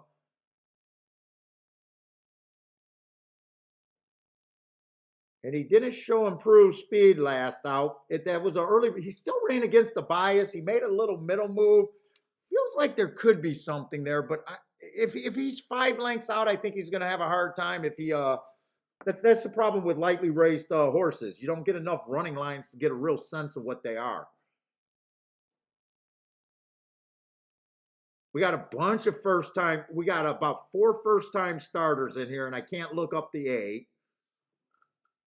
Two's gonna be a real question. There's no way I could do a betting line here and even think I know where the math is.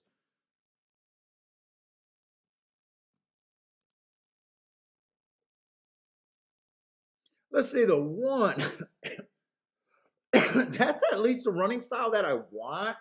2 races ago, average, average, average. Dueled the whole way around. I don't think that's a terrible race. Comes back, was nowhere near the bad rail, but wrong running style. He's still close. He might have some upside. We already talked about the 2. I just don't know. Feels like there's upside on the 2, but I don't really know if I could pull a trick. Let's see. I will say even money on the 1. I'm not interested.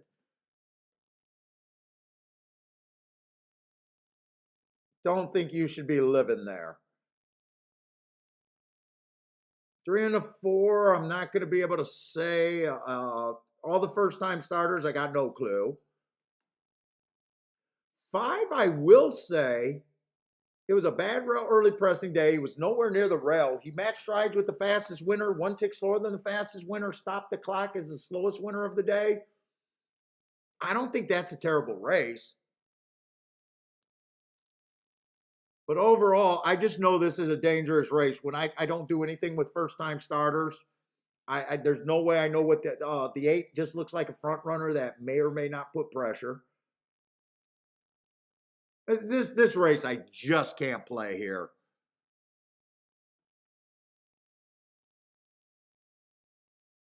Maybe if I can do a quick tic-tac-toe board, it might shed some light.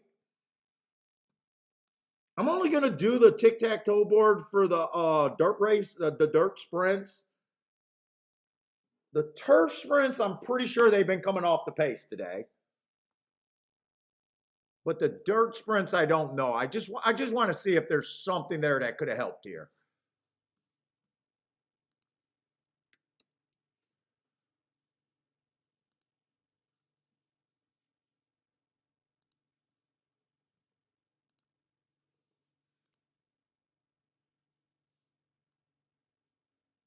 Let's see, the 2-horse won the first race stalking from the inside, and he was 12 to 1, 11 to 1. The 4-horse ran second. He was 13 to 1, also stalking. So the speed front runners at least fell apart there. The second race, the 6-horse went wire to wire. Third race is a route, turf route.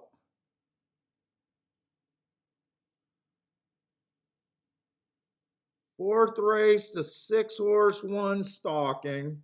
Speed and stalkers is what I'm guessing it's going to be. Yeah, that was a turf race. That was a route race on the dirt. I think we might have only had 3 races. That's just confirming me that it's speed and stalkers. Not that's not telling me too much.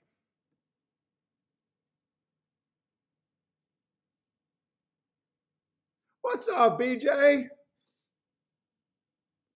Grandma says people should say, yeah, the end of the show is usually when we got fireworks. Our last 2 races is sick over there at all the tracks. We get to look at all our failures for the day leading up to it. We get to make nice adjustments, and it fucking. I have no idea what the ROI in the last 2 races is, but it's disgusting. And the hit rate is probably the biggest thing in racing. Let's see, Jared likes the 6 over there at Tampa. I'm probably going to be rooting for the 5 or the 2-horse, the 5 and the 2-horse. Like, there's no reason for me to root for a first-time starter. 5, there's no way. I would say that I'm not interested in 3 to 1 with so many mysteries in a race. I will say that.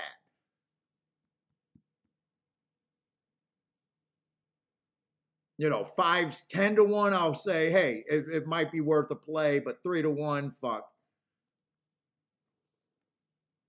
But that's who I'm rooting for, the 2 and the 5. If the 1 wins, I just don't like the price on the 1. Got no problem if he wins, but I don't think he should be even money in this field. Let's see, BJ likes the 7 here. First time starter. Ryan B likes the 1-2-7 here.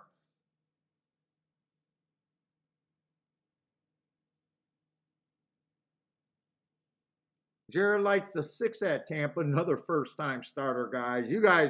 Your guys' opinions are way better than me on first time starters. Let's see. Al likes the 7-horse at Tampa, another guy on the first time starter. I think 7's picking up a few supporters.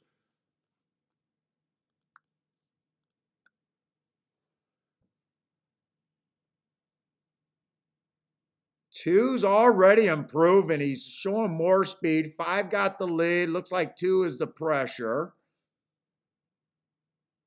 4 and 7 are in good position if they're good enough. 7's probably getting the best trip right now, as long as he can maintain where he's at.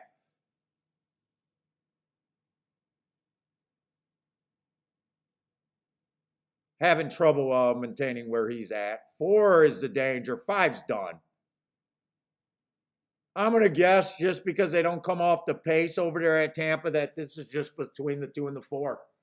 4 looks like he's well, is 4 running better than the 2? I can't really tell right now. They're both still trying.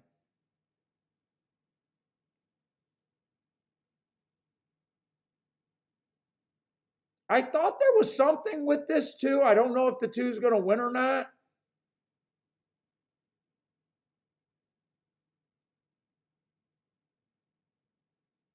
Came in 4-2-7.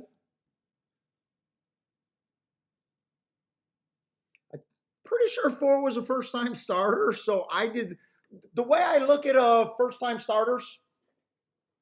Like if I would have did a bet on the 2 or the 5 and the 2 and a Dutch, I would have known how dangerous the race is. I don't judge first time starters. I would have been okay losing to the 4. I would have also said I did the best job with the information that I had. I knew the 1 was over bet. There was 2 spots I could have got to.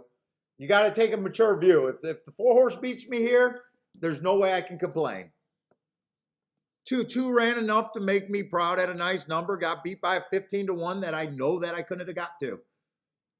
Unless I was just, keying off the 2 and just going a bunch of horses. Let's say Roland does not mind the win and the exacta. Nice job, Roland.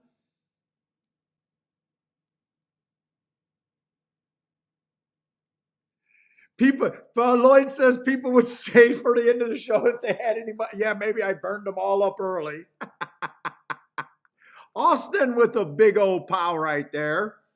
Kathy with a pow. Kathy, you're supposed to be napping.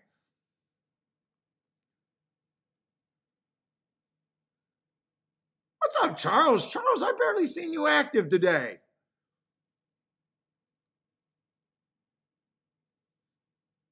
Nice price on the 4.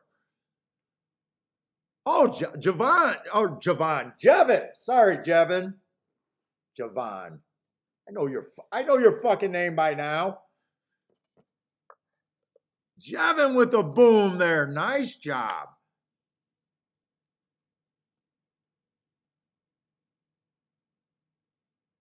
Kathy sandbagging. She said she was going to nap. Kathy can't take a nap when she got 35. Well, I don't know what she hit. Maybe she hit the winner. Maybe she hit the exacta. Who knows? Yeah, Chad is golden with picking first time starters.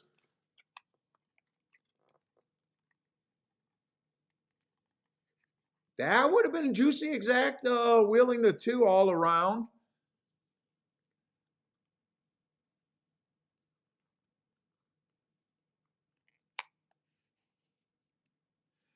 Jevin, way to go. That's what I want to hear, Jevin. Jevin said that made his week.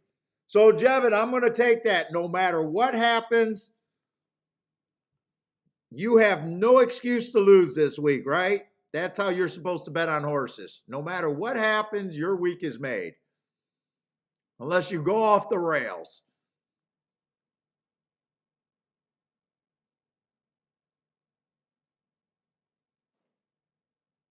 Let's say Roland made $218 off 26 bucks. Definitely not bad with that. Not a hater on that. Way to go, Roland.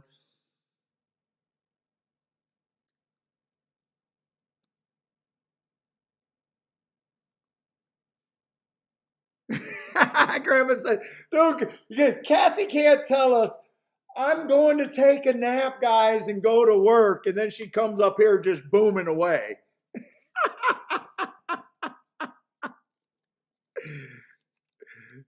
Come on, Kathy. You took off and went in silence to handicap this race. That's what Kathy did. Oh, she got the win ticket. Okay, she did the win ticket. Nice job, Kathy. Way to go. I know Kathy. Kathy loves breeding and first-time starters. That's not the first time we've seen Kathy do well with first-time starters.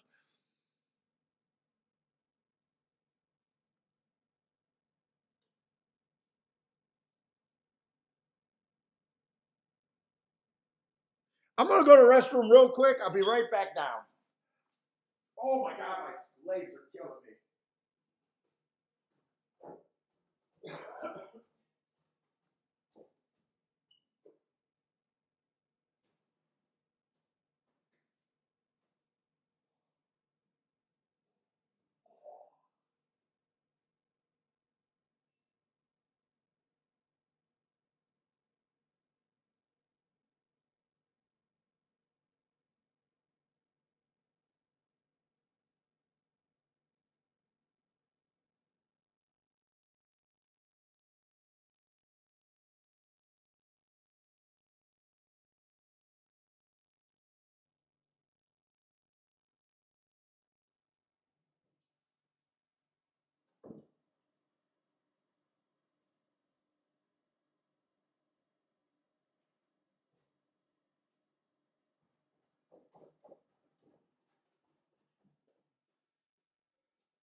Oh my God, I'm so.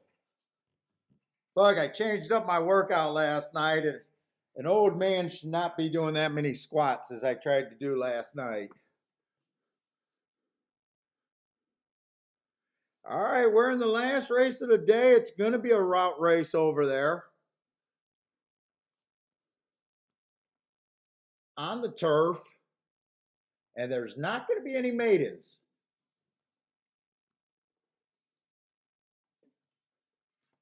Let me just do, you know what? I said I wasn't going to do the tic-tac-toe for the turf routes. I just want to see if it's inside, outside, or any clues there. I definitely feel like it's been coming off the pace, though. I think I got plenty of time for the last race. Tomorrow's going to be New York and Gulfstream. New York and Gulfstream tomorrow.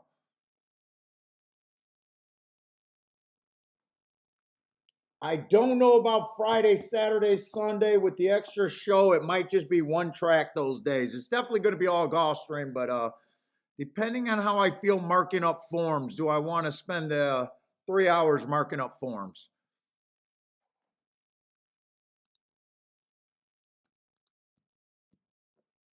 Maybe if usually when well, if I get my ass kicked tomorrow, you guys might get the rage handicapping. I either got to be so happy of it that I'm crushing, or I got to have rage handicapping for me to do extra work.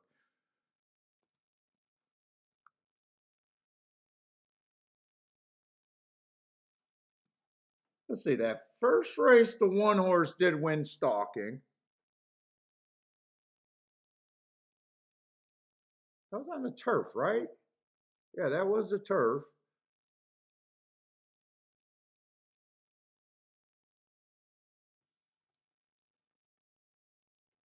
Let's see that 9-10 or 9-8 exacta. That was stalking. Both of them came off. That was the big ticket.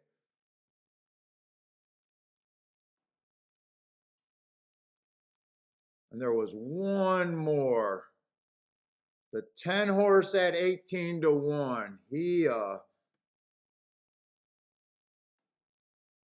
pretty close to closing. He came from 4.5 lengths off. So we had inside. No one went wire to wire is the biggest thing. I'm still looking for stalkers and closers there.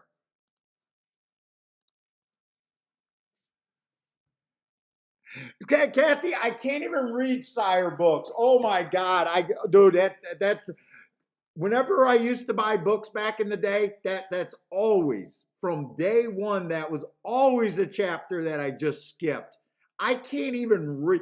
First of all, I don't look at horses' names.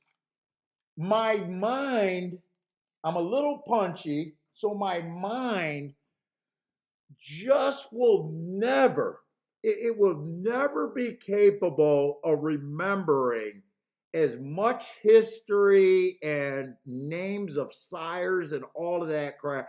It would be that would be the biggest waste of a book for me.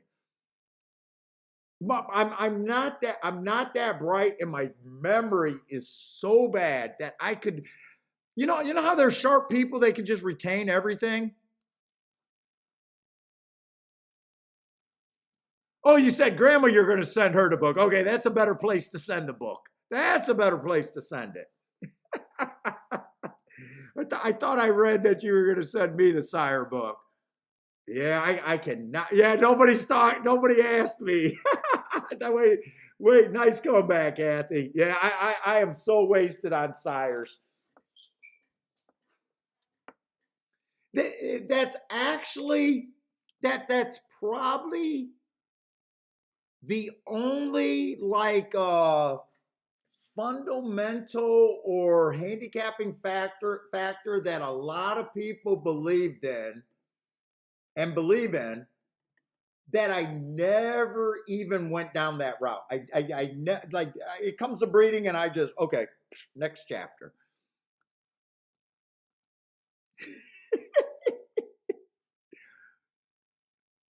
Kathy loves her breeding, though. I won't talk anyone off of it that's having success with it, though. I would never go that far.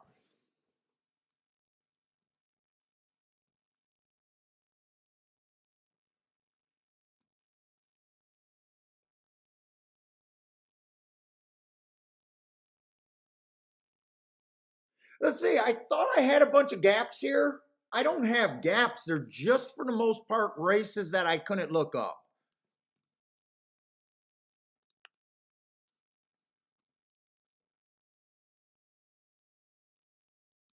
I thought I was being lazy and just didn't get time.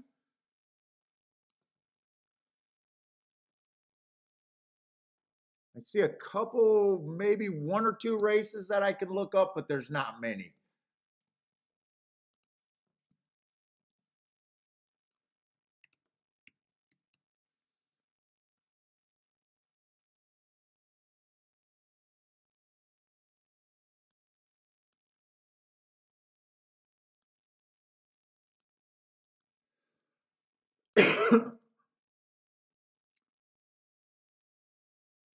Most of these tracks I just don't have. Traditionally, I got press style in the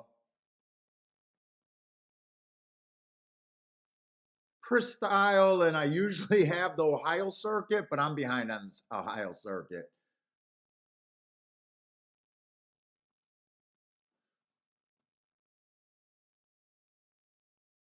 And it's not really worth me going and finding it because I do very little plays there. I keep track of a lot of shit just to be able to fill in blanks for shippers. So, and at the tracks I play, usually the Ohio circuit is stepping up.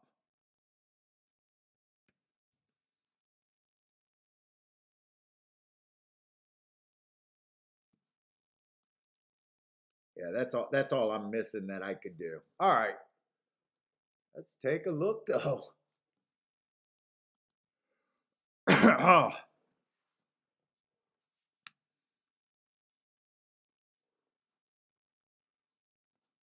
let's see, 10 horses in the race, so they all start at 12% for me. So, the more horses that are in the race, the harder I got to be on the ones I can't get to.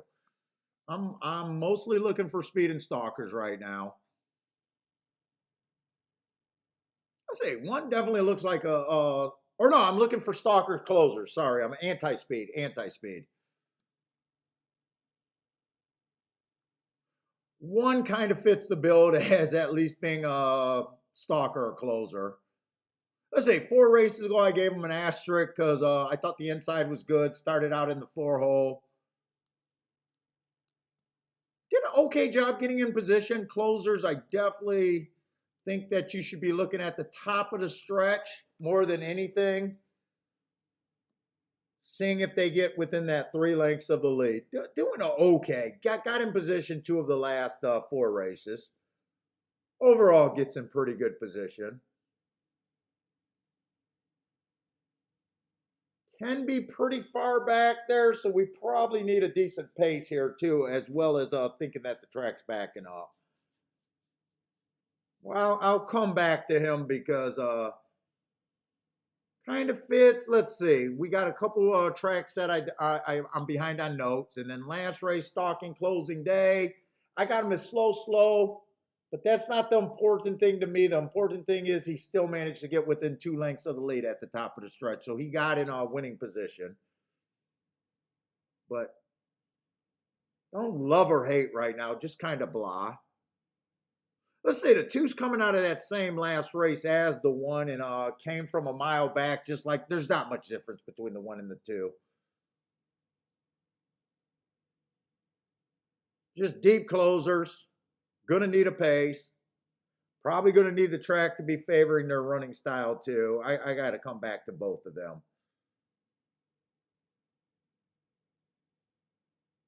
You might, if you're a class guy, you might say the two might have a little bit of upside, but I'm more of a math guy where it's, to me, I know what's good for a better. Let's see, they're both decent prices right now, though.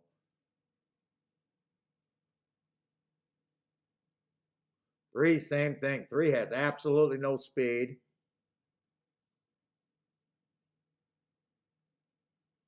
And looks like he not only do they none of them have speed, they're all double digits behind at the first call, which does feel like there's going to be horses to get first run over the 1, 2, 3.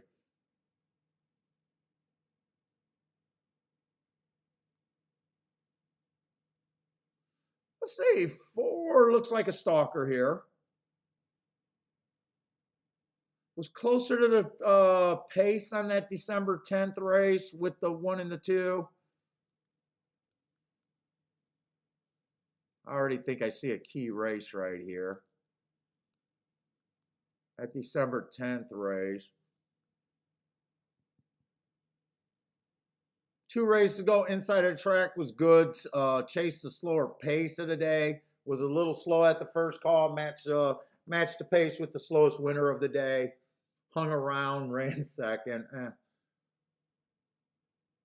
Who the hell are they betting? Oh, this is a rematch race right here. December 10th. Same day, different race. Same day, different race. Okay. Okay, the 5 horse at least got some marks that I like. 4 races ago, slow, slow, slow. Comes back, stalking closing day, average, 1 tick slower than the fastest winner while getting position.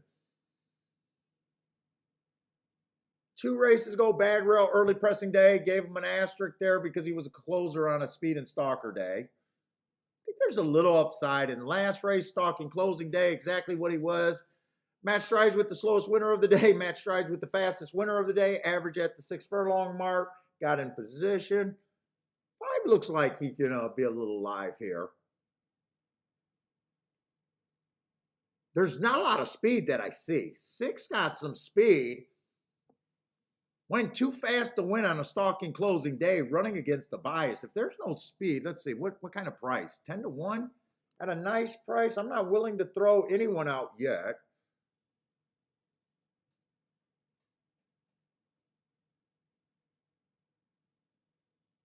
I'm not trusting the 7. I don't know what I'm basing that on. I just don't trust him. Just won his last race over there at Tampa. I don't know. I just don't like him. I can't really tell you why I don't like him.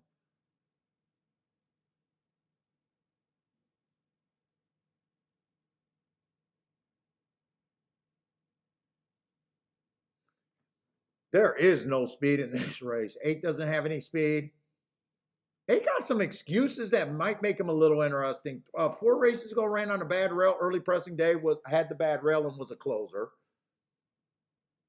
3 races ago, early pressing day was a closer. Last race, speed favoring day was a closer.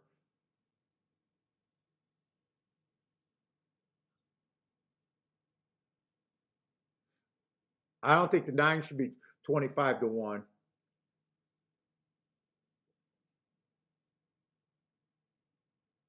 Went too fast to win last race. The problem with the 9, I think 9 has to come off the pace to be good, but he's probably going to go to the lead.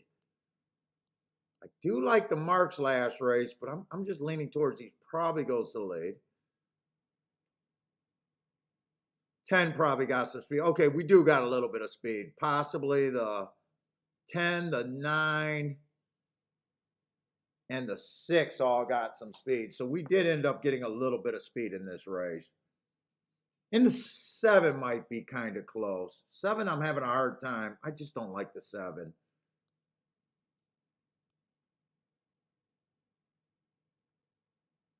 All right, they all start at 12%.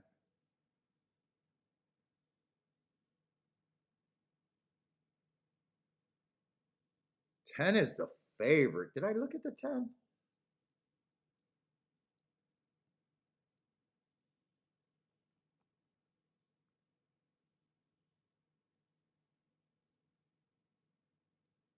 I did want to look up that file on December 10th before I do the betting line here.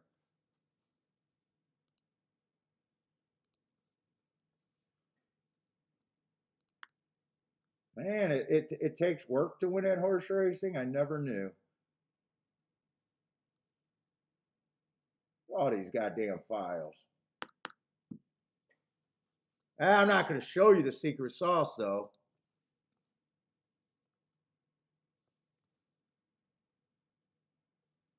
Let's see, on December 10th, they were coming out of the 10th race and the 8th race.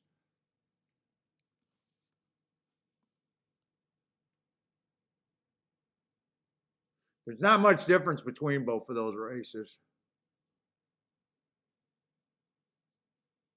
Although the 8th race was a stakes.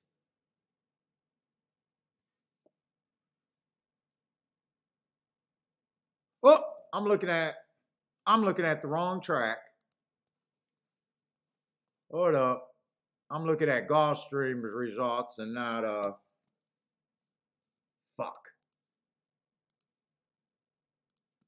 not Tampa results.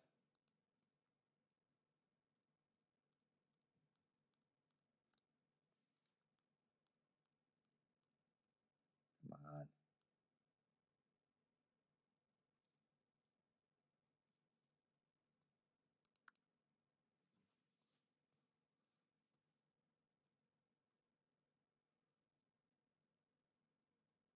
Tenth race was much faster. Really, the 10th race was the better race. I would have thought the 8th race would have been the better race. It's not even close. The horses coming out of the 10th race, that pace was insane. The problem was, if that was an insane pace and they were closing, dude, I think I used that information to downgrade. If the pace was insane, these closes on the 1, 2, 3 probably aren't as impressive, or the 1, 2, 4 probably isn't impressive. Let's say the 4 being closer to that insane pace, I probably downgrade the 1 and the 2 and I upgrade the 4.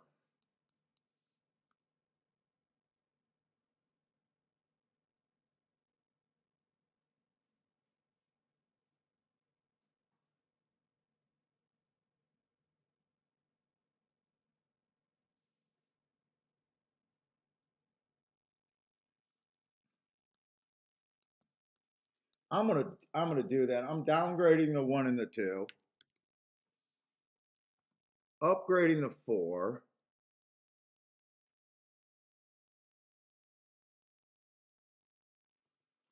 Three's another horse. I just think the horses that are going to come from double digits probably are going to be too far back.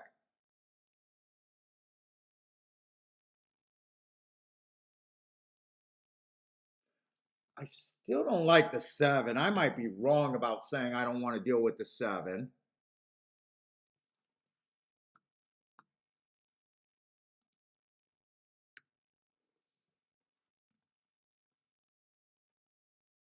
I think I want to download this or downgrade the speed horses a little bit. That would be the 10.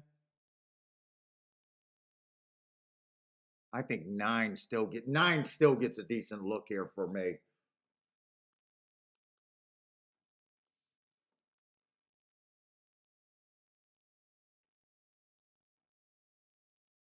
I think 8 still gets a decent look.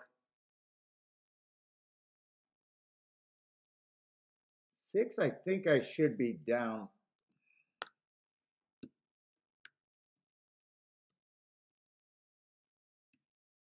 Who was that other speed horse?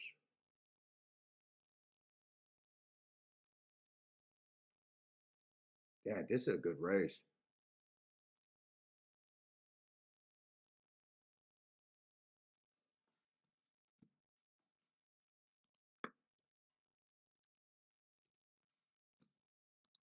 I don't think there's anything stand out here. I think that's where I want the math to be. And let's just see if I got anything I can do here.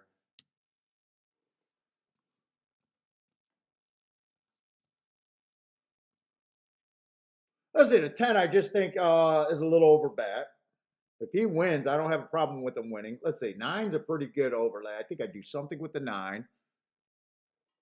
8's a decent overlay, but not as high. I go to the biggest overlays. Wow, 6 is still 9 to 1.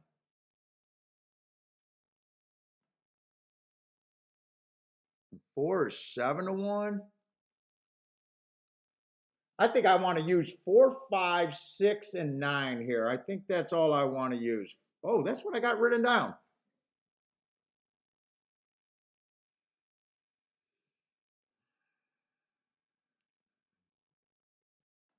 And if I get something big, I'll probably use the 10 too. Let's see. I probably keep this bet reasonable. 9's definitely getting a win ticket. God, I could bet any of this group.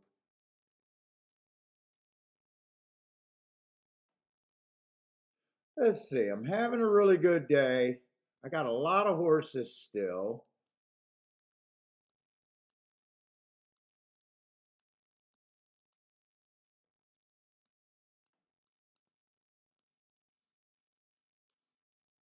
I don't think I'm going to make this a major bet here. 9 might be on the lead. Wait a minute. I might be overplaying the 9 a little bit. I already got the win ticket on him.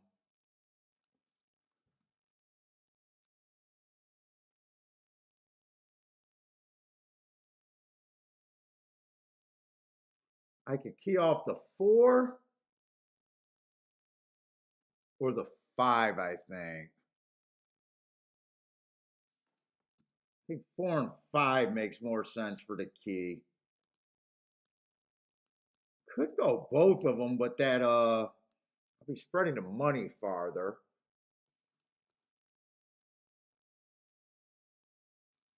I'm going to put the win ticket on the 9 right now. I'm getting crunched on time here. Let's see, we got 1, 2, 3. So that's a $16 base ticket. Let's see, I don't want to do, I can't do $10 exactas. I don't want to, I don't think this race is worth $200, $300 to me. I just do a $5 base ticket and then the win. I'm probably interested in this enough to play.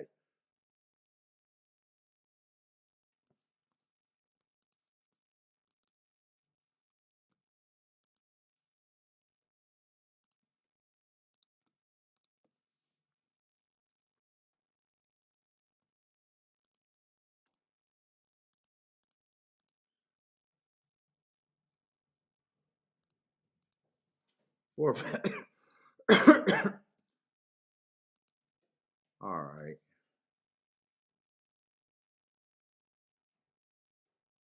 Okay, that's all I'm doing. Who do you guys got here?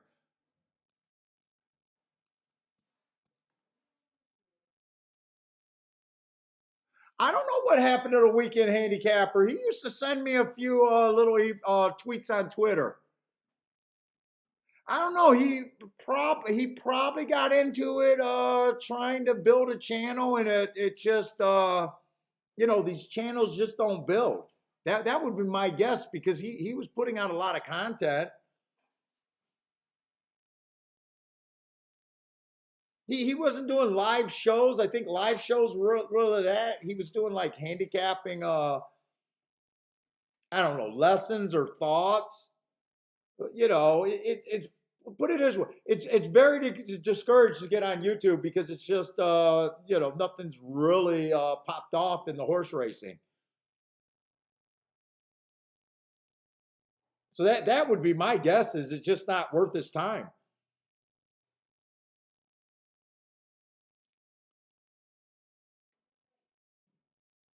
And if he works, this is my job, so I'm just turning on a camera. If I had to punch a clock 9 to 5, I wouldn't be doing the YouTube. It's not worth it. I think 10's making an insane mistake here, or this is the most brilliant stiff job right now, because I think this move, I think the pace, I think everything the 10 is doing is absolutely ridiculous.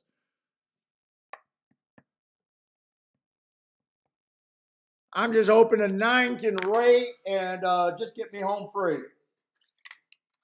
9 might be going too fast also.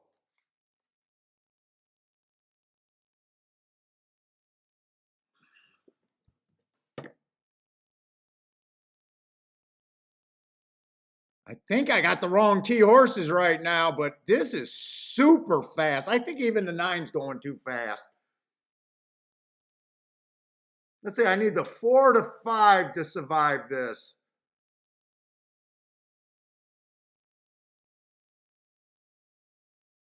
I can't believe 6 was 14 to 1, and I thought 6 was going to get the lead. Bring me to 4 to 5 with the 6. Fuck, my 4 and 5 are the horses that aren't running. Come on, 5. Come on, 5. You got it. No, 5 doesn't have enough horse. It's the 8. Even if I keyed off the 6, I don't think I used, did I use the 8?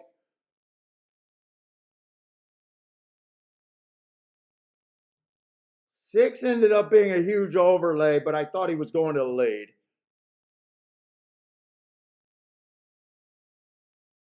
10. That was an asinine ride on the 10. 8 I had at 18%, but I did not use them. A brilliant ride on the 6. Brilliant ride on the 6. Oh my God, I just said the human anchor just rode a brilliant ride, and he did. How did Marcos ride that race so brilliantly? Wow, nice job, Marcos. Brilliant ride. The only thing that got me off of him was thinking he was front speed. I still used him. Still gave him a 15% chance to win. Was still in a place where I could have bet. Dude, the turfway at Tampa Bay is just huge right now.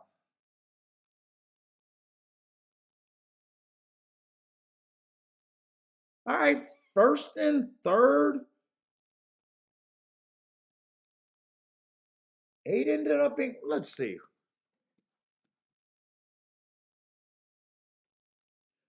10 ended up being overbet. 9 was an overlay.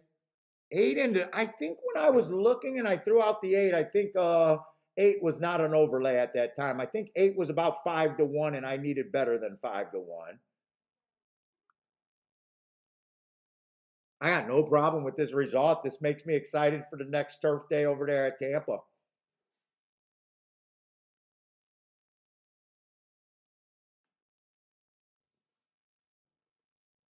In fact, if you just take the biggest overlays, you should have been on the 6 and the 9. 6 and the 9 were the biggest overlays, especially for the win bet. It wouldn't have helped me in the exact. I threw out the 8. Dude, gambling's just math. Another $30 horse on the turf today. Yeah, big exacta that I have no problem with the outcome. I really don't. That's why you do your betting line. It's definitely playing the biggest overlays get you the win ticket. Playing a group of horses get you possibly the exact. There's so many ways you go when you got that many overlays in a race. 10 took himself out of the race. If you would have told me the 10 horse would have been on the lead at 22 at the first call, that automatically at the first call, this is where he goes from 15% chance in my head to 0. But I never give a horse 0. It'd be 1. It'd be 1. You got a fat guy in Michigan saying how bad this ride was. I think that's what I had him, 15. You know the yellow silks too? Dude, I just thought 6 had to be on the lead. Obviously, my mark, he's probably the best marked horse in the race. Oh, no, there's a few hard horses. 10, 9, 6 were the best marked horses, right? Oh, you still had a 33% chance just on my marks to get it right. And 10 at 33 or 10 at 3 to 1 was not an option. All right. I think I ended up playing 8 races today, only hitting 2. Surprise, surprise. I'm roughly at about 25% of the races that I hit today.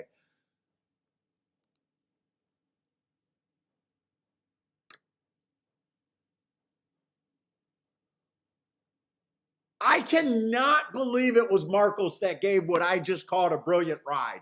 I can't believe it's the human anchor. Nice job, Marcos.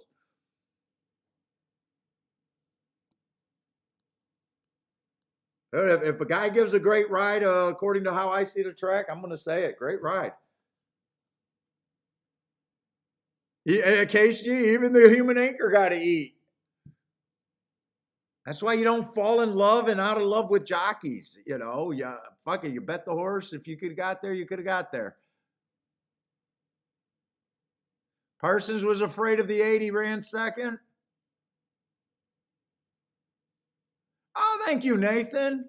The value on the live stream keeps you coming back. I really, you know, I take great pride in at least I 100% gambled my life on my opinions. You know, people might not like the bias handicapping. They might not like the tic-tac-toe board. They might not like the math, but you've never seen me change in all the years I've been doing this, and never will.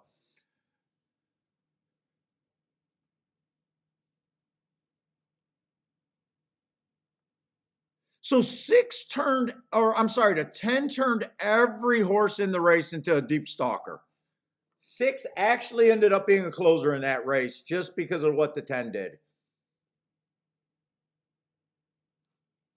Definitely made a good call of downgrading the 1, 2, 3. But that's what it is. I mean, when you got so many overlays, there's so many ways you could have went there. But anyways, everybody, good luck if you guys are playing tonight. I think you guys said Turfway's running tonight if it's not too cold. I plan on having I still got to get work done on Aqueduct, but I think I'm going to have Aqueduct and Gulfstream tomorrow.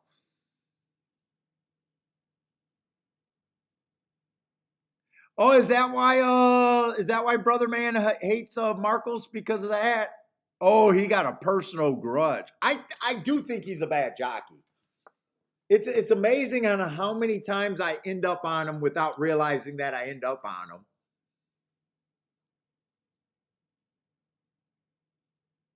But anyways, guys, good luck if you guys are playing tonight. Hope to see everyone tomorrow. You know, stay safe and good luck until then. 5 was just a little too far back. That would have been a nice exact. That he just 8 got first run over him. All right, I'm done. Take it easy, everyone.